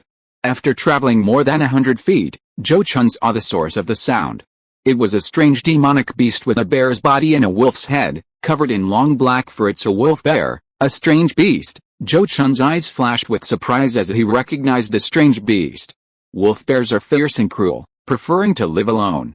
A unique characteristic of this beast is that it can mate with any bear-like beast, and its offspring are highly likely to be dominated by its bloodline. Wolf bears are very rare in the outside world. This is because its heart is a powerful medicinal ingredient, and its blood is essential for refining certain special elixirs. Wolf bears like to eat bee pupae, especially those of carnivorous poisonous bees. It must be digging up a beehive now, a thought flashed through Zhou Chun's mind, and he quickly guessed the wolf bear's purpose in digging its way through the mountain. Sure enough, not long after, Zhou Chun heard a joyful bear roar. Then he saw the wolf bear, which was 2 or 3 zang long, sitting on the ground with a large piece of beehive in its hand, extending its barbed tongue to eat the bee pupae inside. With a flick of its tongue over the honeycomb, a bee pupa no bigger than an adult's thumb was hooked by the barbs on its tongue and pulled out, falling into its mouth. Meanwhile, a black, venomous bee, no bigger than 2 adult fingers held together, swarmed around the wolf bear, helpless. Their stingers couldn't penetrate the wolf bear's defenses. Even if they tried to prick its tongue when it extended it, they would simply be swallowed along with the pupa. Watching the wolf bear feast, a cold glint flashed in Zhou Chun's eyes, and he wanted to kill it and take its heart. But just then, a cry of alarm suddenly rang out from the other side of the forest. It's a wolf bear, someone else was here? Zhou Chun's expression changed, and he immediately concealed himself, fully activating the forest-hidden cicada breath technique to lie in wait. Chapter 119 Sneak Attack from Behind, Soul Heart Fruit. In the forest, the wolf bear, who was happily devouring a beehive, was jolted awake by the startled cry of a human. It stood up alertly and looked towards the source of the sound. The forest floor rustled, and soon an elderly man in blue robes with slightly graying hair appeared.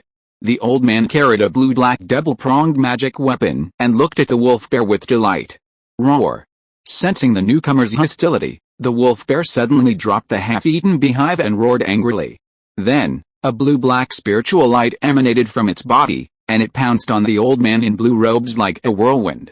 Its speed was unlike that of a bear-like demon beast known for its clumsiness. It was more like a nimble and agile wolf demon. This was the wolf bear, an anomaly among bears. But the fact that the old man in blue robes dared to appear openly indicated that he had immense confidence in his victory. Suddenly, he hurled his double-pronged fork fiercely, aiming it straight at the charging wolf bear. Then, he reached into his storage pouch and summoned a blue ring-shaped magical artifact, suspending it above his head and releasing a circle of blue light that protected him. Facing the incoming fork, the wolf bear immediately swung its paw to strike. But just as its paw was about to touch the fork, a chilling blue-white aura erupted from it, instantly freezing half of its body. Then, the fork spun and pierced its throat. PFFT.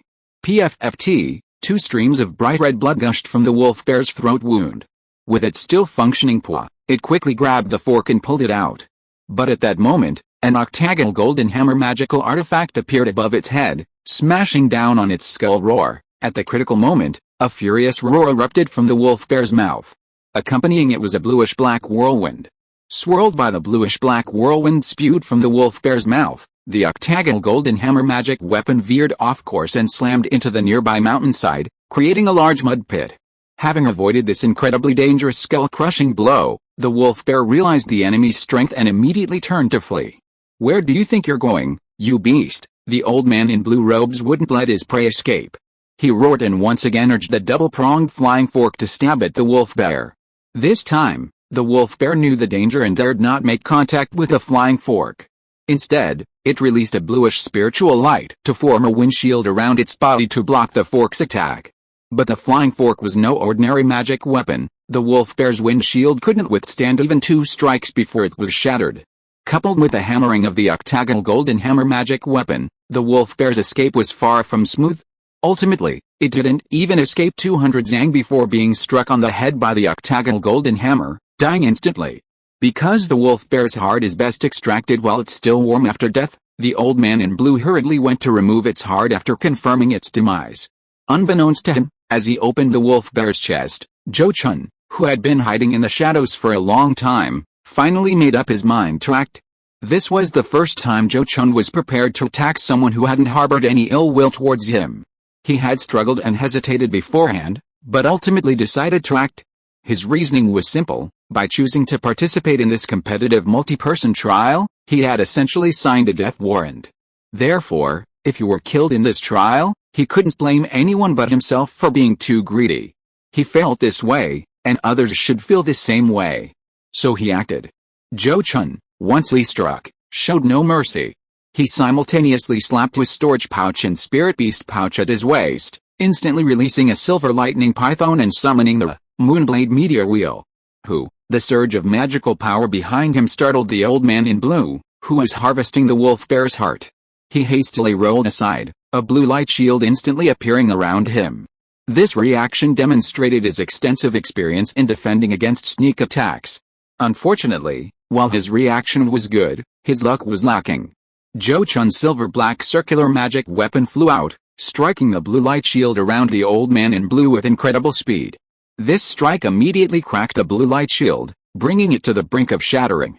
Then, a serpentine bolt of lightning struck the shield, instantly shattering it and landing on the old man in blue. Struck by lightning, the old man in blue's consciousness became momentarily confused. When he regained consciousness, the silver-black circular magic weapon that had been spinning back was already before him, easily severing his head. After killing the old man in blue, Zhou Chun immediately went to the wolf bear carcass. Learning from his experience, he released the rock tortoise, having it and the silver lightning python keep watch behind him. A short while later, Zhou Chun dug out the wolf bear's heart, still steaming hot, and then used his ice condensation technique to freeze it instantly, placing it in a jade box. After doing this, Zhou Chun signaled to the rock tortoise and the silver lightning python that they could share the remaining wolf bear carcass, while he went to collect the old man in blue's belongings. The old man's belongings were simple: the 3 first-tier high-grade magic weapons he had already shown, some gathered spiritual herbs in his storage bag, and the talismans and pills prepared for the trip. He also had a heavenly spirit token, nothing else, of course. However, even these things were quite valuable. Especially the double-pronged flying fork that could release chilling air to freeze enemies. It was an absolutely invaluable weapon. In terms of value, even Zhou Chun's Moonblade meteor wheel couldn't compare. So, after a moment's hesitation, Zhou Chun decided to refine it on the spot. With his current cultivation level, refining such a magical artifact wouldn't take more than a day. And he felt that waiting an extra day was entirely worthwhile. Having made this decision, Zhou Chun first took the items and the remaining carcasses of the wolf bear and left the scene. Then, he found a secluded spot in the mountains to quietly refine the flying fork. The next day, Zhou Chun completed the artifact's refinement. After familiarizing himself with controlling the artifact, he set off again with the silver lightning python. Meanwhile, just as Zhou Chun achieved his first kill in the trial and obtained a heavenly spirit token, many other cultivators who participated in this battle of the tower also reaped considerable rewards. Beside a frigid pool shrouded in white steam, an old man in a yellow robe moved his sword incantations, wielding a cyan flying sword that swirled like a blue dragon, its blade flashing as it battled fiercely against a white ice python in the pool. Although the ice python wasn't a second-tier demonic beast, its strength was only a hair's breadth away from becoming one. Moreover, the frigid pool was its home turf, aided by the chilling air. Its ice-based spells were amplified by 2 or 3 times, making it a formidable opponent even for 2 or 3 cultivators at the 12th level of the key refining stage. Yet, the old man in the yellow robe, with just a single flying sword, completely suppressed it, demonstrating his immense power. After a long and fierce battle, the old man in the yellow robe finally unleashed a powerful sword technique, successfully piercing the ice python's vital point and slaying it. With the ice python dead, the spiritual treasure it guarded in the frigid pool, the 100-year ice lotus, became the old man in the yellow robe's spoils of war. The poor ice python, if it had been given a few more decades, until the centennial ice lotus, in the icy pool reached an age of over 200, it could have consumed it and successfully evolved into a mid-level demon beast. Meanwhile, in another valley, an old woman with white hair was locked in a fierce battle with a man in black. Originally, the old woman had discovered a 300-year-old huangjing, Polygonidum sibiricum, in the valley and killed a first-tier high-grade demon beast that occupied it. Unexpectedly, the commotion from her killing the beast attracted the man in black, and the two began fighting over the huangjing. Of course, the huangjing was merely the trigger. The real reason driving their life or death struggle was for the treasures and the heavenly spirit token on each other's bodies. In fact, many of the cultivators participating in the heavenly spirit trial differed from Zhou Chun in that they didn't have a guaranteed foundation establishment, which was why they decided to gamble here. Their hope was to harvest some rare spiritual herbs or kill more trial participants and seize their treasures. So, once they get out, these gains will give them a greater chance of succeeding in their foundation establishment journey. Therefore, life or death situations are common here. At this moment, after a fierce battle between the white-haired old woman and the man in black, the white-haired old woman ultimately prevailed due to her superior skill. However, although she killed her opponent, she was also injured, and whether she can go all the way is still unknown. In another forest, 2 elderly men with gray hair were actually fighting together against a group of blue-haired monster apes. These blue-haired monster apes had ferocious faces, resembling hairy zombies, all bluish-black. They had a strange name, blue-faced ghost apes. This group of blue-faced ghost apes numbered over a dozen, including 5 high-grade first-tier demonic beasts. Even with their combined efforts, the 2 white-haired old men were no match for the ape horde and were eventually driven out of the forest in a sorry state. But judging from the unwilling looks in their eyes as they left, they clearly wouldn't give up easily.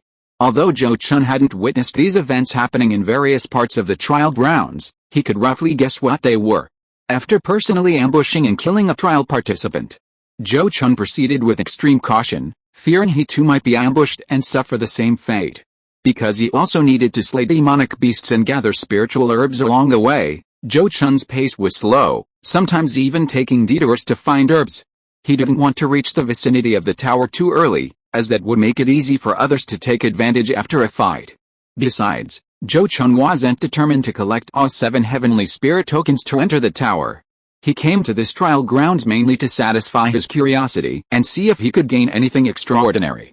This gain could be treasure chosen after entering the tower, or rare spiritual herbs gathered outside. It wasn't limited to any one thing.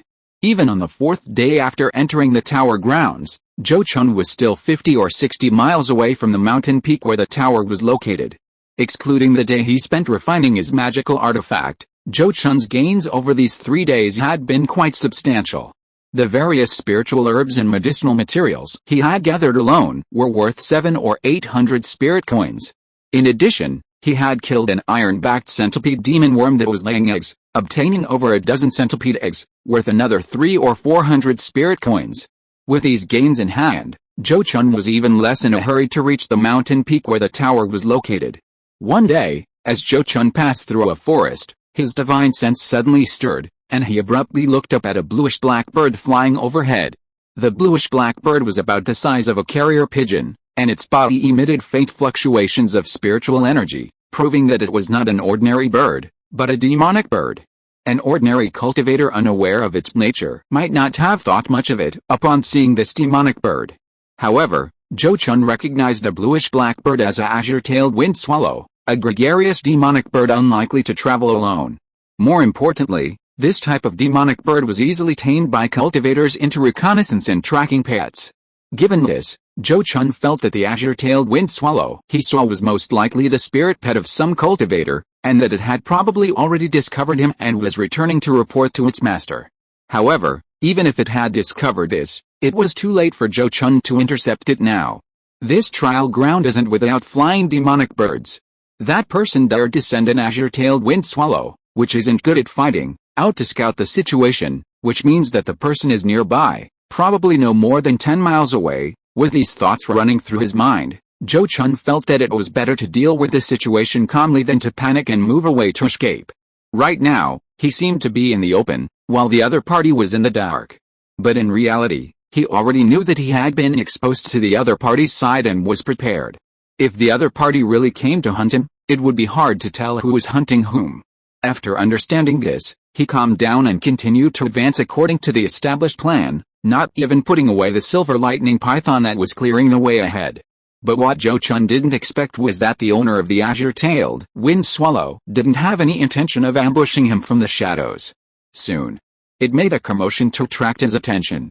"Fellow Taoist, please wait," a loud shout suddenly rang out from the forest behind Zhou Chun. Then, an old man in gray robes with white hair appeared in his line of sight. The old man waved his arms and stopped only when he came into Zhou Chun's view. This unconventional behavior made Zhou Chun slightly taken aback. Unsure of the other party's intentions, he remained vigilant, constantly scanning the surrounding forest with his divine sense and eyes, and asked in a deep voice, "What brings you here?" Hearing this, the old man in gray robes immediately waved his hands and replied, "I dare not presume to offer guidance, but I have an opportunity that I wish to share with you." "Fellow Taoist, share an opportunity?" Zhou Chun was truly stunned, almost doubting whether the other party was joking. His gaze fell on the old man in gray robes, and his eyes gradually turned cold. His tone was icy. "Are you joking? I don't need to explain where we are. Do you think I'd be so stupid as to believe a rival's offer to share an opportunity?" The gray-robed elder shook his head and waved his hands repeatedly, saying, "No, no, no, fellow Taoist, you are utterly mistaken. While we are indeed rivals, who says rivals can't cooperate to seize treasures? Faced with a true treasure, even two cultivators with deep-seated hatred can temporarily set aside their enmity and cooperate. How much more so for those of us with no prior grudges?" He spoke of opportunities and treasures, making his words quite enticing. Seeing this, Zhou Chun, though skeptical of the elder's sincerity, couldn't help but be intrigued. He immediately followed up with, "Oh, a true treasure? What kind of treasure would make you believe I'd lower my guard and cooperate with you?" This was exactly the question the gray-robed elder was waiting for. He immediately looked at him with a confident expression and uttered 3 words, "Soul Heart Fruit." Chapter 120 The Blue-Faced Ghost Messenger, turning his back without mercy. Soul Heart Fruit. When Zhou Chun heard these 3 words, he was first slightly stunned, then deeply moved, his face showing shock. It's no wonder he was so surprised. This item was indeed incredibly rare and precious. This Soul Heart Fruit, when consumed directly, could enhance a cultivator's spiritual sense, and the lower the cultivation level at the time of consumption, the better the effect. It was even said that some elixirs used to help cultivators open their purple mansion required it as an ingredient. Therefore, this treasure was rarely circulated in the market, and its value could not be measured by normal prices. After his initial shock, Zhou Chun stared intently at the gray-robed elder and demanded, "Is what you say true? Does the Soul Heart Fruit really exist here?" "Absolutely genuine," the gray-robed elder nodded with a smile, responding with certainty. From Zhou Chun's words, he knew that Zhou Chun was already interested. Indeed, how many key refining cultivators wouldn't be tempted after hearing the name Soul Heart Fruit? If one could consume a Soul Heart Fruit during the key refining stage, upon successfully establishing one's foundation, one's spiritual sense would immediately be 20 to 30% stronger than that of an ordinary early-stage foundation establishment cultivator. How many key refining cultivators could remain unmoved by such benefits? Sure enough, Zhou Chun quickly said with a determined expression, "All right, if the Soul Heart Fruit truly exists, then cooperating to obtain the treasure is not a problem." Upon hearing this, the gray-robed elder revealed a teachable expression and chuckled lightly, "That's right. Fellow Taoist, you're so young yet possess such cultivation. If you could consume a soul heart fruit before establishing your foundation, your future would surely be limitless. Sir, please tell me about the soul heart fruit. Such a treasure must be guarded by a strange beast, and for you to be willing to share such a treasure, the guarding beast must be extremely powerful. Zhou Chun waved his hand, not interested in the other party's empty promises, and directly asked about the important matter. Hearing this, the gray-robed elder could only rouse himself and begin to speak of the soul heart fruit. If, as you say, the guardian of the soul heart fruit is indeed a beast like the green-faced ghost ape, then it's no wonder you sought help. After listening to the gray-robed elder's explanation, Zhou Chun nodded slightly, somewhat believing what he said. Zhou Chun had naturally heard of the green-faced ghost ape.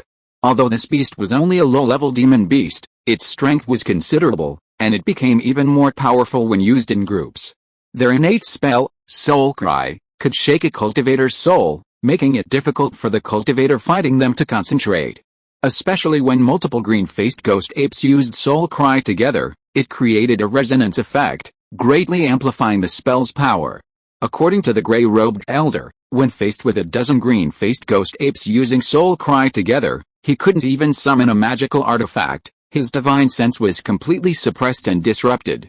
In this situation, even Zhou Chun himself would find it difficult to defeat those blue-faced ghost apes with just 2 spirit pets.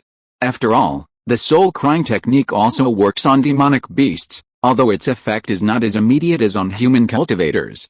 Having understood the situation, Zhou Chun, led by the gray-robed elder, arrived at the edge of a mountain forest, where he met another trial participant recruited by the gray-robed elder, an old man with gray hair and a red face. After exchanging pleasantries, the three gave each other false names. Zhou Chun still used the name Han Sanju, and changed his origin to Jingguo Ling Zhao. The gray-robed elder claimed his surname was Fu and he came from Chengguo. The red-faced elder claimed his surname was Yang and he came from Shengguo. Thus, the three came from 3 different countries. After some discussion, the three, led by the gray-robed elder, headed towards the location of the soul heart fruit. After traversing several miles through the mountains and forests, they arrived at a valley at the foot of a mountain. Shrouded in gloomy mist, filled with eerie yin energy, what a naturally formed yin-heavy place. Outside the valley, Zhou Chun looked at the valley shrouded in gray mist, a hint of surprise flashing in his eyes. Such naturally formed yin-heavy places were extremely rare even in the outside world. If cultivators practicing yin attribute techniques discovered such a place, they would probably pay any price to claim it and turn it into their cave dwelling. Hearing Zhou Chun's exclamation, the gray-robed elder also said with a sigh, "It's fortunate that this place isn't often inhabited. Otherwise, if a living soul were to transform into a yin ghost here and be controlled by those blue-faced ghost apes, it would be even more difficult for us to seize the soul heart fruit." Hearing this, Zhou Chun couldn't help but recall another passage about the blue-faced ghost ape in the ancient texts. The blue-faced ghost ape, the nemesis of ghosts, possesses the ability to devour souls and control ghosts, and is also known as the blue-faced ghost messenger. He nodded in agreement with the gray-robed elder's words. If they were truly outside, with a large number of living people, these blue-faced ghost apes might kill and steal souls, turning them into yin ghosts. They would then either devour these yin ghosts to increase their strength or use them as servants in battle. In that case, these blue-faced ghost apes would be many times more difficult to deal with than they were now, perhaps even beyond the capabilities of a few key refining stage cultivators. At this moment, after the 3 of them had made preparations outside the valley, they stepped into the valley together. Because the yin energy in the valley was dense, Zhou Chun felt the temperature drop significantly upon entering. Moreover, the plants in the valley were extremely scarce. Normal plants could not adapt to the environment. Logically, such a place should have many yin attribute spiritual herbs rarely seen outside. However, Zhou Chun did not see a single one. This made him glance at the gray-robed elder and the red-faced elder out of the corner of his eye, and he had reason to suspect that the two had collected all the spiritual herbs. However, this was someone else's opportunity, and he had nothing to say, only envying their good fortune. Less than 20 breaths after entering the valley, a piercing, eerie cry rang out from the misty depths ahead. The blue-faced ghost ape inside had likely discovered the intruders and come to confront them. First, a gust of cold wind swept in, making everyone shiver and their hair stand on end. Then, a barrage of bluish-gray arrows rained down on Zhou Chun, his companions, and the python. Seeing this, Zhou Chun narrowed his eyes and immediately activated his golden scale shield to shield himself. At the same time, he slightly waved a small, earthen yellow flag in his hand, releasing a ball of earthen yellow spiritual light to protect himself. This earthen yellow flag was a defensive magic artifact he had specially prepared for this heavenly spirit trial. As for the silver lightning python, Zhou Chun didn't need to worry about it. It simply spewed lightning, creating a net of electric shocks to deflect the arrows, using offense as defense. The gray-robed elder and the red-faced elder were naturally unharmed by this minor attack. After the three humans and the python easily withstood the initial attack, the figure of the green-faced ghost ape quickly came into Zhou Chun's perception. Covered in long fur, with a face resembling a fierce ghost, and exuding a chilling aura, this was Zhou Chun's first impression of the green-faced ghost ape. Judging from its appearance alone, it was clear this was a ferocious beast, not to be trifled with. Fellow Daoists, proceed according to plan, the gray-robed elder shouted, immediately taking the initiative, activating a green windbag magic artifact, releasing a powerful green hurricane that swept towards the green-faced ghost apes. At the same time, the red-faced elder also raised his hand, and a fiery red feather fan suddenly appeared in his hand. He vigorously fanned the fan, and a burst of crimson flame flew from the fan's surface, transforming into a thick, long fire dragon that pounced on the ape horde.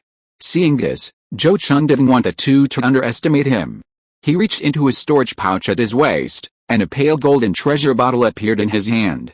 He tossed the treasure bottle in front of him, and with a surge of magical power, it spun rapidly, spewing forth a rich golden light. Then, with a flick of his wrists, the golden light transformed into countless golden needles that shot towards the ape horde.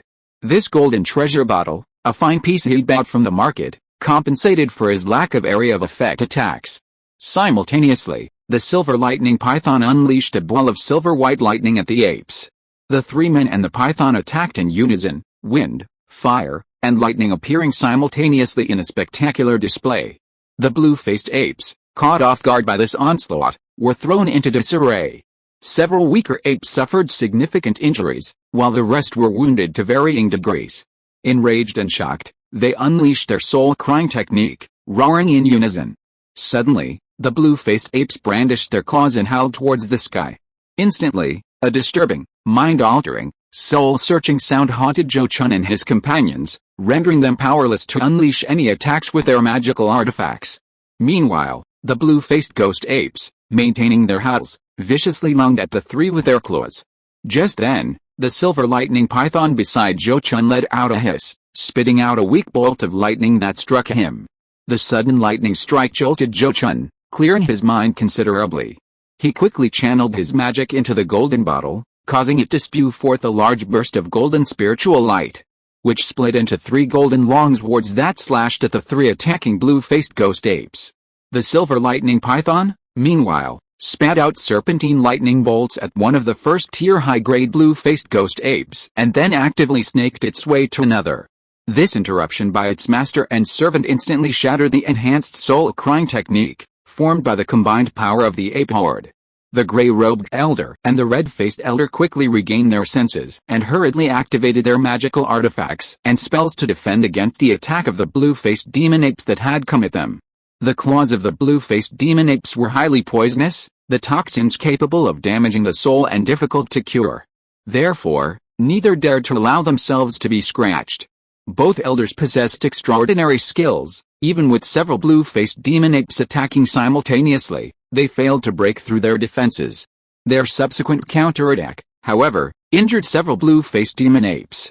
At this moment, one of the blue-faced demon apes suddenly roared, and upon hearing the sound, the rest of the apes roared and retreated into the dark mist, seemingly preparing to escape. Quickly, chase them. We can't let them destroy the soul heart fruit, the gray-robed elder shouted, loudly reminding the other two to give chase. Thinking of the importance of the soul heart fruit, Zhou Chun and the red-faced elder dared not delay and hurriedly pursued and attacked the blue-faced demon apes. After chasing for over 100 feet, 4 blue-faced ghost apes were unable to escape and died instantly at the hands of the 3 men and the python. The remaining blue-faced ghost apes were also killed and scattered, no longer daring to gather together. When Zhou Chun and the others reached the deepest part of the valley, they saw the blue-faced ghost ape that had roared first guarding an old ape with 2 cubs emerging from a cave, climbing up the mountain behind them. Originally, the three of them had a chance to capture the four blue-faced ghost apes, but at this moment, they didn't even glance at the four blue-faced ghost apes. Their eyes were all focused on a fruit tree not far from the cave, unable to look away even an inch. It was a sparse, bluish-gray fruit tree, which looked like a persimmon tree, and it wasn't very tall, only less than 2 zang high. At this moment, besides a few dozen bluish-gray leaves, there were 5 fist-sized strange fruits hanging on the tree. 3 of the exotic fruits were bluish-purple, with faint silver spiritual patterns on their skin, seemingly ripe. The other 2 were still reddish-green, with no silver spiritual patterns visible on their skin, indicating they were still far from ripe. This is interesting. Unripe soul-heart fruits are not only useless, but consuming them can also cause poisoning. Could it be that everything is preordained by fate? Zhou Chun, looking at the 5 exotic fruits on the treetop, his eyes flashing slightly, was the first to recover from his shock. Hearing his pointed words, the gray-robed elder and the red-faced elder exchanged glances. The gray-robed elder nodded repeatedly, saying, "That's right, that's right. Fellow Taoist Han is absolutely right. This is the will of heaven, and it is our destiny to have this opportunity." The red-faced elder also exclaimed, "One for each of us." "That's perfect." Hearing their words, Zhou Chun's eyes flashed, and he immediately smiled. "Then the 3 of us will take the fruit together. What do you 2 think?" "That's exactly right. I have no objection." The gray-robed elder and the red-faced elder readily agreed. Then, the 3 of them each chose a rare fruit from a tree, used their magical artifacts to cut it off along with a branch from a distance, and used their object-capturing technique to retrieve the falling fruit. After obtaining the fruit, the 3 of them looked at each other, and then, with perfect understanding, first separated themselves by a distance, then put the spiritual fruit into a jade box and placed it into their storage bags. After putting the items away, Zhou Chun narrowed his eyes and looked at the 2 elders, saying, "Fellow Taoists, now that we have the spirit fruit, I'll take my leave first. Perhaps we'll meet again someday." Hearing this, the gray-robed elder frowned and said, "Fellow Taoist Han, why the rush? In my opinion, since the 3 of us have a cooperative experience in obtaining the soul heart fruit, why not continue our cooperation, hunting other lone cultivators and dividing the spoils equally?" As soon as he finished speaking, the red-faced elder agreed, saying, Yes, fellow Taoist Fu is right. If the 3 of us cooperate, no one in this tower will be our match. At that time, the 3 of us might even have a chance to collect all 7 heavenly spirit tokens and enter the tower to retrieve the treasure." After speaking, he continued earnestly, "I advise fellow Taoist Han to reconsider. You should know that if you don't team up with us, you might encounter other groups of cultivators. Even with your extraordinary strength, you might find yourself outnumbered." However, before he could finish, Zhou Chun waved his hand and said, "No need to consider it. I appreciate your kindness, but I've never been one to team up with others. Let's go our separate ways." This unwavering refusal immediately chilled the faces of the gray-robed elder and the red-faced elder. "Fellow Taoist Han, are you really not going to reconsider?" The gray-robed elder stared intently at Zhou Chun, his tone slightly cold. "Fellow Taoist Fu, what do you mean? Do you intend to force me to stay if I'm unwilling?" Zhou Chun's face darkened, his voice turning cold. "That's right, we 2 are going to force you to stay." "What are you going to do about it?" the red-faced elder suddenly shouted, his gaze filled with malice. Second update delivered. Chapter 121 5 tokens, leading to extraordinary treasures. Within the valley, as the red-faced elder uttered his malicious words, the 3 who had initially cooperated to retrieve the treasure instantly turned on each other, swords drawn. Zhou Chun had long seen through the gray-robed elder and the red-faced elder, realizing they were no good. If the soul heart fruit hadn't been so crucial to him, he would never have cooperated with them. Therefore, once he had the soul heart fruit, he had no desire to continue their scheming and mutual distrust. However, while he had no intention of harming them, they harbored malicious intentions towards him. The gray-robed elder and the red-faced elder clearly didn't want him to leave with his soul heart fruit and were also after his wealth. Seeing that he wouldn't fall for their tricks, they instantly revealed their true colors, abandoning their pretense. But what they didn't expect was that Zhou Chun would give them a huge surprise the moment the fight began. At that moment, as soon as the battle started, Zhou Chun reached into his spirit beast pouch and released a rock earth turtle. The addition of this second high-grade first-tier demonic beast immediately turned the gray-robed elder and the red-faced elder's expressions extremely ugly. Together, they were confident that Zhou Chun, even with the silver lightning python's assistance, could defeat him. However, the presence of the rock tortoise had turned the situation around considerably. "Good lad, we underestimated you this time. We didn't expect you to have such a trump card," the gray-robed elder shouted angrily at Zhou Chun, his heart filled with shock. He had never imagined that Zhou Chun, despite his young age, possessed such abilities. Zhou Chun, however, looked at the two elders coldly and said indifferently, Han, had no intention of making things difficult for you. You brought this upon yourselves." He then stopped talking and focused on controlling his two spirit pets to fight the two elders. After a fierce battle, all three quickly realized that their opponent had indeed not used his full strength when dealing with a green-faced ghost ape. He had been holding back. However, Zhou Chun was the one who had concealed his true abilities the most. At this moment, he not only released the rock tortoise but also summoned his double-pronged flying fork magic weapon. This magic weapon, capable of releasing icy energy to freeze enemies, was indeed an excellent tool for cunning attacks. When Zhou Chun used it to fight the gray-robed elder, he quickly used the icy energy to temporarily freeze a black iron ruler magic weapon summoned by the elder. Then, he simultaneously used the double-pronged flying fork and the moonblade meteor wheel to strike the gray-robed elder, quickly breaking through his protective magic weapon and shield. Bye-bye. Before the gray-robed elder could use any other methods after his shield was broken, Zhou Chun shouted loudly, and bye-bye. The silver lightning python connected to his mind, reacted immediately. A flash of lightning, and a silver-white bolt of lightning struck down, hitting the gray-robed elder's head squarely. In an instant, like a tree trunk shattered by lightning, the gray-robed elder's head exploded and shattered on the spot. The red-faced old man was horrified by the scene. He hastily summoned his flying artifact and took to the air, attempting to escape. However, he had barely flown 100 feet when 3 bolts of silver-white lightning struck him down, blasting him to the ground and turning him into a bloody pulp. Not bad, not bad. Although the preparation time was a bit long, the power of this lightning strike spell is indeed no less than that of an ordinary second-tier spell. Looking at the mangled corpse on the ground, Zhou Chun nodded in amazement at the power of the silver lightning python's innate spell. The lightning strike spell was awakened by the silver lightning python when it broke through to first-tier high-grade demon beast. Most demon beasts can unleash their spells instantly. However, because the lightning strike spell is so powerful, the silver lightning python must first gather its strength. Moreover, when this spell is cast, it forms a dark cloud of lightning in the sky, making it very easy for others to detect and take precautions in advance. Therefore, Zhou Chun hadn't previously allowed the silver lightning python to use this spell against enemies. However, the valley was now shrouded in mist, obscuring vision and perception, creating excellent conditions for the silver lightning python to act. Thus, Zhou Chun had it prepare this spell before launching its attack. If the red-faced old man hadn't tried to escape into the air, he might have withstood 1 or 2 lightning strikes, and even if he perished, he wouldn't be in such a miserable state. But he insisted on escaping, flying directly beneath the thunder clouds. At this moment, Zhou Chun looked at the 2 corpses on the ground and couldn't help but shake his head slightly, saying, "I've already given you a chance, but you were too greedy and didn't know how to seize it." Then he stepped forward and collected the belongings from the 2 men. To Zhou Chun's surprise, the 2 men possessed 3 heavenly spirit tokens and several extra magical artifacts. This meant they had also killed a trial participant and seized their valuables. This brought Zhou Chun's total number of heavenly spirit tokens to 5.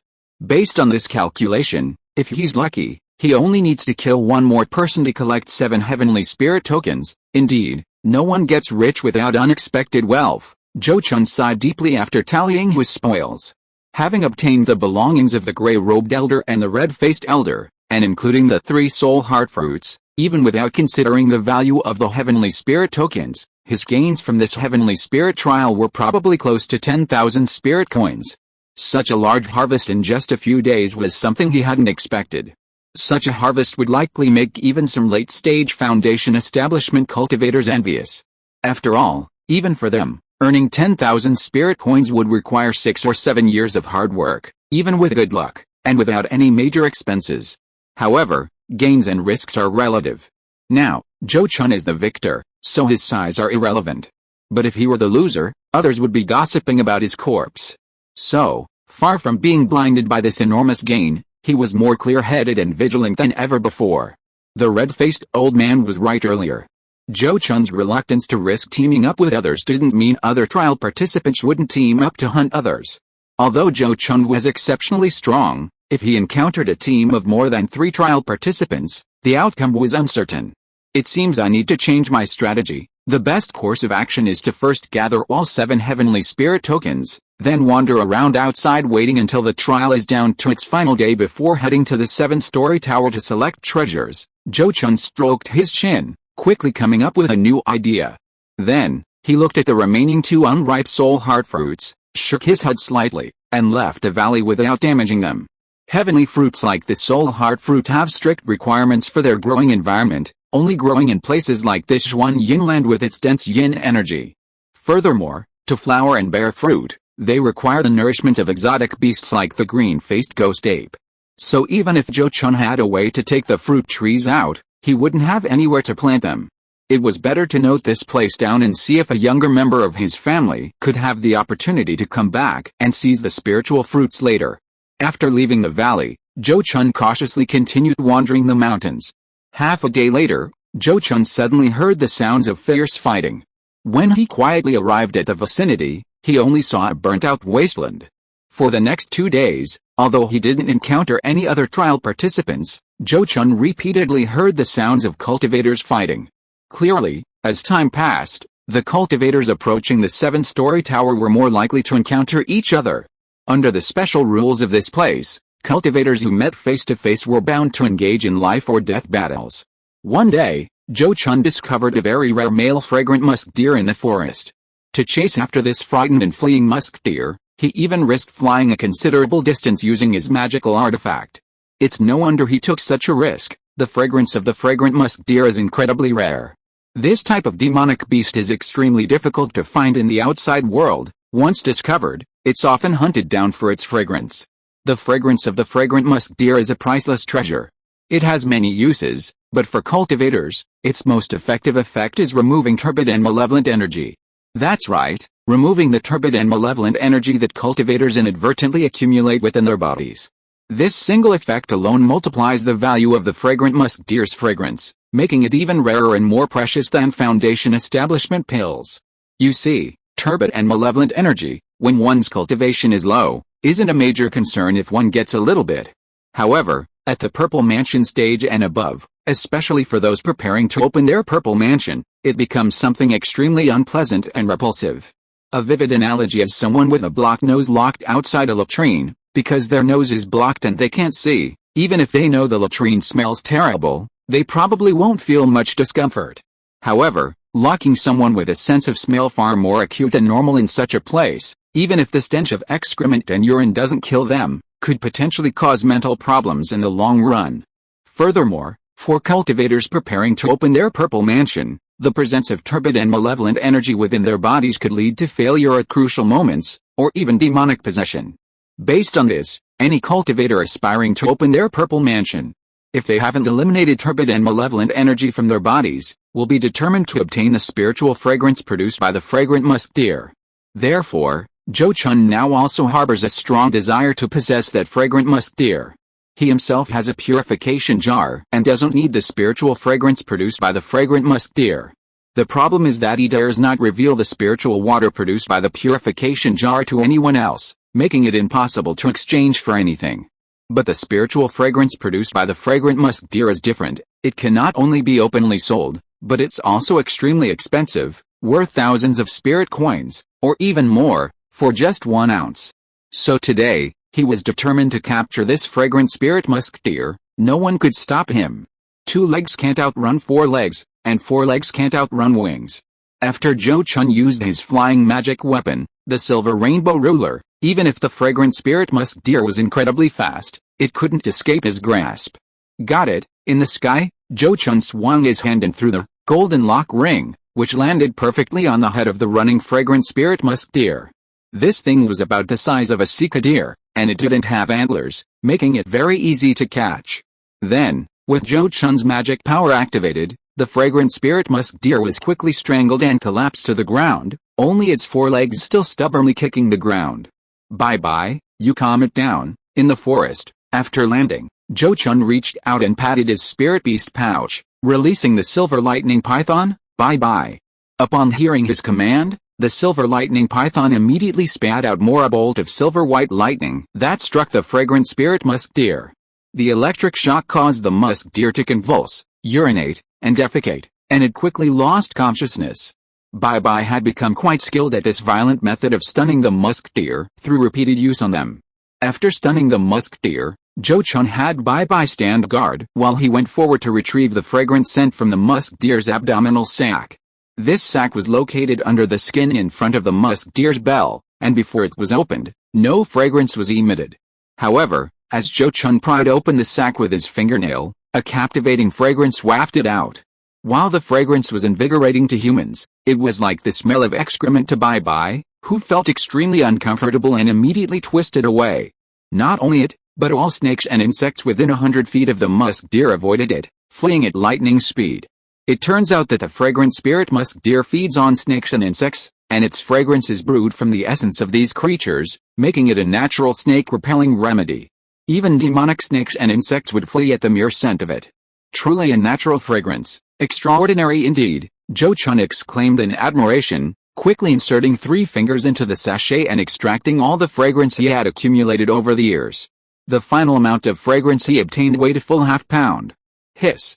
Just as Zhou Chun was happily storing the obtained fragrance in a jade bottle, preparing to close the fragrant spirit musk deer's scent gland to prevent the fragrance from escaping further, the silver lightning python, Bye-bye, suddenly let out a rapid hiss as a warning.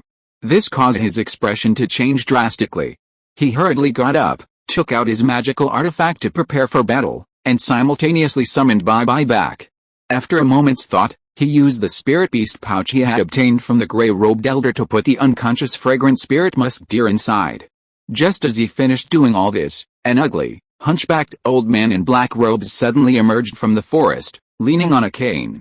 The old man first glanced at the silver lightning python, Bye-bye, beside Zhou Chun, its forked tongue flicking, then looked at Zhou Chun with burning eyes and said, "Young man, now honestly hand over the fragrant musk deer and the spiritual incense you just obtained, and I might spare your life." It turned out that he had seen the fragrant musk deer with his divine sense before Zhou Chun put it away.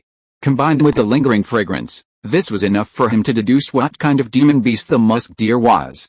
However, his tone made Zhou Chun very uncomfortable. He immediately replied coldly, "You have quite the nerve." Then he sneered, "What if I don't hand over the goods today? Then I'll have to send you to your grave." The hunchbacked old man shouted and waved his hand, raising the brass cane he was using to strike Zhou Chun. Chapter 122 Don't be too arrogant in your next life. In the mountains and forests, a hunchbacked old man suddenly appeared, forcing Zhou Chun into another fierce battle. A hunchback, with a physical disability, would normally find it difficult to survive even in the world of cultivation. Naturally, someone with such a disability who had cultivated to the 12th level of key refining must possess extraordinary abilities. The hunchbacked old man Zhou Chun was facing was undoubtedly such a person.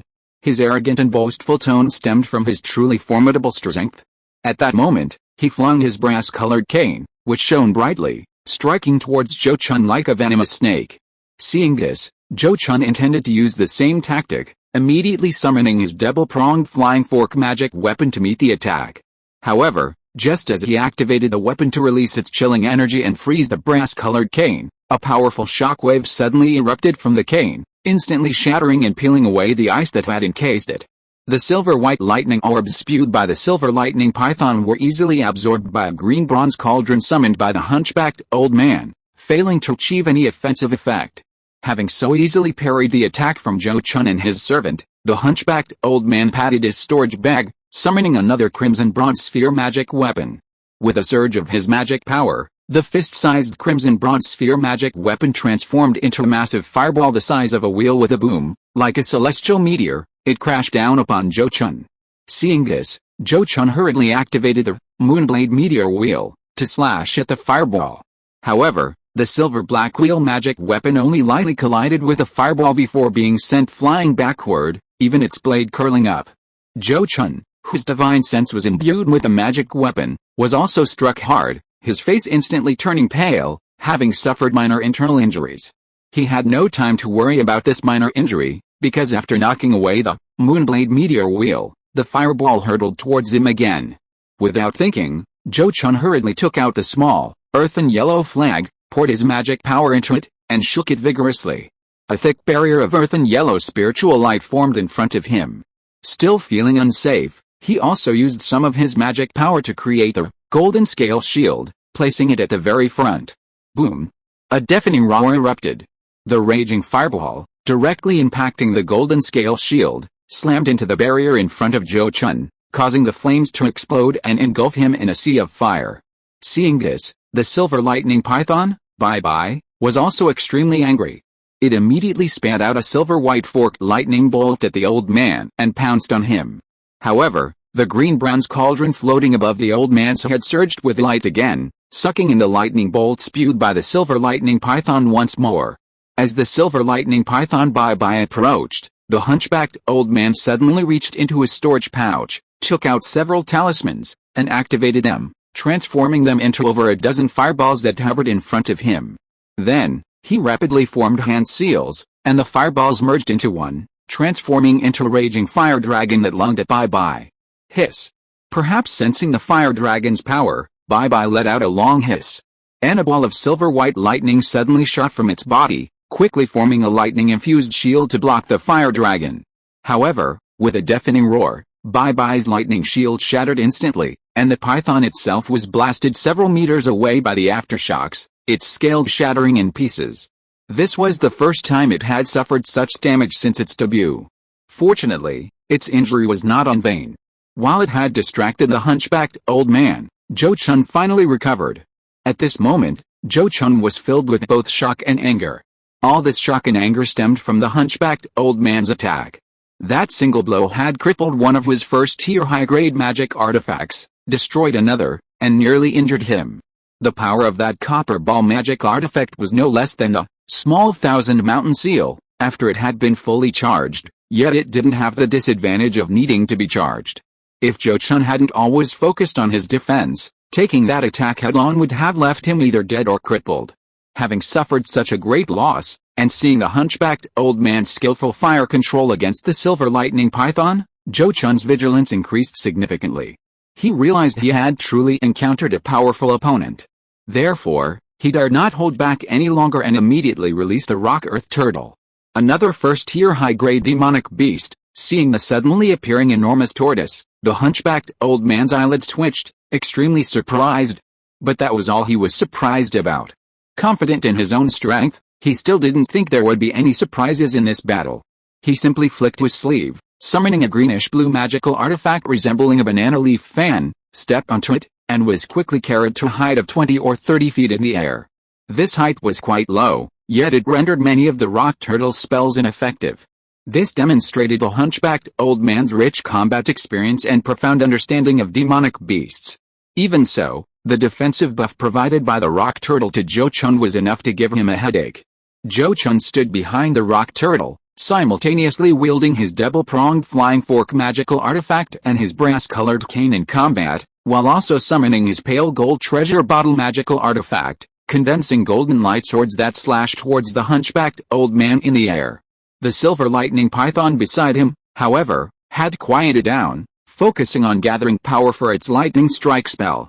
No wonder this hunchbacked old man was the most powerful key refining stage cultivator Zhou Chun had encountered so far. Just as the silver lightning python was preparing to unleash its lightning strike spell, and the dark clouds crackling with lightning had just gathered in the sky, he immediately recognized the spell's power. With a grave expression, he reached into his storage pouch and pulled out a stack of the lowest grade, first-tier, low-level fireball talismans, activating them. Then, he formed hand seals and used his fire manipulation technique, instantly fusing the dozen or so fireballs into a single, massive fireball that slammed into the dark cloud in the sky. Boom! With a massive explosion and a burst of fire, the newly formed dark cloud was instantly blasted apart. Bye-Bye, the caster, was also affected by the forced interruption of his spell, his aura instantly weakening, suffering a backlash. This scene made Zhou Chun's eyelids twitch, and he felt a sense of foreboding. However, despite the foreboding, Zhou Chun didn't believe he would lose. HMPH, I'll see how much magic power you have to wear me down, he sneered inwardly, quickly ordering the silver lightning python to attack the hunchbacked old man with other lightning-based spells, while he himself began using talismans to strengthen his offensive. Their battle caused quite a stir, not only severely damaging the forest below but also quickly attracting the attention of some surviving trial participants. Both were aware of this. Therefore, after a quarter of an hour of fierce fighting, seeing that he had exhausted all his methods without being able to gain any advantage over Zhou Chun, and that his own magic power was being consumed far more than Zhou Chun's, the hunchbacked old man grew anxious. The spiritual fragrance produced by the fragrant musk deer was extremely important to him. If he hadn't encountered it, it would have been fine, but having encountered it, he was unwilling to let it go. However, he had witnessed Zhou Chun's strength. He was indeed not someone he could easily defeat. If the two continued to wear each other down, even if he ultimately won, it would likely be a Pyrrhic victory, potentially benefiting those who rushed to the scene. This was an outcome he naturally did not want to accept. Therefore, after hesitating for a moment, he looked at Zhou Chun and said in a deep voice, "Young man, how about we each take a step back? I only want the spirit incense you just obtained. The fragrant musk will still belong to you." He was very unwilling to take this step back, believing he had made a huge concession. Unexpectedly, Zhou Chun refused without thinking after hearing his words, saying, "Don't even think about it." He had discovered and hunted the fragrant musk first. How could Zhou Chun accept the hunchbacked old man's so-called taking a step back? He had clearly taken 2 steps back. "Young man, you're courting death," the hunchbacked old man roared angrily. He felt he had already made a great concession, but Zhou Chun was being shameless. He couldn't bear to lose face. After his roar, he immediately reached into his storage bag and took out a talisman glowing with crimson spiritual light. A second-tier talisman. Zhou Chun was shocked when he saw the talisman in the hunchbacked old man's hand, recognizing its origin. Then, he hurriedly patted his storage pouch at his waist and took out a second-tier magic talisman that the clan leader Zhou Daowei had rewarded him with. Just then, the hunchbacked old man had already poured a large amount of magic power into the second-tier magic talisman in his hand, activating it. A blazing fire dragon appeared out of thin air in the sky, shaking its head and tail, and suddenly transformed into a streak of fire, rushing towards Zhou Chun below. At this moment, Zhou Chun also activated the magic talisman in his hand, instantly condensing an incredibly thick layer of emerald green light around his body. Boom! Accompanied by a violent explosion, the blazing fire and the emerald green light collided and rubbed against each other, quickly dissipating, each perishing in the process. PFFT. Zhou Chun swayed, spitting out a mouthful of blood. It turned out that although the emerald green light had helped him block more than 90% of the explosive power, because of his low cultivation level, the remaining 10% of the aftershock damage had still caused his internal organs to tremble, resulting in some internal injuries. However, this injury was still minor for him, not affecting his strength. Meanwhile, the hunchbacked old man in the sky looked extremely pale. He hadn't expected that even using his incredibly precious second-tier magic talisman wouldn't be enough to defeat this young man who looked to be under 40. He hesitated for a moment, then suddenly glared and roared, "Damn it! You forced me to do this." Before he finished speaking, he abruptly pulled out several golden needles from his sleeve, piercing them into several acupoints on his body. Then he began to chant incantations and hand seals, seemingly preparing to perform some self-harming technique. Seeing this, Zhou Chun's heart sank. His eyes hardened, and he made a decision. With a thought, the silver lightning python bye-bye spat out a silver-white lightning ball towards the hunchbacked old man. As expected, the lightning ball was absorbed into the green bronze cauldron above the old man's head.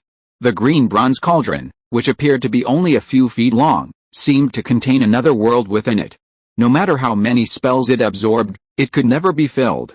However, Zhou Chun, through their previous battles, had figured out some of its secrets and knew that it could only absorb one spell at a time. So, after the lightning orb was absorbed, Zhou Chun immediately raised his hand and activated a Zin metal sword key sealed within his right Taine lung meridian. The sharp, white gold sword key pierced the air with a piercing shriek, and the hunchbacked old man in the sky was immediately terrified. He hurriedly diverted his attention to activate a life-saving magic artifact on his body, releasing a white energy shield to protect himself. But to his utter surprise, this white energy shield, capable of blocking attacks from a first-tier high-grade spell, was shattered in a single blow. Poof! A flower of blood suddenly bloomed from the hunchbacked old man's chest, and the pain of the golden key tearing at his body instantly caused him to let out a miserable howl. Simultaneously affected by the chaotic golden energy within his body, his original secret technique failed instantly, causing a backlash. This combination of internal and external damage severely injured his body. Because he had to devote most of his mana and mental energy to suppressing the golden energy, he couldn't control the bronze-yellow cane and fiery red copper ball magic artifacts as effectively as before. This allowed Zhou Chun to quickly use his double-pronged flying fork magic artifact to knock down the bronze-yellow cane magic artifact, then turn his target and pounce on the hunchbacked old man. He then activated the golden bottle magic artifact, unleashing several golden swords that slashed at his powerful enemy. At the same time, the silver lightning python Bye-Bye once again unleashed its chain lightning technique on the hunchbacked old man. Faced with this opportunistic attack from Zhou Chun and his servant, the hunchbacked old man was momentarily terrified. He could only muster his remaining strength to activate the green copper cauldron to defend himself, and gritted his teeth to cast a first-grade high-level defensive talisman to protect himself. However, while the green bronze cauldron could absorb magical attacks, it was helpless against the twin-pronged flying fork itself. The cauldron barely absorbed the initial serpentine lightning bolt before the hunchbacked old man was struck by the subsequent twin-pronged flying fork and golden sword. Ah! A shrill scream rang out. The combined attack of the two high-grade first-tier magical artifacts easily shattered the hunchbacked old man's protective spell, leaving a gruesome gash on his body. "Get down here," Zhou Chun roared, and the twin-pronged flying fork, having landed successfully, swept across the hunchbacked old man again, instantly knocking him off the sky. Before his body even touched the ground, sharp rock spikes burst forth from the earth, piercing him through the heart as he landed. I won't." The hunchbacked old man, his body impaled on the rock spikes, stared wide-eyed at Zhou Chun approaching him, his eyes filled with resentment. Then, his head lolled to the side, and he breathed his last. What can resentment do? Zhou Chun looked at the corpse hanging on the rock spikes, showing no sympathy whatsoever. He simply said coldly, "Remember this, don't be too arrogant in your next life." Then, instead of rushing to collect the hunchbacked old man's belongings, he instead fixed his sharp gaze on a certain spot on the forest. If you are listening to this novel on a channel other than Fanfic World, it means it was downloaded and re-uploaded without effort. We warmly invite you to visit our channel, Fanfic World. There you will find the original version of this story and many other novels of various genres. We look forward to seeing you dive into a world of incredible novels. Chapter 123: A Dazzling Harvest, Treasure Selection at the Tower. Somewhere in the mountains, a pair of eyes had been secretly watching the two on the battlefield. When Zhou Chun's gaze fell upon them, the person in the shadows was startled, realizing they had been discovered. They lowered their heads slightly, their expression shifting between anger and uncertainty, before quickly retreating. Although they had arrived late and only witnessed Zhou Chun's final attack on the hunchbacked old man, the silver lightning python and the rock tortoise, both top-tier first-order demonic beasts, possessed undeniable formidable strength. Even knowing Zhou Chun's mana was greatly depleted, they didn't believe they could defeat him under the combined attack of these two spirit beasts. Therefore, retreating far from this dangerous place was undoubtedly the best option. After confirming the observer had left, Zhou Chun quickly collected the hunchbacked old man's belongings, destroyed the body, and left the scene. This time, Zhou Chun ran for over 100 miles away from the 7-story tower before stopping in a valley. The valley had only one entrance, and its towering trees provided perfect cover. After stopping, Zhou Chun released his two spirit pets to keep watch, then fed healing pills to himself and his two equally injured spirit pets. The hunchbacked old man was undoubtedly the strongest key-refining cultivator Zhou Chun had ever seen. His individual strength was more than enough to easily kill a key-refining 12th-level cultivator. If it weren't for Zhou Chun, who was accompanied by two spirit pets and possessed numerous treasures, no one in this trial grounds would likely be his match in a one-on-one fight. Nevertheless, in their battle, Zhou Chun and his two spirit pets paid a considerable price. The rock tortoise's shell had most of its ridges broken, numerous cracks appeared, and many parts were charred. These injuries were even more severe than when Zhou Chun fought the rogue Foundation establishment cultivator Shenhan. It was only because of its thick skin and tenacious vitality that it appeared relatively unscathed. Only Zhou Chun, its master, truly knew that its injuries would require several months of rest to fully recover. On the other hand, the silver lightning python, while appearing seriously injured, was actually less severely wounded, and its recovery ability was far superior to that of the rock tortoise. After all, it possessed the bloodline of a dragon, far surpassing ordinary demonic beasts. After feeding it healing pills, Zhou Chun had his two spirit pets digest the medicinal effects and act as his protectors. He then seized the opportunity to meditate and heal. After about a day, Zhou Chun's injuries had improved considerably, and his magical power had recovered. Only then did he have time to assess his gains. The battle with the hunchbacked old man had resulted in significant losses for Zhou Chun. First, the golden scale shield that clan chief Zhou Daowei had commissioned to be forged for him shattered. Then, his moonblade meteor wheel, which he had used for many years, was severely damaged and unusable. He also consumed one second-tier defensive talisman and several first-tier high-grade talismans. However, compared to the gains, these losses were undoubtedly acceptable. Just consider the three magical artifacts the hunchbacked old man had used earlier. Each one was more precious than the last. Even the worst cane was no less valuable than the double-pronged flying fork Zhou Chun had previously acquired. The copper ball artifact and the green copper cauldron artifact each possessed profound mysteries, making them more precious and rarer than any of the artifacts Zhou Chun possessed. Especially the green copper cauldron artifact, which could absorb all kinds of spells, rendering any spells aimed at it ineffective. Such an ability was simply unheard of. What wonderful treasures! Unfortunately, they are only first-tier magical artifacts. Once I reach Foundation establishment, these things will probably be useless. In the mountains and forests, Zhou Chun held the green copper cauldron artifact in one hand and the crimson copper ball artifact in the other, his face filled with joy and regret. He was joyful because these two artifacts were of extremely high quality. After refining them, they would definitely greatly increase his strength. He was regretful because he feared he would only be able to use these two artifacts a few times before discarding them. However, this regret came and went quickly. Zhou Chun shook his head slightly, not dwelling on the matter, and instead began to take stock of his other gains. Upon opening the hunchbacked old man's storage bag, Zhou Chun's eyelids twitched. 4 heavenly spirit tokens. Upon opening the storage bag, Zhou Chun immediately discovered 4 heavenly spirit tokens inside. In addition, there were several magical artifacts, some attacked and some damaged, a large quantity of freshly harvested spiritual herbs, and many talismans and healing pills. Judging from the quantity of these items, the hunchbacked old man had probably killed at least 2 trial participants before encountering Zhou Chun, most likely 3. Such a record was indeed dazzling. No wonder he was so arrogant when he saw Zhou Chun, completely disregarding him. After this inventory, Zhou Chun estimated that, excluding the crimson copper ball and green copper cauldron magical artifacts he had prepared for himself, the rest of his gains totaled at least 3,000 to 4,000 spirit coins. If he added that half-pound of spiritual incense, his harvest wouldn't be less than what he'd obtained in the profound Yin land. Not to mention he still had a live fragrant musk deer in his spirit beast pouch. That's great. I not only have enough heavenly spirit tokens to enter the tower, but I also have 2 extra, then I'll proceed according to plan.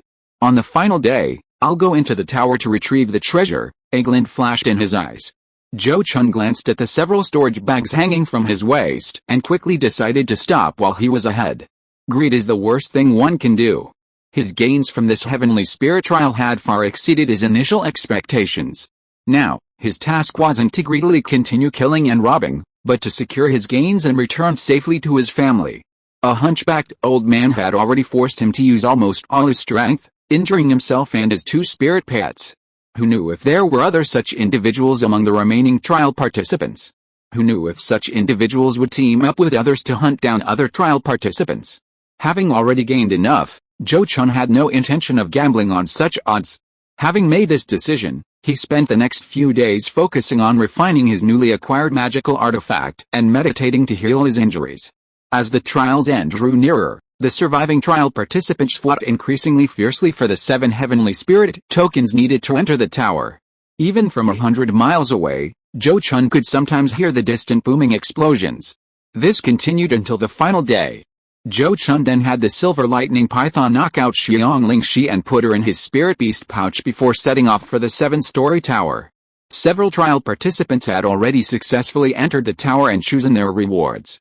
They were able to leave the tower land first and wait for the trial to end in the safer area.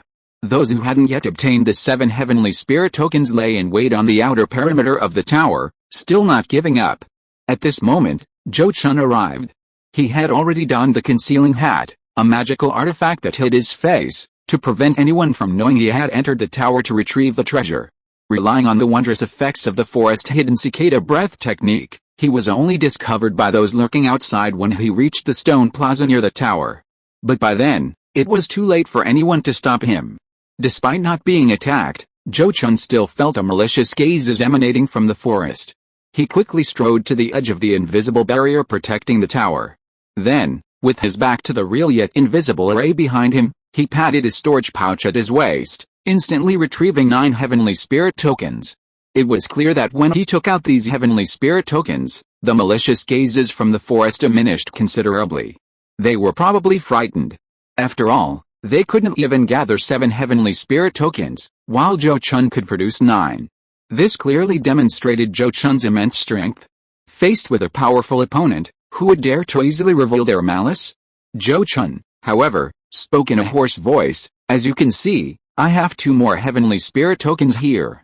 Now, who is willing to bid for them? Magical artifacts and spiritual herbs can be used in exchange. Such a good deal?"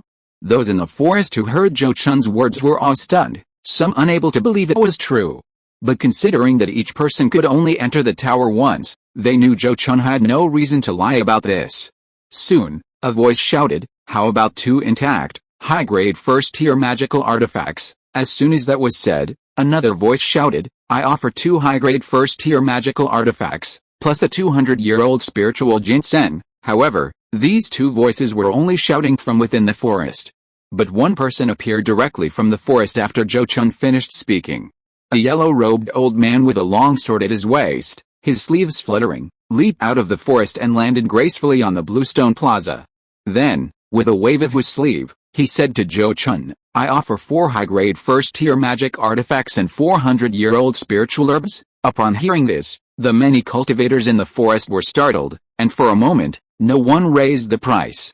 Zhou Chun, not wanting to delay any longer, immediately nodded and replied, "All right, then these 2 heavenly spirit tokens are yours, fellow Taoist." Hearing this, the cultivators in the forest who hadn't bid immediately regretted their hesitation. On the other hand, the yellow-robed elder, after Zhou Chun finished speaking, directly took out the magic artifacts and spiritual herbs he had mentioned and threw them to Zhou Chun. Seeing this, Zhou Chun didn't hesitate either, immediately giving him 2 heavenly spirit tokens, then carefully collected the magic artifacts and spiritual herbs, and, holding 7 heavenly spirit tokens, charged towards the invisible restriction area ahead. It seemed that the system detected that he possessed 7 heavenly spirit tokens that met the entry requirements. Zhou Chun felt as if a gentle breeze swept over him, and then easily entered the area ahead. Amidst the envious and jealous gazes of many cultivators in the forest, he reached the tower. At the same time, the yellow-robed elder who had received 2 heavenly spirit tokens from Zhou Chun also took out 5 more from his storage bag and entered as well. It turned out he only needed 2 more heavenly spirit tokens. No wonder he had so generously offered such a high price. Sensing the movement behind him, Zhou Chun merely glanced back before pushing open the tightly closed tower door and striding inside. Inside the first level of the tower, there was nothing but a 17-foot-tall stone tablet, on which the process of obtaining the treasure was roughly recorded. So that's how it is. I didn't expect those senior cultivators of the Heavenly Spirit Sect to be so resourceful. Zhou Chun chuckled wryly after reading the process on the stone tablet. According to the inscription on the stone tablet, inserting the 7 heavenly spirit tokens into the 7 grooves on the back of the tablet would activate a protective shield. The faster one broke the shield, the more valuable the treasures they would obtain. However, this attack on the shield was strictly limited to the cultivator themselves. No magical talismans or spirit pets were allowed. Zhou Chun didn't know how this rule would work without the supervision of the high-level cultivators of the Heavenly Spirit Sect, but he felt there was no need to challenge it. Besides, he was confident that his pure attack power was second to none.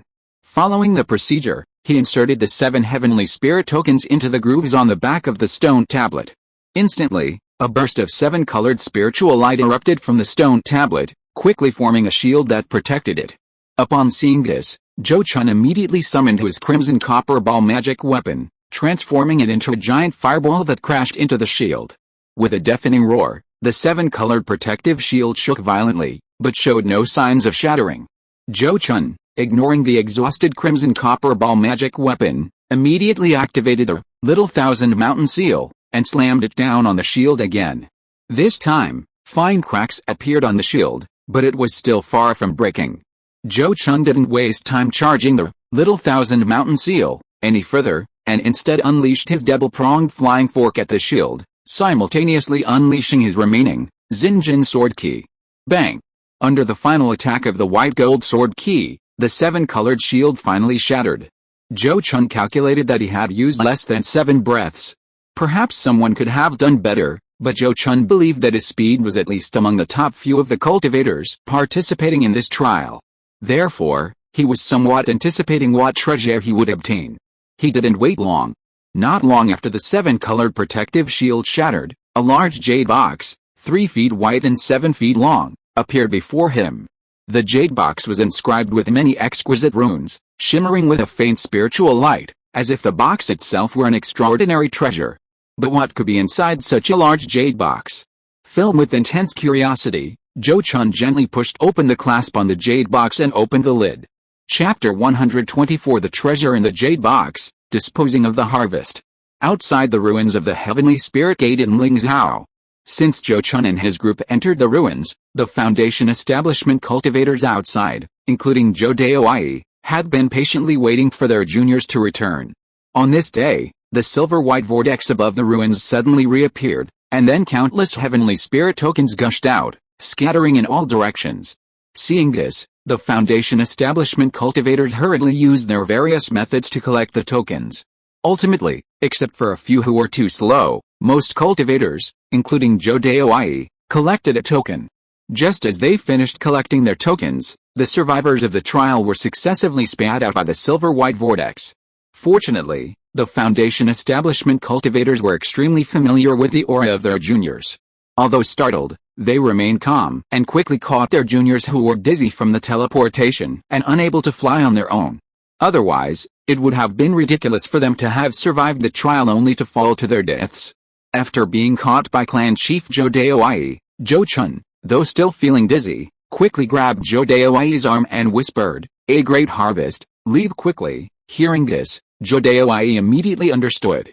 He glanced at the Foundation establishment cultivators whose faces were grim from not seeing their juniors emerge, and then immediately flew away from the ruins with Zhou Chun. Many others did the same. Some of the Foundation establishment cultivators who hadn't seen their juniors, seeing this, hardened their expressions and suddenly chased after those leaving. However, most restrained themselves, not wanting to make an enemy of a fellow cultivator over a deceased junior. Zhou Daoyi wasn't pursued either, perhaps out of fear of his cultivation level, or perhaps because they felt that even if a young junior like Zhou Chun emerged, he was unlikely to gain much and wasn't worth the effort. In short, after flying over 1,000 miles with Zhou Chun in one go, Zhou Daoyi finally felt relieved and led him into a market town to rest. "Alright, now you can tell me about your gains." In a grade A cultivation room in the market town's inn, after setting up a soundproof barrier, Zhou Daoyi looked at Zhou Chun and asked in a deep voice about his gains.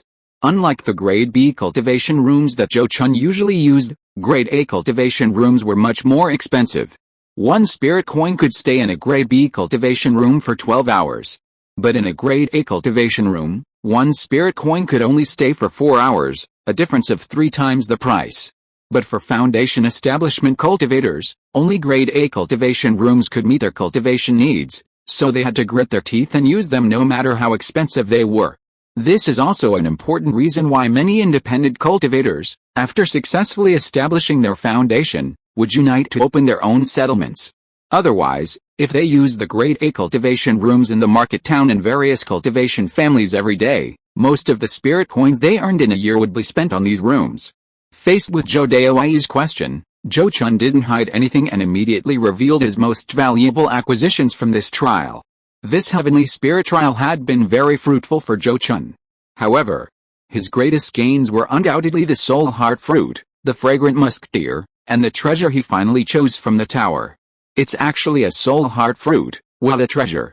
This is truly amazing. No wonder the heavenly spirit trial attracts so many participants every time it opens. It truly holds rare treasures. When Zhou Daowei saw the 3 soul heart fruits Zhou Chun produced, he was momentarily stunned, then showered them with praise.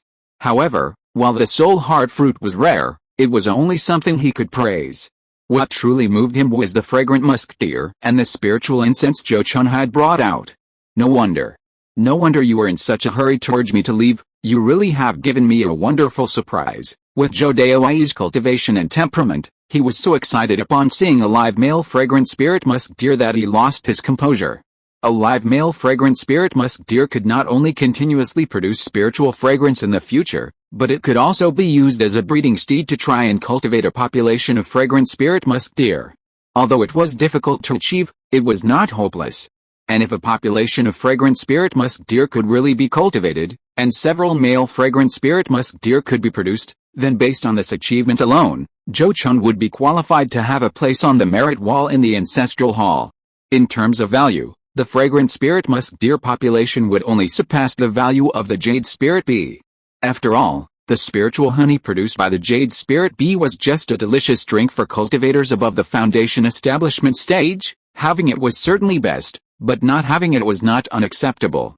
However, the spiritual fragrance produced by the fragrant spirit musk is an essential item for many high-level cultivators whose bodies contain turbid and malevolent energy. It can be said to be a strategic treasure, even more precious and difficult to find than the foundation establishment pill. How could Zhou Daowei, the patriarch of the Zhou family, not be excited to the point of losing his composure? At this moment, looking at the patriarch who was so excited that he lost his composure, Zhou Chun also said with a look of emotion, this junior was lucky to discover this beast. In order to capture it alive, this junior went through a difficult and bitter battle inside. After speaking, he recounted the thrilling battle with the hunchbacked old man. After listening to his words, Zhou Daowei nodded slightly and said, as you said, that person was indeed a remarkable person. It's a pity. After speaking, he said with a hint of curiosity, take out that magic artifact that can absorb magic and let me take a look. I have rarely heard of such a treasure. Hearing him say this, Zhou Chun immediately reached out and patted his storage bag, taking out the green bronze cauldron magic artifact.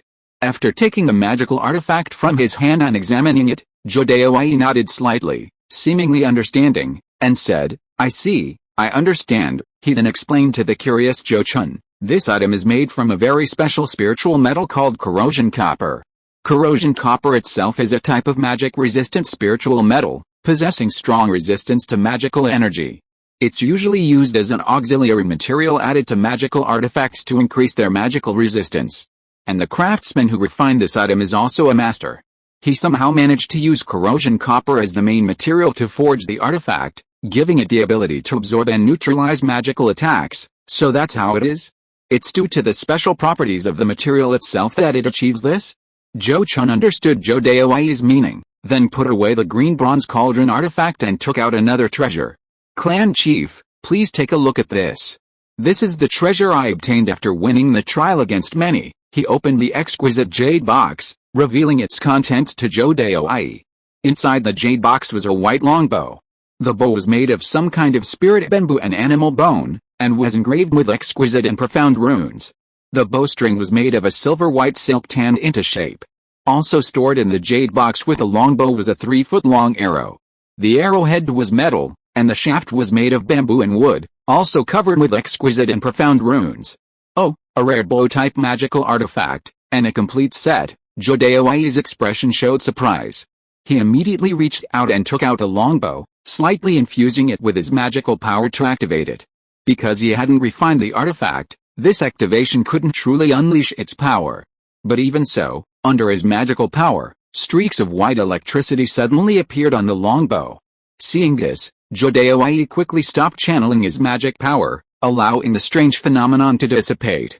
He then nodded slightly and said, if I'm not mistaken, this longbow should be forged from a rare spiritual bamboo, thunder bamboo, and the bone of some kind of thunder-evolving demon beast. Its exact power is hard to say, but it is indeed a rare and exquisite magical artifact, very suitable for your use after Foundation establishment. Hearing this, Zhou Chun felt relieved.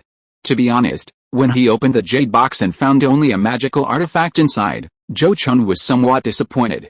He certainly didn't lack magical artifacts, even second-tier artifacts. He could possess several after Foundation establishment. Moreover, this artifact had been stored in that pagoda for countless years. Whether its power had diminished with time was unknown. Now, having witnessed Clan Chief Zhou Daoi's demonstration and received his praise, he could finally relax.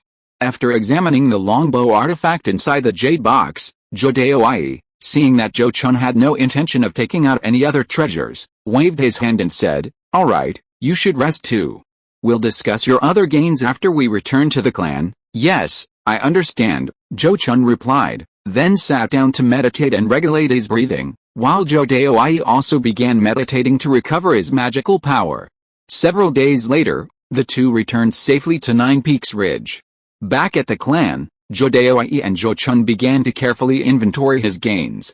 Because this heavenly spirit trial, apart from the clan leader Zhou Daoi's escort, hadn't used any clan resources, Zhou Chun's gains naturally belonged entirely to him. However, as a clan cultivator, he would prioritize disposing of his gains for the clan. Especially the spiritual herbs and medicines he obtained, it was much better for the clan to handle these than for him to sell them in the market. After spending most of the day inventorying the various magical artifacts, pills, talismans, and spiritual herbs Zhou Chun had acquired, they roughly estimated their value. The rest are easy to handle. Anything you can't easily dispose of can be taken by the family and converted into family merit points for you. If you want to buy any spiritual items in the future, the family can prioritize helping you with resources. But what do you plan to do with these 3 soul heart fruits? Each person can only consume 1.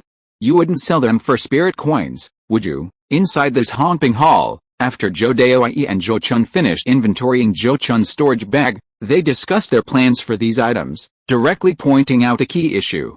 Soul heart fruits are rare spiritual fruits that can have a significant effect on cultivators when consumed directly. They are difficult to obtain even with money. Zhou Daoi felt that Zhou Chun wouldn't be foolish enough to sell them for spirit coins, but he wasn't sure how Zhou Chun would handle them. That's why he asked the question earlier.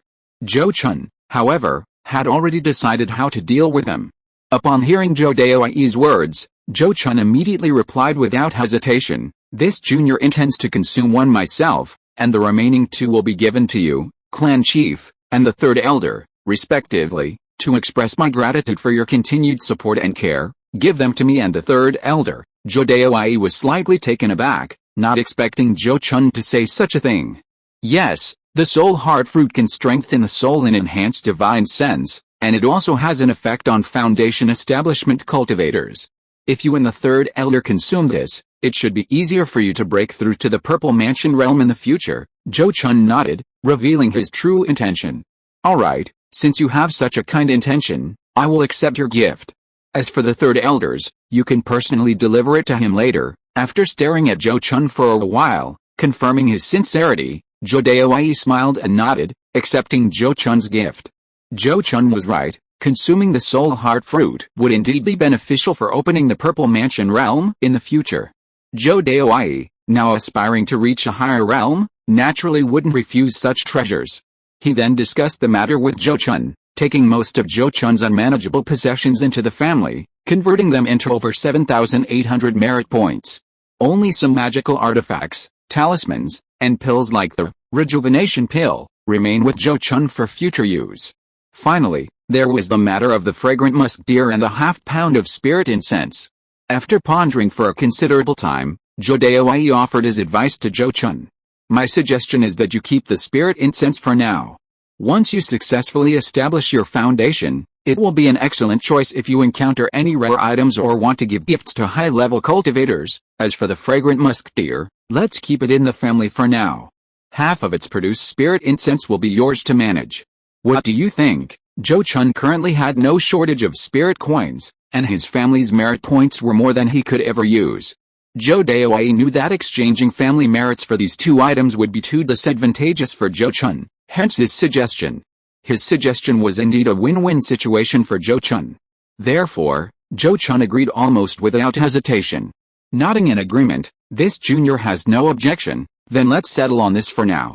Later, write down your trial experience and submit it to me and the elders for review. As he spoke, Zhou put away the items entrusted to the family, to be handed over to the relevant personnel later.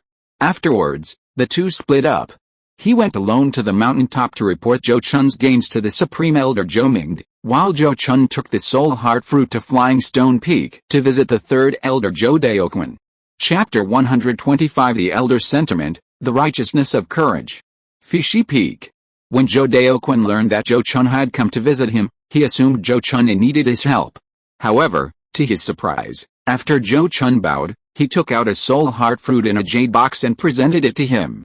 Looking at him sincerely, he said, "I have always been deeply grateful for the elder's kindness, but I have been too poor to repay him. Fortunately, this time, by a stroke of luck, I obtained several Soul Heart Fruits in the Heavenly Spirit Trial Grounds. Today, I offer this to repay the elder. Please do not refuse." Soul Heart Fruit? Hearing Zhou Chun's words, Zhou Daoquan's eyes narrowed, and he hurriedly took the jade box to examine it. Upon seeing the purplish-red fruit inside, he closed the lid and looked at Zhou Chun with astonishment, saying, "It really is a Soul Heart Fruit. How did you obtain it?" Zhou Chun then recounted how he acquired the Soul Heart Fruit. "What a pity. What a pity you didn't capture a couple of blue-faced ghost apes. I've only ever heard of such rare beasts, never actually seen one." Zhou Daoquan shook his head repeatedly after hearing Zhou Chun's words, expressing his regret. Besides cultivation, his greatest passion in life was collecting and studying various exotic beasts, and he naturally had an extraordinary interest in the blue-faced ghost apes. However, faced with his sigh, Zhou Chun could only smile wryly. In that trial ground, where battles with other cultivators were always a possibility, how could he possibly bring a beast like the blue-faced ghost apes, which could pose a significant threat, with him? Moreover, such beasts could only thrive in places with abundant yin energy. Even if he brought them to the Zhou family, there was nowhere for them to live. Fortunately, Zhou Daoquan was only sighing out of habit and couldn't possibly have any real intention of blaming him. After a brief moment of reflection, he looked at Zhou Chun with a gratified expression and nodded repeatedly, saying, "It's rare that you still remember my kindness to you. In that case, I'll gladly accept this Soul Heart Fruit." He was deeply moved as he said this. When he initially chose to give the Silver Lightning Python's egg to Zhou Chun, he simply didn't want to be accused of embezzling a junior's treasure or breaking family rules. He hadn't taken Zhou Chun's promise of a generous reward to heart at all. Unexpectedly, in just over 10 years, Zhou Chun had truly repaid him. This speed of growth was truly astonishing and delightful. Having accepted the Soul Heart Fruit offered by Zhou Chun, Zhou Daoquan's brows twitched slightly. He immediately looked at Zhou Chun and said, "I never like to take advantage of others. Since I've accepted your Soul Heart Fruit today, if you ever need my help in the future, feel free to come to me. As long as it's within my capabilities, I will definitely do my best to assist you." Upon hearing this, Zhou Chun quickly waved his hand and said, "Elder, there's no need for that. This is just a small token of my appreciation." Unexpectedly, Zhou Daoquan immediately shook his head upon hearing this and said, "A token of appreciation is one thing, but a favor is another. If you don't agree, then I dare not accept this Soul Heart Fruit." Saying this, he took out the jade box again. Seeing this, Zhou Chun admired the elder's integrity but was also helpless against his stubborn personality. Finally, he could only nod with a wry smile and say, "I will remember elder's words. If I ever need your help, I will not hesitate to ask." "That's more like it." Zhou Daoquan nodded in satisfaction before putting the jade box away again. After chatting with the third elder Zhou Daoquan about his experiences in the Heavenly Spirit Trial on Flying Stone Peak, Zhou Chun returned to his residence on Pagoda Peak to rest. For the next month or so, because his injuries had not fully healed, Zhou Chun did not rush to consume the Soul Heart Fruit. Instead, Zhou Daoyi and Zhou Daoquan both consumed the Soul Heart Fruit during this period, each increasing their spiritual sense by more than 10%. After obtaining this opportunity, Zhou Daoquan seemed to have gained some insight, sensing the opportunity to break through to the late foundation establishment stage, and began to cultivate in seclusion to prepare for the breakthrough. After consuming the Soul Heart Fruit, Zhou Daoyi also began to work hard to obtain foundation establishment pills for Zhou Chun. According to him, the most important thing for the Zhou family now was to ensure that Zhou Chun successfully established his foundation. Nothing else mattered as much as this matter. This treatment made some of the elders in the know extremely envious. But that was all they could do. As elders, they all knew how much Zhou Chun had contributed to the family. A junior member who had made such a significant contribution and was also exceptionally outstanding deserved such treatment from the family. After resting for over a month, Zhou Chun asked the clan leader, Zhou Daoyi, for leave and focused on refining the soul heart fruit in seclusion at his residence. In terms of taste, the soul heart fruit was terrible, almost like a rotten persimmon. One bite would make one want to vomit. But good medicine tastes bitter. In terms of effect, the soul heart fruit lived up to its great reputation. After about 7 days of digesting all the medicinal power of the soul heart fruit, Zhou Chun's divine sense increased by more than 30%. Originally, his divine sense could only extend for less than 100 feet, now it reached 128 feet. Such powerful divine sense was unmatched among the key refining stage cultivators of the Zhou family. With such a powerful divine sense, once he successfully established his foundation, it would undoubtedly surpass that of ordinary early-stage foundation establishment cultivators like Zhou Jiaru. It was a case of taking an early lead and maintaining it at every step. Just 2 months after Zhou Chun returned to his family from the Heavenly Spirit trial, the Dragon Transformation Sect, having suffered a major blow, indeed returned with a vengeance, causing a huge uproar. This time, the Dragon Transformation Sect directly targeted a Purple Mansion family in Yunzhou, dispatching 3 protectors and 20 or 30 missionaries, swiftly annihilating the entire family. Subsequently, many cultivation families and independent cultivator camps that had previously hunted down Dragon Transformation Sect members also suffered retaliation from the forces led by the Dragon Transformation Sect's missionaries. In just half a month, more than a dozen foundation establishment cultivators in Yunzhou perished due to the Dragon Transformation Sect's retaliation. Upon hearing this, the Qinglian Temple was enraged and immediately dispatched 5 Purple Mansion cultivators and over 70 Foundation establishment cultivators to Yunzhou to oversee the situation. However, facing such a powerful force from the Qinglian Temple, the Hulong sect did not back down. Instead, they launched attacks in all directions, forcing the Qinglian Temple to divide their forces to provide relief in various locations, and then sought an opportunity to engage the enemy head-on. In an instant, the land of Yunzhou was engulfed in flames of war. Many local rogue cultivators, unable to bear the suffering, fled to neighboring Lanzhou and Lingzhou. While ordinary rogue cultivators could escape, established cultivation families could not. The Qinglian Temple would not allow these families to flee either. Therefore, the order to mobilize cultivators from Lingzhou, Lanzhou, and Lianzhou to provide support to Yunzhou was quickly issued to the Zhou family and other families.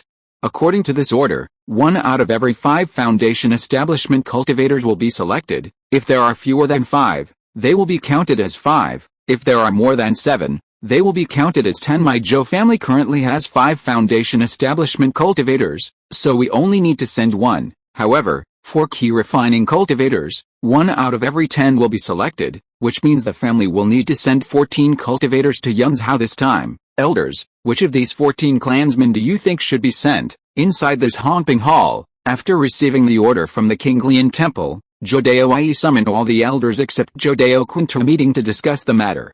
This kind of war order from a higher-level sect is completely different in nature from the previous war between the Zhou family and the other 5 major cultivation families against the Qian alliance. Back then, it was a war fought for the family's interests, requiring the concentration of the clan's most elite forces to participate and a victory to be achieved. But this war order, unless there are other plans, could easily be used to send some elderly, weak, sick, or disabled people just to make up the numbers. Winning that way wouldn't be a big deal, and even if they lost, the family's losses would be minimized. But doing so would undoubtedly dishearten many members of a cultivation family like the Zhou family. After all, these family members chose to stay and serve the family so that they could rely on each other. Even if they were crippled or old one day, with the family as their support, they could live a better life than ordinary independent cultivators. If the family were to use the old, weak, sick, and disabled as scapegoats when trouble came, who would trust the family?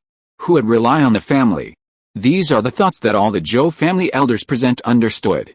Therefore, after Zhou Daoyi finished speaking, the elders pondered deeply, and no one spoke for a short time. Zhou Chun was also thinking about this problem, but he couldn't come up with a perfect solution either. For any person in power, This was a matter of trade-offs, and it was impossible to have both. I think we should use the lottery method. Let all clan members over 20 years old draw lots, including their respective Taoist partners. Whoever is drawn will be chosen. After a long period of contemplation, Second Elder Zhou Chun finally spoke up, expressing his opinion. His proposed method was feasible and seemed fair. However, how could such a crucial family matter be handled with a method that appeared fair but could actually cause immense losses to the family? It was only because Zhou Chun himself had no children and was usually engrossed in the Dao of formations that he suggested such a seemingly fair method. Therefore, after he finished speaking, the other elders remained silent. This made him quickly come to his senses, and he shook his head repeatedly, falling silent once more. Let me propose a solution, and you can see if it suits your tastes. Finally, Clan Chief Zhou Daoyi spoke up, offering his solution. Of the 14 slots, first select half from among the clan's cultivators aged 50 and above who are below the late-stage key refining realm. Let them draw lots to decide who goes. For the remaining half, 1 core clan member, 2 elite clan members, and 4 ordinary clan members will each contribute, again by drawing lots. His method was, in fact, biased towards maximizing numbers to minimize clan losses. However, it was entirely different from simply having the elderly, weak, and disabled fill the positions. At least it partially considered the feelings of the elderly and weaker cultivators, preventing them from feeling that the clan completely disregarded their lives and abandoned them in times of trouble. Furthermore, the clan's elite and core members, because of their different treatment compared to ordinary members, would be more loyal to the clan and cherish their current status even more. Although this sounds harsh, for any power, what truly matters are the few elite and core members, not the vast majority of ordinary members. In the cultivation world, where individual strength is paramount, this is even more pronounced. Therefore, after briefly considering Zhou Daoyi's method, 4th Elder Zhou Jiaoru quickly spoke up. The clan leader's method is excellent. I agree too. 5th Elder Zhou Jiaoru, who had already been granted elder status, nodded in agreement. 2nd Elder Zhou Chun could only wave his hand and say, then let's do as the clan leader says. I have no objections. Having finalized the method, Zhou Daoyi instructed Zhou Chun to begin counting the number of people who met the various lottery conditions, then made wooden slips in a slip container for all eligible individuals to draw lots. According to the plan, the elderly and weak would draw first, followed by ordinary clansmen, then elite clansmen, and finally all the core clansmen would gather together to draw the last slip. However, to everyone's surprise, after all the core clansmen had drawn their slips, no one drew a red slip. And at that moment, only the last slip remained in the slip container. For a moment, everyone's gaze turned to the wooden stick and Zhou Chun, who was holding the stick container, their eyes filled with strange expressions. It seems this junior's luck is a bit bad. A bitter smile flashed across Zhou Chun's face as he reached out and took out the wooden stick from the container. Sure enough, it was the only red stick. Zhou Daoyi was speechless at this result. He had specifically arranged for Zhou Chun to hold the stick container so that the other clansmen could draw first, precisely because he was worried that Zhou Chun would draw a red stick first. He hadn't expected that even so, the red stick would end up in Zhou Chun's hands. This left him truly at a loss for words. With so many clansmen watching, and all of them being core members of the clan, even if he really didn't want Zhou Chun to participate in such a dangerous mission, he couldn't go back on his word in public. But just as he was caught in a dilemma, he hesitated to announce the result. Zhou Zhangayong suddenly gritted his teeth, stood up abruptly, and shouted, 13th brother is the hope of the younger generation of the family, and the most promising person to reach foundation establishment in the future. How can we let him participate in such a dangerous matter? After speaking, he bowed deeply to Zhou Daoyi and said, Clan Chief, you are wise. I am also a core member of the family, and I volunteer to go to Yangzhou in place of 13th brother. Please allow me, Brother Yang. You? Zhou Chun's expression changed, and he looked at Zhou Zhangayong, wanting to say something. But Zhou Daoyi interrupted him in a deep voice. Since Zhangayong has this intention, then I will grant your wish. The paid word count has reached 200,000. If you are not a new VIP or high VIP and have subscribed to all chapters, your fam value has exceeded 1,000. If you are a new VIP or high VIP, a few monthly votes should be enough. I will create a subscription group after I get up to day 1,000 fam value is required to join the group. If you are approved, the group number will be displayed at the end of each chapter. Subscribers who want to join the group can click to join. End of this chapter. Thank you so much for reading until the end. Don't forget to give it a like. Looking for more exclusive content and immediate access? Subscribe to our Patreon. Remember, every like, subscription or donation encourages us to continue. Thank you all. See you in the next video.